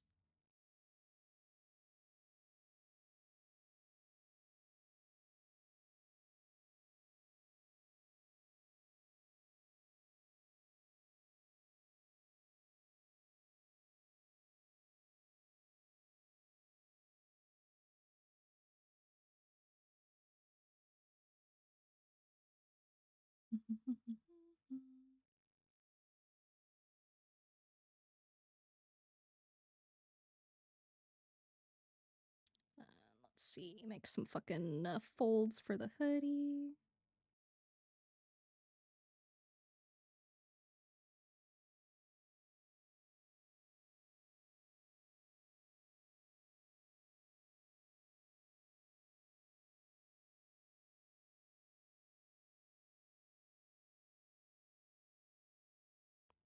Then include his little wings. But yeah, Alex's art is so fucking pretty, dude. Dude, I know so many fucking talented people. I just want to like scream about them like 20 fucking 4/7, dude. Like, I just love tasty art. We have so many people in our community, and I know so many other people who like aren't in the community. And it's just like, I'm surrounded by pretty shit all day. It's so good. But I always need more. I gotta see all the art text all the time.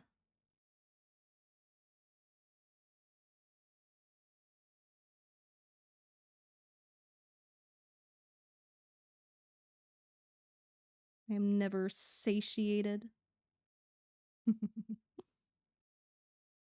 Rendering was perfect. Thank you, Taro. Gotta go now. Thank you for super cool stream. Of course. Thank you for hopping in, Waffle. Thank you, thank you, thank you. I hope you have a great rest of your day or night or whatever time it is. Hopefully one day I can make my own animation from storyboard to full thing with sound design and music. I hope so, dude. That would be such an achievement. Also, hello, Mac. Hi, hi. Brain not braining? Yeah, brain never braining, man. I try my best. But my brain do not like to work sometimes. And I just go, okay, you do you, man.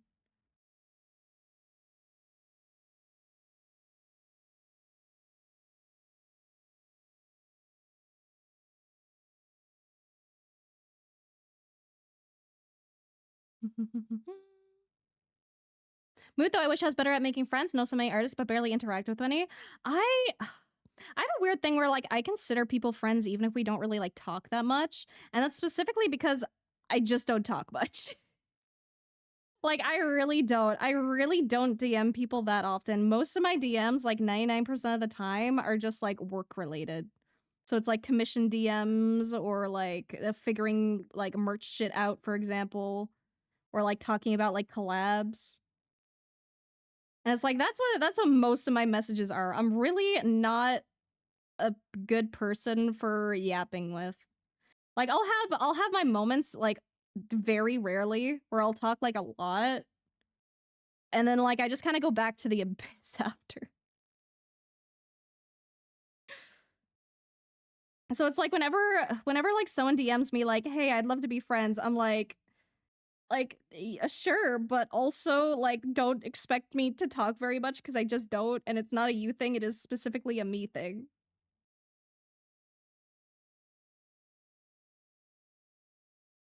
Like, I only have so many fucking hours in a day, and I cannot keep up with everyone who I consider to be my friend or whoever I want to be my friend. Like, it is time is not infinite as much as I would love for it to be.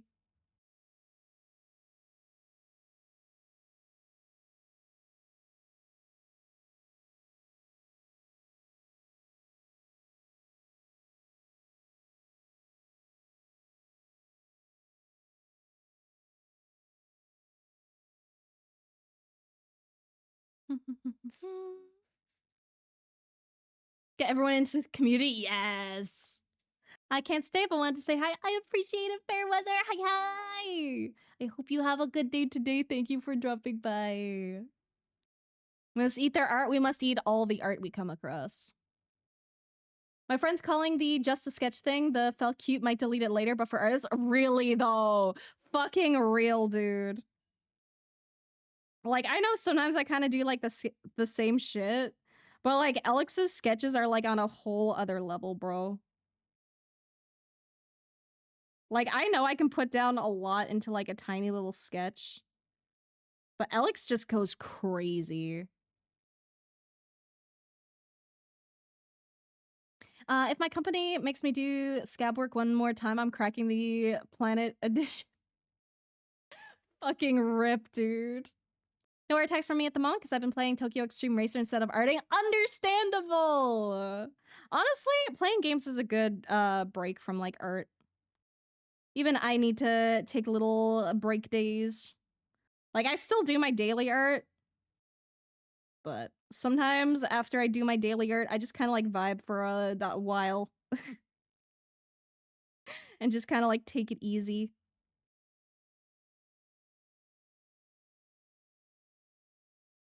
Breaks are very important.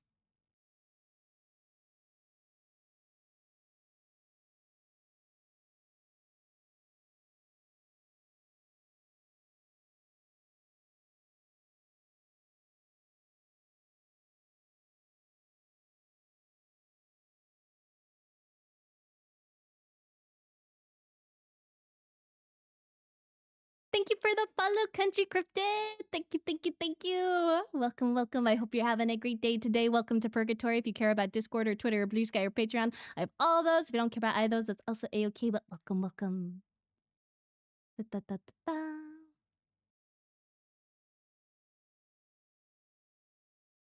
da. Also, Rakugaki. Yeah, Rakugaki is, you know, sketch. Also, hello, ghost. Hi, hi, hi. Da, da. Use all the yapping stamina on stream? I do, dude. I like save up my fucking yapping stamina for stream, and then I'm gone for another couple days.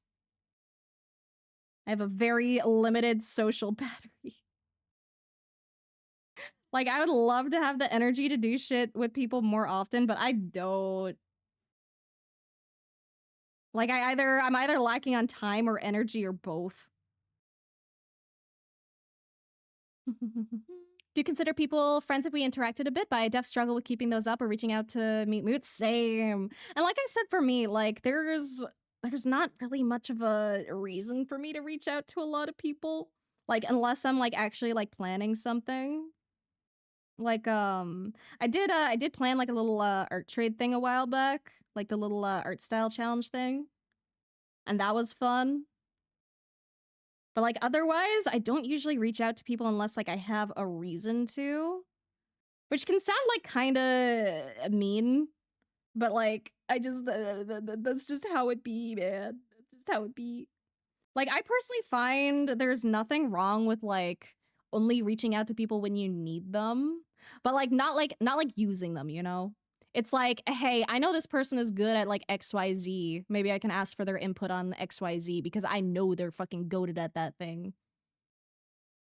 Like that tends to be like when I hit people up.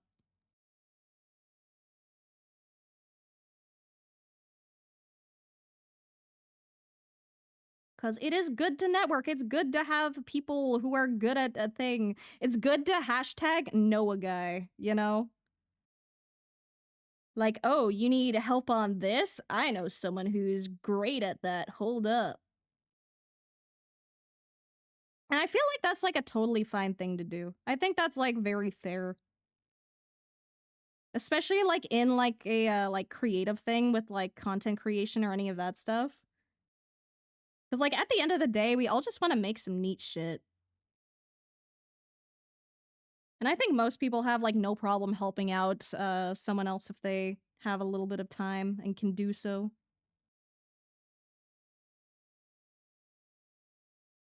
Like I have lots of friends that'll like come to me with like a little like artsy question. I'll be like, "I got you, fam."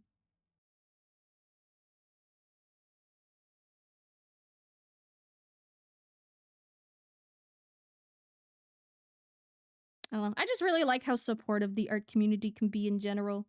We have a lot of really fucking neat people.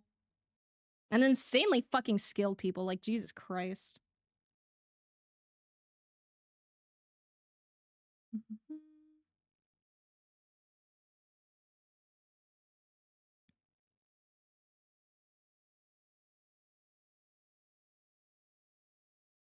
Okay, I'm gonna do a gradient map, I think, just to start with.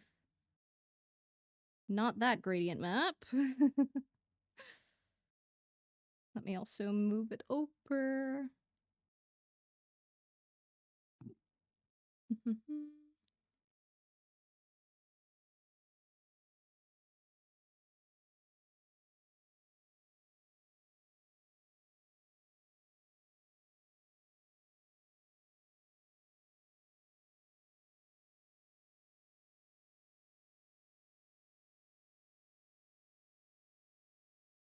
I just want a gradient map so I'm not working perfectly off of black and white.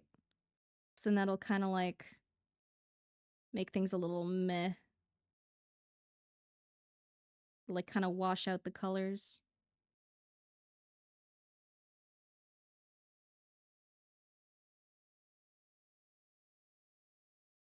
Okay, would help if my tablet would fucking work. What the fuck? CSP, you okay, bro? Hmm.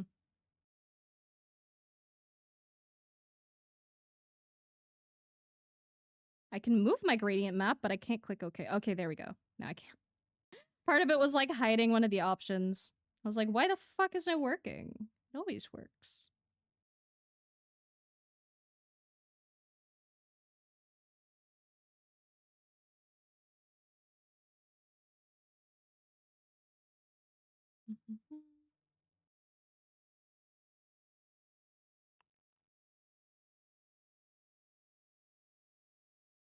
I could probably work off this. Let's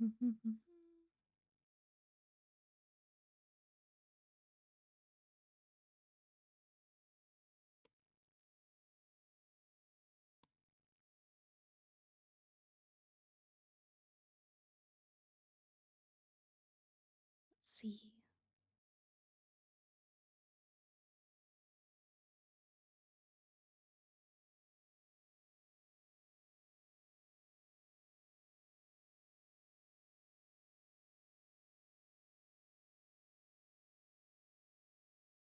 I don't usually do a whole lot of grayscale to color. I like it every once in a while though.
Honestly, I need like a lot more practice with grayscale to color.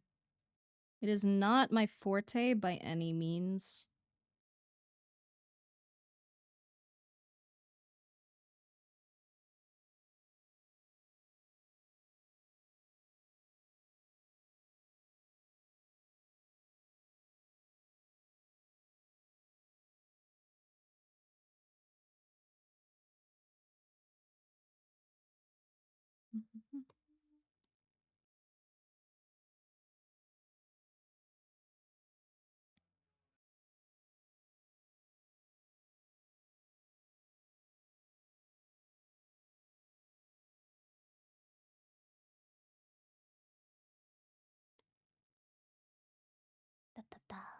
Hello, Hidalgo. Hi. What's up? What's up? Feel that I had many friends throughout my life, but not good at keeping contacts. Rarely talk to them. Still consider them my friends, but don't think they consider me in their life anymore. You never know. They might. I always consider people still in my life, but like a way someone described it for me one time that they heard from like someone else is like it's kind of like planets in rotation, right? Like you're still like friends, but they're just like not in your orbit right now. They're kind of like on the other side. They'll come back at some point. Like some people are like a once a year kind of person, and then other people are like once every few months. Very few people are like every day or something.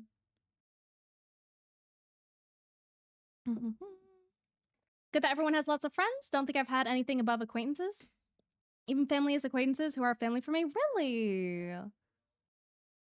That kind of sounds a little sad, man. Like growing up, I've always had like people around that I've always been like very good friends with.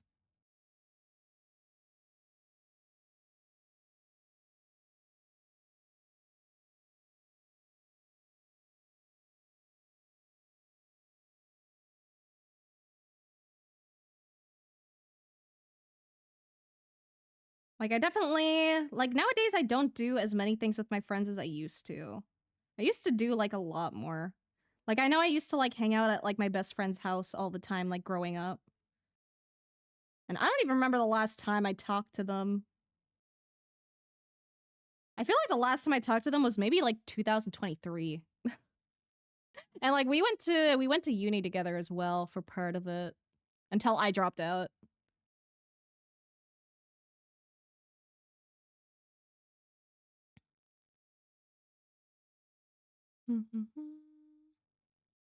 Let's see, when is the last time I talked to them? Oh, no, I did talk to them during, like, 2024. Let's go. Okay, it's only been a little over a year since I gave them a little hello.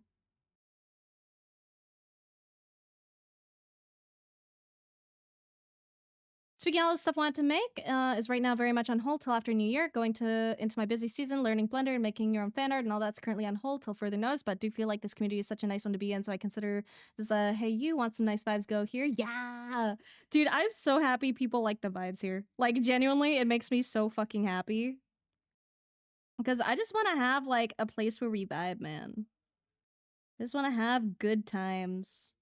Just wanna chill and make funny art and sometimes say like a little sussy shit and then like we good. That is how I like to go about my life. It is the community I wish to create.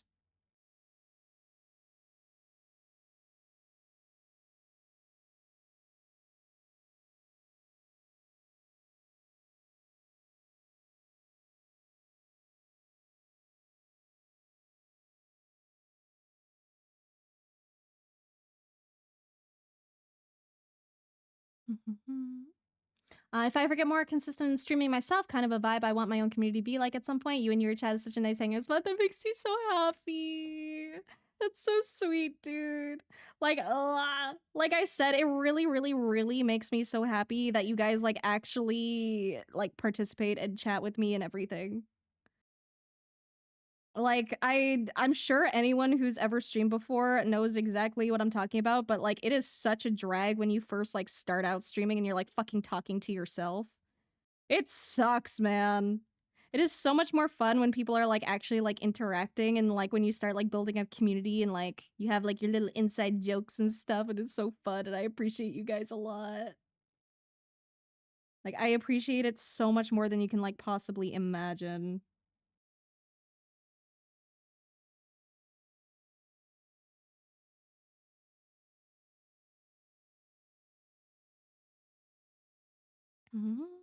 Used to only do grayscale? Really? Dude, grayscale is like probably more of like a newer thing for me. I used to try to do grayscale, but I was pretty ass at it, so then I didn't do it for a while. But I've been trying to get better. Debating whether Batcat's really comfy or you're choking the shit out of them. Why not both? Maybe they like to be choked. You can't kink shame Batcat. They can enjoy it at the same time. Which honestly, I also want to design a femme Batcat design. I think what I might do is I might give Batcat a femme design and then I may lewd them. They may become my lewd art subject.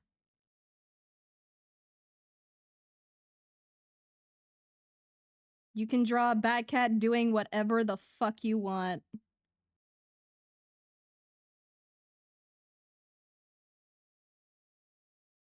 Batcat is open to everything.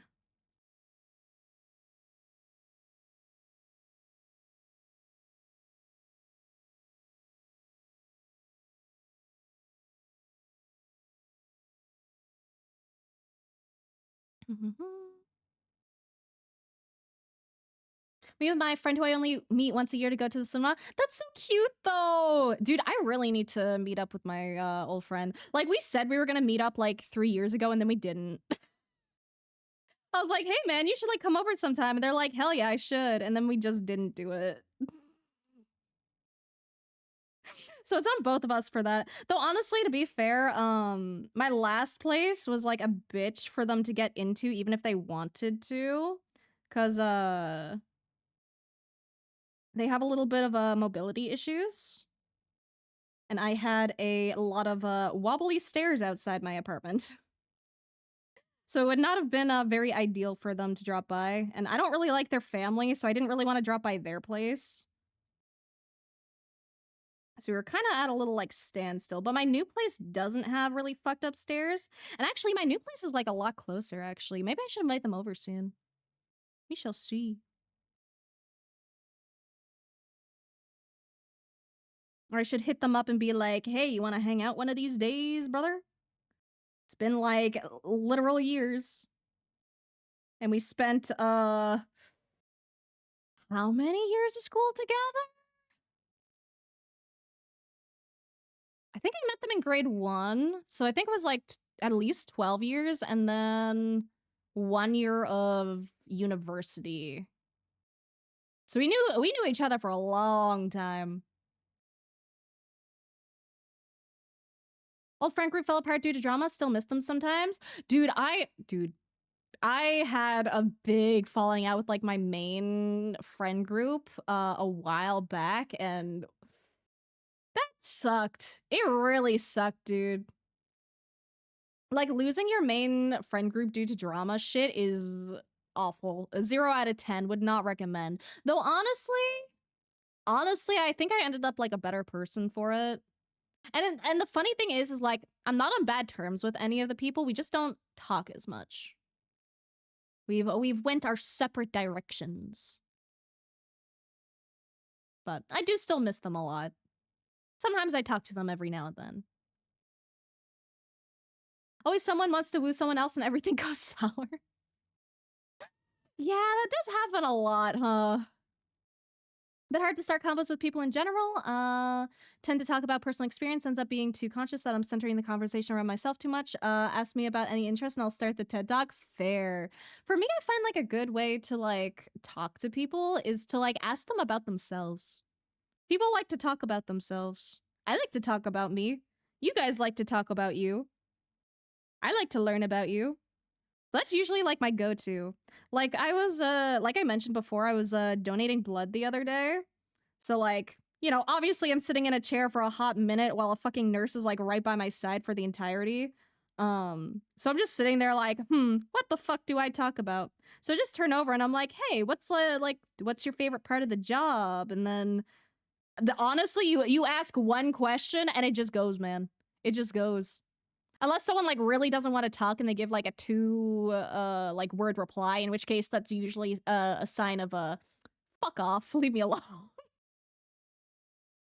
But like, nah, I was vibing with the nurse, man.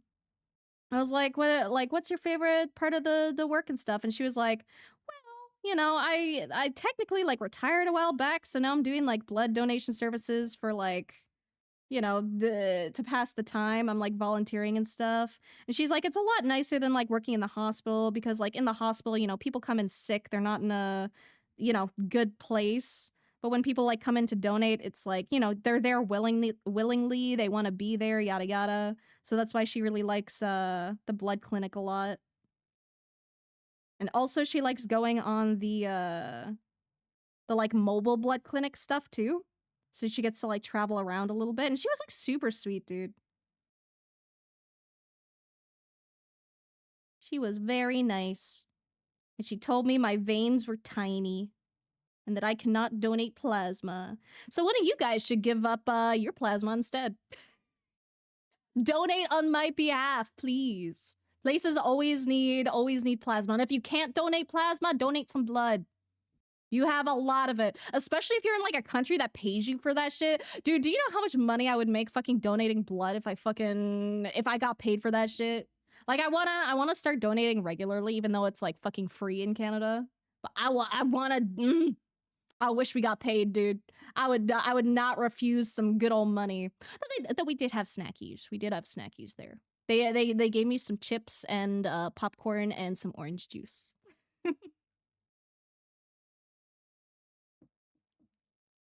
Da, da, da, da. Did someone say chokies? Yeah, Batcat likes chokies. Batcat is a being. TM. Do it? I probably will. I want to lewd Batcat. We'll see. Post the animation in live chat? Oh, you know I gotta check if it's animation, dude. Let me see. Oh, let's go! Dude, that's so fucking good! Dude, that's gonna be sick when it's done. I cannot wait to see it complete, dude. Afternoon burned $300 on a motherboard. Dude, I saw on Twitter. Fucking rip, bro. That fucking sucks. Like playing around with color because I always used to focus on black and white. Fair, dude. I enjoy color a lot more nowadays. I used to not enjoy color as much because I found it really confusing and therefore really intimidating, and I wasn't good at it. Therefore, I didn't like anything I made that had a lot of color in it compared to like my sketches. But nowadays, I'm starting to like understand color a lot more, and it makes me happier and it makes it easier to enjoy. Also, thank you for the resupport. Thank you. Dude, I appreciate you so much. Like, fuck, man. 29 months. Jesus Christ. What's up? What's up with you, man? I'm vibing. Do they take slime? Maybe. Bias was set to AM, not PM. Yeah, I gotta fix that. Not me once literally carrying my bestie up to my flat third floor because she was tired. Might have died for a moment then. Dude, so like, okay, a little bit of context, like in high school and shit, I used to, I'm not exactly part of the quote like normie club, right? Think I really fit in with the normies. So like I had my friends. A couple of us were a little disabled. Couple of us had a little bit of a mobility issues. And I remember one time, we were on the second floor and the fire alarm went off, and it wasn't a test, right? It wasn't like a safe one, so they couldn't do things like the chill way. But as soon as I fucking heard that, I looked over to my friend who uses a walker, and I was like, bro, I'm fucking carrying you, get over here. So I carried her down the steps during like the fire alarm shit. And then I just waited until they brought down her walker and then put her back down. And I was like, I got you, man. I ain't letting you go up in flames. We good. That's longest friend I have is from 3rd grade. No, I have a lot of pretty long-term friends. Like there's that one friend that's like 13 years, and then another one who's 6, 8, I want to say 10 years. Though we definitely don't talk as much anymore. Um Actually, I don't really talk to anyone that I've used to talk to as much, really. Hmm. Mainly cuz that friend group kind of fizzled. But we're still on good terms though. Reminds me of a few friend groups I haven't kept in touch with, but mostly due to busy lives. Exactly. Life is just fucking busy, dude. And you have to prioritize your people, you know? If you get a partner, you're prioritizing your partner, and then if you have a family, you're prioritizing like your family and shit. And it's just hard, dude. And then there's like work, and then, having some alone time, and then probably alone time with your partner or something if they're there, and it's like getting time is hard, dude. Come across as a very social introvert? Yeah. Yeah. That's very accurate, honestly. Social introvert, I think, fits very well. Cause like I am generally pretty introverted. I really like my alone time. Like I told you guys, I'm pretty honest when people want to be friends with me. I'm like, please don't expect me to talk a lot because I really don't. I'm very tired very easily. Like, I don't fucking hate you, I promise. I'm just a fucking eepy motherfucker with a very low social battery and generally other shit to be doing. But I do like some aspects of being social. I am not purely just introvert all the time. Otherwise, I don't think I'd like even stream, you know? And it's weird because it's like on stream is like the most social I tend to be. Cause like if I hop into like calls with friends and stuff, I'm usually like dead silent and on the like sideline unless something like really interesting happens. Where it's like I just have to fucking like speak up, you know? Or like you get the opportunity to say like some really like snide shit. So you just like pipe up for like 2 seconds and then go back to your quiet abyss.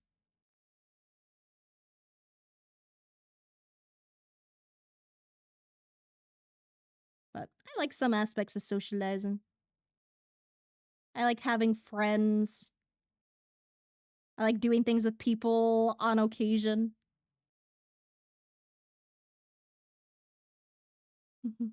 Becca looks so happy. Yeah, you're a happy little guy. Alright, give him my plasma. Let's go. Dude, I wish I could donate. I can't donate my plasma, but I can at least give my blood every couple of months. Not to take away from your story, Blood Clinic is such a metal name. It is, dude. Like, hell yeah, I work at the Blood Clinic. Like, how fucking badass, dude. Yeah, I fucking hook you up to, like, I fucking give you little needles and I fucking steal your blood and shit. Metal as fuck.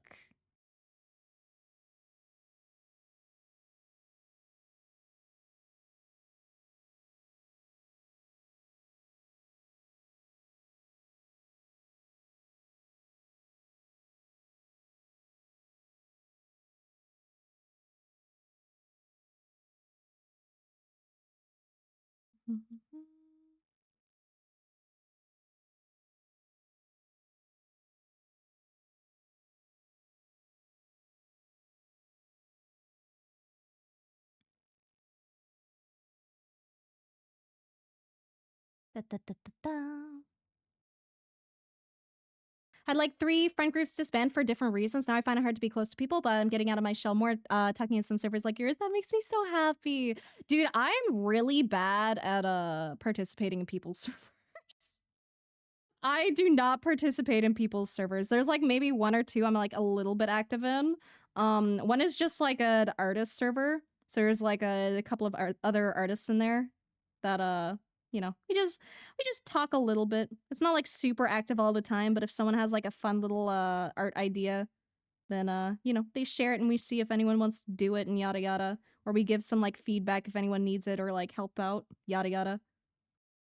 But it's usually like a pretty chill server. And then I'm in another one that's like another art server that's a little more active, which makes me less hesitant to be active as well. I get intimidated by like very active servers, which I feel like is like pretty normal. But I also just don't usually have the time to be super active. Like when it comes to like the first artsy one, it's like usually there's not too many notifications, so I can just like poke over, and if it's something I can help with, I'll like, you know, pop in. Otherwise, it's like, nah. And then I'm a part of like so many fucking VTuber servers, but I don't really use them. I mainly have them there in case anyone wants to like collab, and then I don't have to like rejoin it. But I'm kind of tempted to clean out my server list, honestly. Just because it takes up a lot of space and I'm like, eh.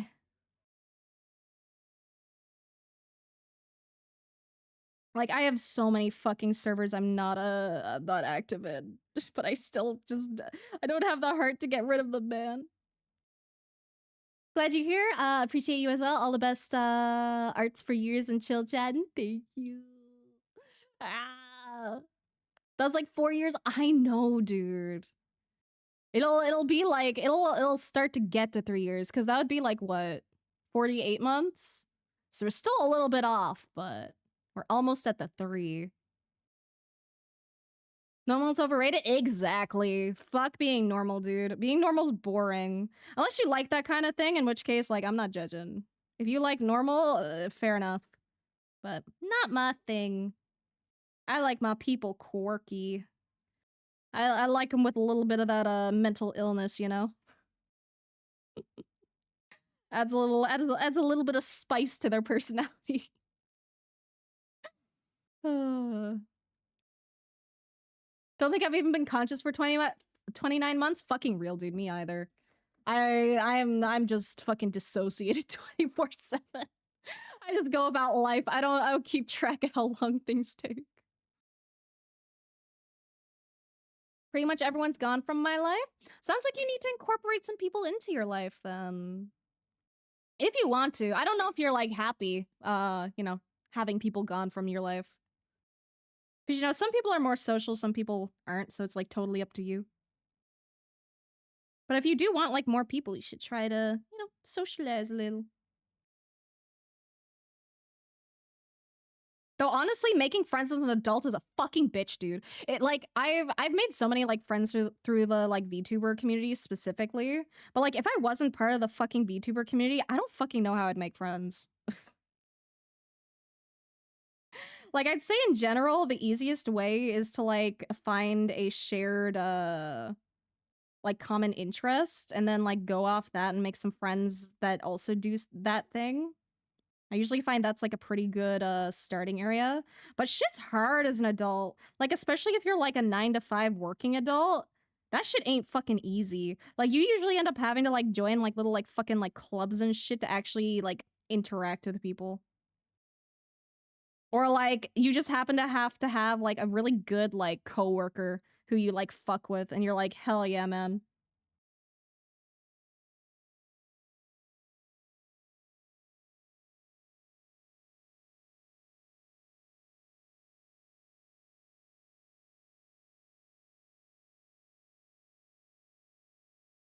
Like making friends, like it's hard, but it's also easy sometimes. Like it really just like depends, you know?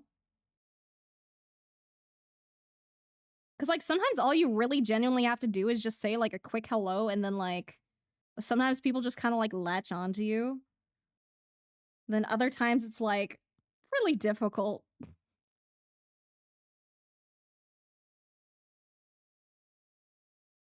I guess I should say it's like harder to make like a really good friend, you know?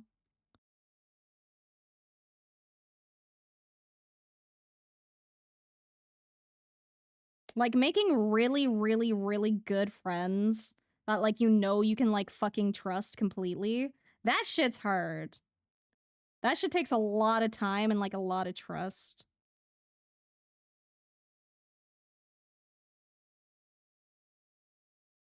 But acquaintances are like pretty easy. And then sometimes those acquaintances evolve. And they become like their own like friend tier. They like go up. They level up. About to say that I don't think I have such long-term friends, but then realize I've been friends with my mate for like 13 years. Yeah, dude, time fucking passes sometimes and you don't even realize. And you're like, God damn, I've known you that fucking long, bro. The linear nature of time is cruel. It is. Dude, I wish time was like kind of more like a fucking loop-de-loop. Like, could you imagine what we could do if like time wasn't linear? We could do some like crazy shit. You could meet so many fucking people.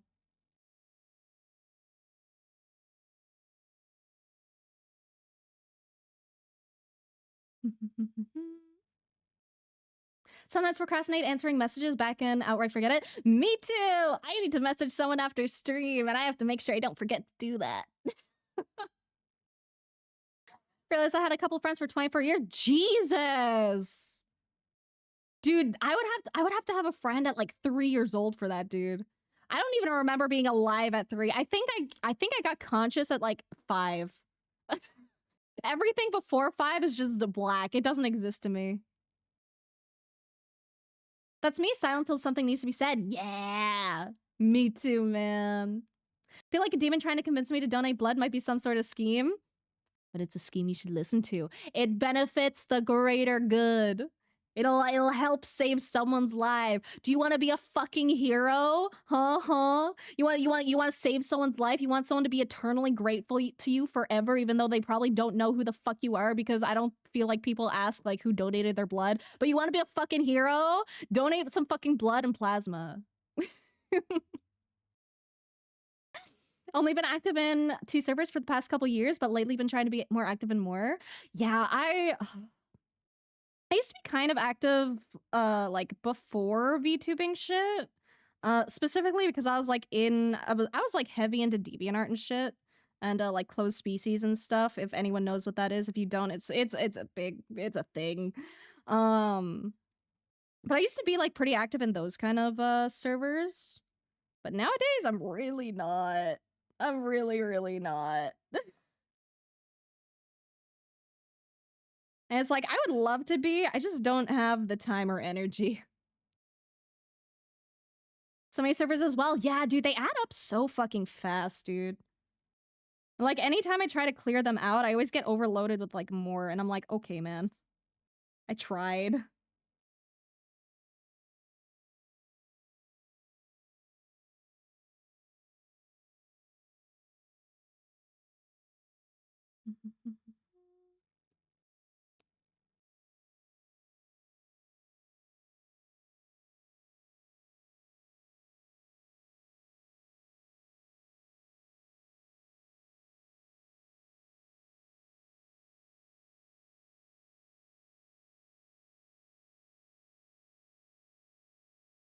Just locking in on my little stripies.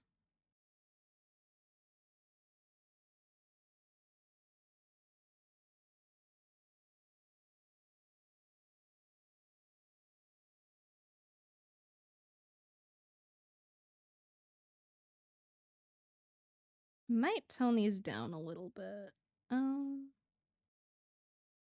So maybe add more of a curve there.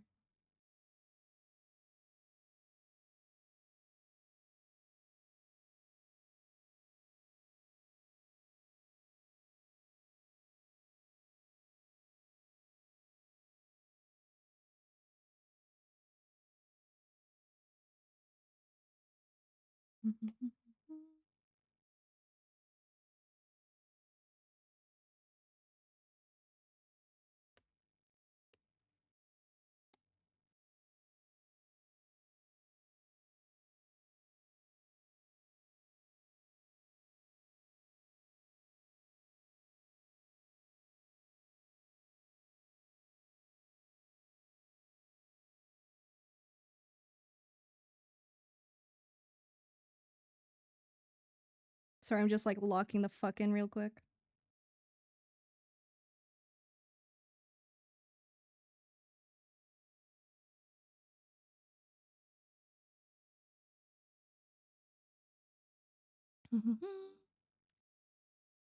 So you for donating blood means the vampire rampage is postponed for another year too. And on a more serious note, would donate blood if it wasn't for my needle phobia. Understandable, very very understandable. I actually donated blood with someone who does have a very very bad needle phobia, but they really really wanted to donate despite it, and it was an experience.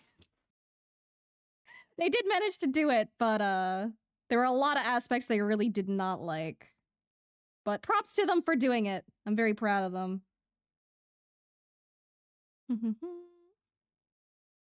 Also, thank you for the reset, Fazula. Thank you. I appreciate it. Like, genuinely, dude, I appreciate it so much. You guys, like, do not understand how much, like, just one little sub helps. I really, really, really appreciate it. I would not be able to do as much fucking cool shit as I've been able to do without you guys. And I would not be able to have, like, plans for, like... Thank you, Frog. Thank you. Thank you, Macaroni, too. You guys are so fucking sweet. Rah! Thank you. But, like, really, genuinely, I really, really, really, really, really do appreciate it. I'm so excited to, like, try and set up for the hand cam stuff. I still need to buy the tripod, but I did manage to get my camera, like, working with the PC, kind of. I still need to test it, like, more and stuff. But I'm excited. I'm gonna be able to do so much cool shit, you guys. And it's all because you guys support me, and thank you. And especially my lurkers, too. I love you guys, too. You do not have to give me money for me to love you. Like, I like money, too, but I appreciate my fucking lurkers. You guys carry. You guys give me the funny number, which give me dopamine and make me happy. Oh, where was I in chat? Oh, gosh. Also, thank you for the hydrate. Thank you, thank you.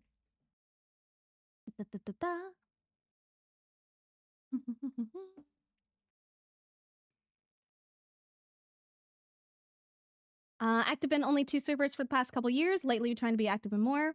Don't like trying to be active in big servers or ones that feel like very closed off inside group. Yeah, exactly. Big ones like get me scared, man. I get intimidated very easily. Have been active in a bunch of servers for years. Not me. I cannot keep up with it. I like my alone time too much. Usually get really intimidated by active chats on Twitch, so the fact that I'm interacting a lot here is an interesting fact to me, and very active Discord servers usually don't talk a lot in them either. Try to be normal. Once it was the worst 3 seconds of my life. Fucking real, dude. And I'm the same way, too. If Twitch chat is, like, really, really active, I don't usually participate much. But I appreciate it when you guys do. I love reading all your shit. All friends I make are either artists or VTubers or both. Feeling when I met my bestie on Tinder. Literally, dude. Dude, I have a friend that I met on like fucking Bumble ages ago. And like we're still friends.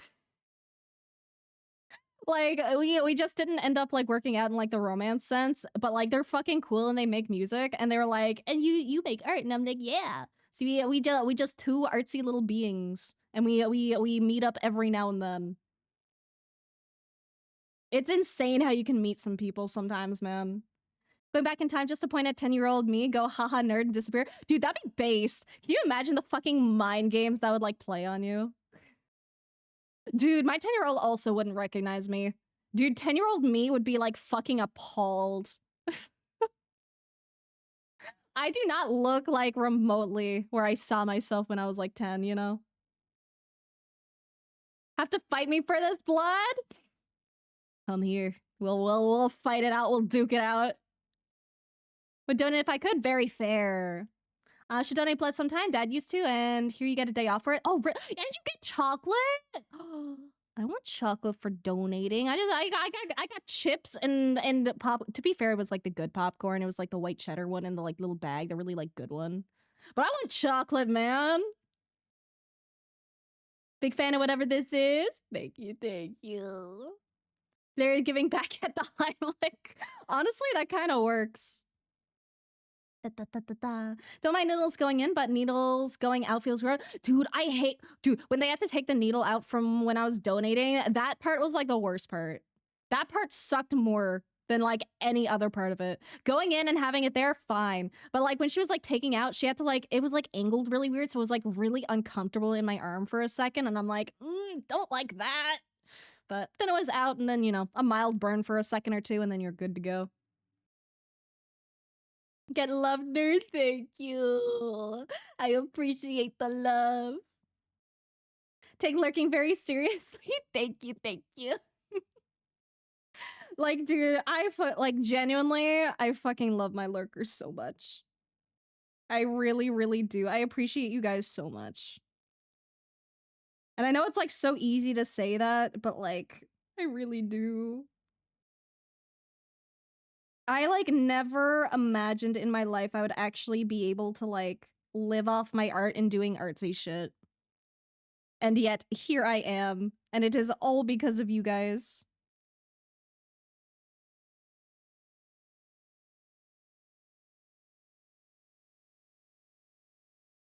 Like, I would not have the motivation to do shit if I didn't have people who made it fun for me.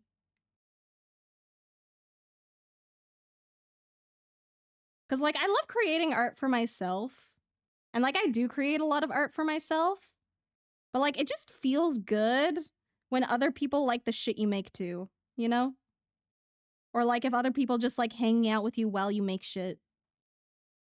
They don't even have to like the end result. It's just, like, hanging out that's fun.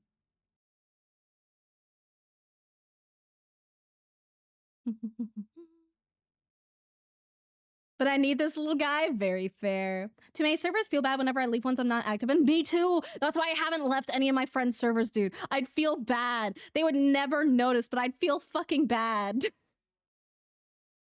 10-year-old me was already depressed. Don't know what to tell him. Oh, dude. Yeah, 10-year-old me was, going through some things.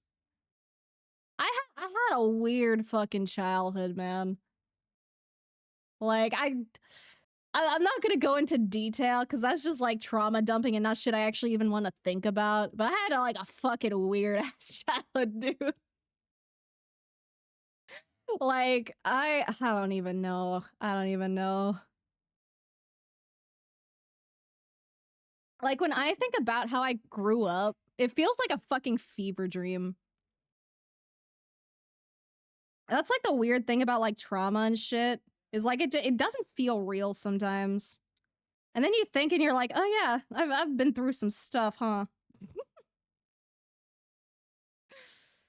uh, life is an experience, and it keeps on going.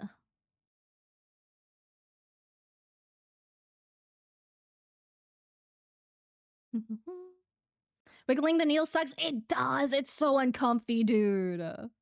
I like 5 different servers I stay active in. Far too social for an introvert. Fair. Nah, I'm definitely social introvert. I think that fits me very, very well. I like my alone time, but I also really like my social time. And I feel like if I don't get both of them, I'm unhappy. But if I get too much of either, then I'm also unhappy. I need like a good, healthy balance of it. Yeah, ambivert. Type of person who doesn't mind the feeling of a needle but will not look at it. Yeah, I don't look. I don't look. I always look away. Like I can take needles like perfectly fine. I don't like it. Like I'm sure some people maybe do, but I feel like most people don't like it. And I don't like it. But I tolerate it. It's fine. It's whatever. But I don't like looking at it. Cause like I feel like if I look at it, then I feel like I'm going to react like body-wise and not mind-wise, you know? It's like not seeing it helps me not react to it. But if I see it getting closer to my skin, then it's like then I get the urge to like back away. And it's not because I have like a problem with needles. It's just like instinct. It's like my body screaming at me to get away from sharp thing. But like I don't like it. I don't hate it. It is what it is. I just can't look. I can't give it a little looky. I remember I did look one time when I got like my first, no, not my first needle. I definitely had ones before with that, but I remember looking because they finally let me look. Like I was old enough. It was one of my like school shots. And like, it wasn't that bad. And I was just like, oh, okay, that's all it is. And then I was like, okay, that's good for me. I never have to look again. I satiated my curiosity. Surf into the distance. Yeah, I literally look the opposite direction until like I know it's good. And then I look back over and then I look at it. When other people like the shit you do, it gives that parental approval feeling. Exactly. I love feeling validated. I will not lie about that. It's good to get validation. It feels fucking good. You wonder why people like use social media? It's because they like that funny little validation when they get little funny hearts on their little posts. People like feeling validated. It is very normal. It's very human. We probably place a little bit too much on it nowadays with social media. Because, you know, it's very easy to feel bad about something if something doesn't, like, pop the fuck off. But that's when you have to, like, the approach for, like, social media I have is, like, I go in with the expectation of I'm gonna get, like, 20 likes, maybe. Or, like, 1 or 2. Maybe not even that, you know? I go in with the expectation of it, like, flopping. And then I just get happy when it doesn't. That's usually my go-to. And like I say like 20 as a low number like right now, but that's only based on like my personal stats because like I know ages ago I was happy to get 20. But now my standards are higher. And I'm like, I want more validation. I want more funny internet points. But I try not to let numbers get to me. Especially because like I know how fucking bullshit of an algorithm like Twitter fucking has. Like, it is fucking awful. You can make the prettiest fucking shit and get 0 attention on Twitter just because, like, algorithm ass. And then someone posts, like, a funny, scrungly cat doodle and they, like, get, like, 200,000 likes and you're like, okay, man. I see it was rigged from the start.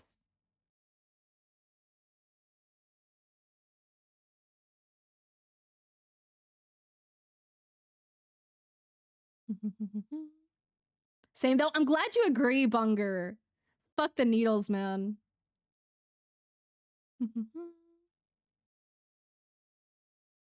Want to get back to streaming on Discord or Twitch? Such a boost of motivation. It is.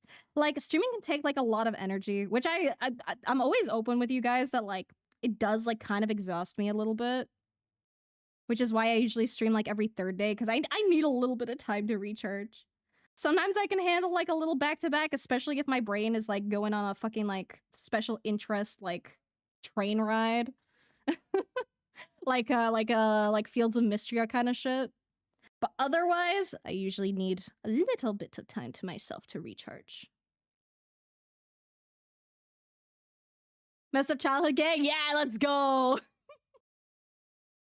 Hard enough for me to go for a blood test when the nurse is wiggling the needle in my arm just to draw blood. Oh, that's not fun. I haven't had a bad blood draw, really, honestly. Most of mine have been, like, pretty fine. Like, I guess my veins are small, but I guess they're not, like, too hard to hit, at least.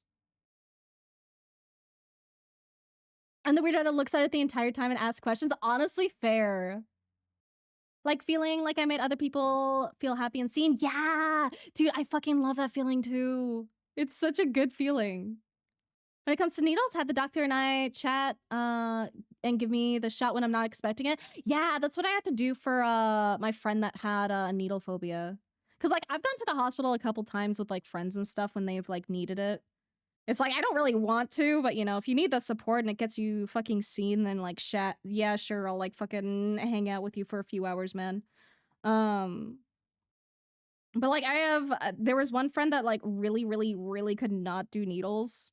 And like whenever they talk to the nurse, I'd also talk to the nurse and I'd be like, yo, listen, like they really can't do needles. You really gotta like kind of surprise them and like not tell them or give them any hint when you're gonna give them. You just kind of have to do it real quick. Like, trust me. Ugh. On the opposite, I want to see the needle when it's coming. Maybe it's trust issues. It could be. Like for me, I have like complete trust with the medical person on me. I'm just like, I will stay perfectly still. I will not move an inch and they will do their thing and it'll be fine. But if I look, I might move an inch and then it might turn out bad. So I look away. Hate needles as is, but it's weird because I can go and get a piercing, no problem. Same, dude. I have zero problem getting a piercing. I love getting piercings.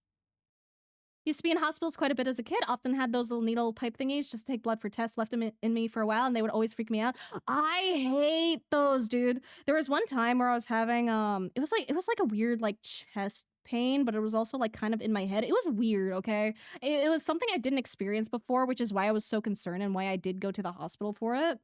But like I turned out fine. Everything came back totally fine, and they're like, "Yep, you can go." Like, you're fucking fine, man. Why you here? And I'm like, okay. Um, but I remember they had to leave like one of the thingies in my arm for the blood draw, and that shit was so fucking uncomfy. I fucking hate it, dude. I have very sensitive skin, and I can feel things like on my body or in my body very easily. And I know no like, man. I don't like the when they leave the fucking thing there. I'd kind of rather them just stab me again. Like, I'm gonna be real. But I know it's not practical to just, like, stab me again. It's better to just, like, use the fucking hole that's there, you know? But that sucks. Ugh. I'm glad that you say you used to be in hospitals a lot, though, which means you're probably not in hospitals as much anymore, which is a good thing. Happy for you, Mick. Getting uncomfortable hearing about it, scratching at my arms right now because the topic of how bad my thing is. Oh, I'm sorry. My apologies. I am very open with a lot of topics. I have like absolutely no problem when it comes to medical shit or anything. And I find it usually like pretty fascinating too.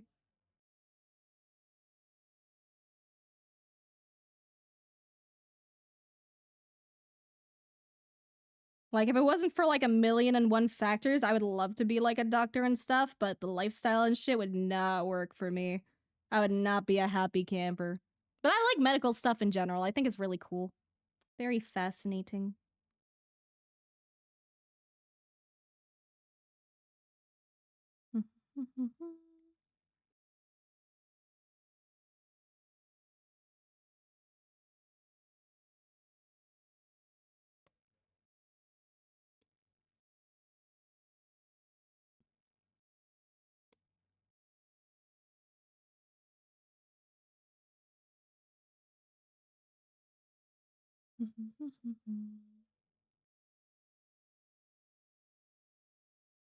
Just doing a little bit of overlay layers to bring in some extra color in places. And then I'm probably done with this.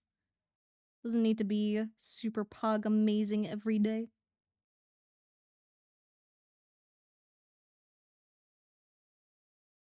Maybe...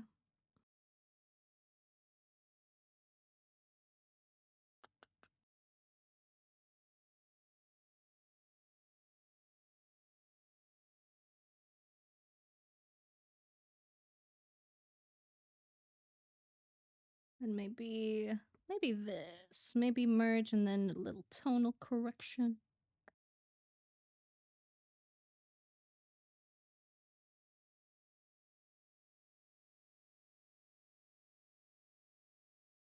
Here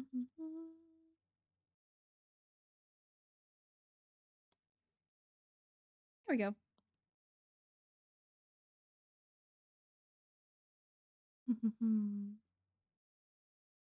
Not because of that. Do need to get going though. Late unless you're doing a raid soon. Cannot stay any longer. I'll probably raid in like a minute or two, honestly.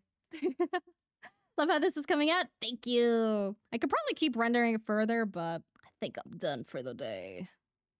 I had lots of art commentary. I deserve to have just a little sketch today. Da, da, da, da. Funny little noise layer. There we go.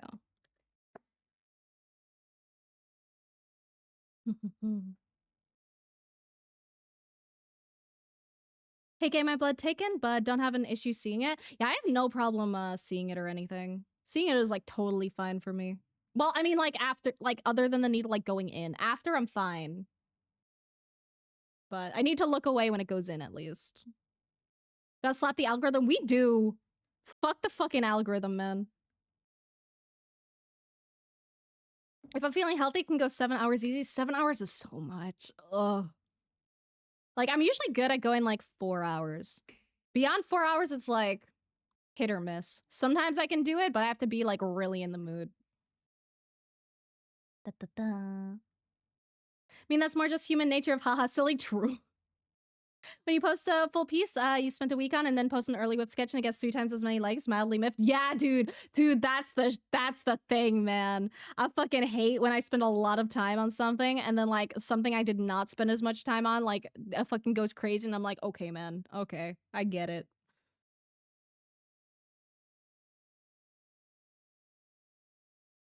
Da, da, da, da. Let me just save this.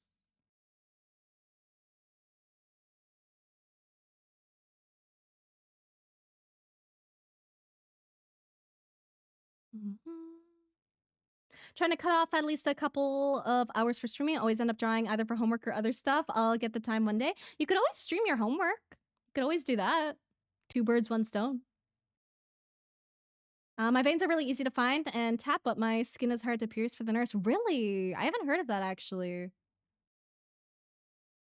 I think mine have always gone in, like, pretty easy. Scar quickly? I think I scar pretty easily, too. I have, like, a lot of, like, little tiny scars around. Can't use those plastic IVs on me because they bend. Really? Huh. Dude, it's so interesting how everyone has, like, such different medical experiences. Only nervous about needles at all now because my body moves on its own, so it's like a game of red light, green light with the nurse. Yeah, holy shit, dude. I didn't even think of that. Like, for me, I get paranoid about, like, accidentally moving, but I can't imagine for you. Fuck. Doesn't need to be, but it's super amazing anyway because you're good. Thank you. And thank you again, Red. I'm glad you like how it's coming out. Have a night shift today for another 7 hours. What am I supposed to do now? No, dude. Oh, I wish you all the fucking luck with your night shift, dude. That sounds like it's gonna be exhausting. Little sketch they say after cooking the most scrumptious meal, but I could render it more. I know I could. But I will leave it. Love accidentally spending too much time on some art, just get in the zone. Yeah, dude, I know the feeling. Sometimes I'm like, oh, I'll do like a quick sketch today, and then I end up like spending like 4 hours on it, and I'm like, oopsie. Oopsie daisy, I kind of had a little too much fun. Set your workplace on fire in Minecraft? Yeah. That's one way to do it. Oh, no, you're working from home. No, don't do it. Don't do it. Yeah, maybe reconsider. Oh god. Life is filled with, I didn't think of that moments every time I do something I used to do normally. Oh, fair. Oh, dude, that sucks. You really have my fucking sympathies with that, man. I like the hair, thank you. I also like the hair. I like doing this like weird, like kind of almost translucent-y kind of look to the hair sometimes. Depends on my mood. But anyway, speaking of mood, who is in the mood to stream right now? Let us see who is doing stuff. Let's see, let's see, let's see. Da, da, da, da, da, da, da.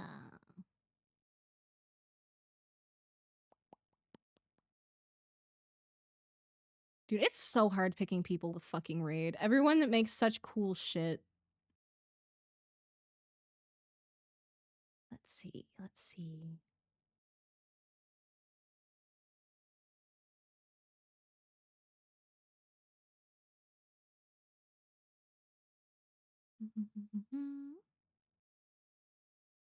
Oh, this person looks like they have. Oh, are they speaking? Because I think I know of this artist. Oh no, they have mic off. Okay.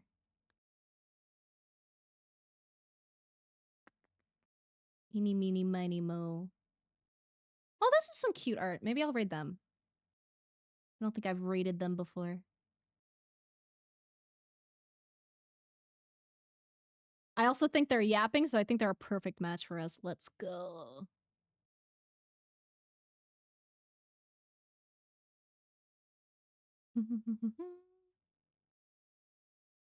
Making a little comedy comic based on the weird moments that people don't think ticks affect. Honestly, that's a really good way of going about it. That's like how I treat like anything like mildly inconvenient in my life. Like I'm just like, it's a story I can tell on stream now, or I can maybe make an art based off it.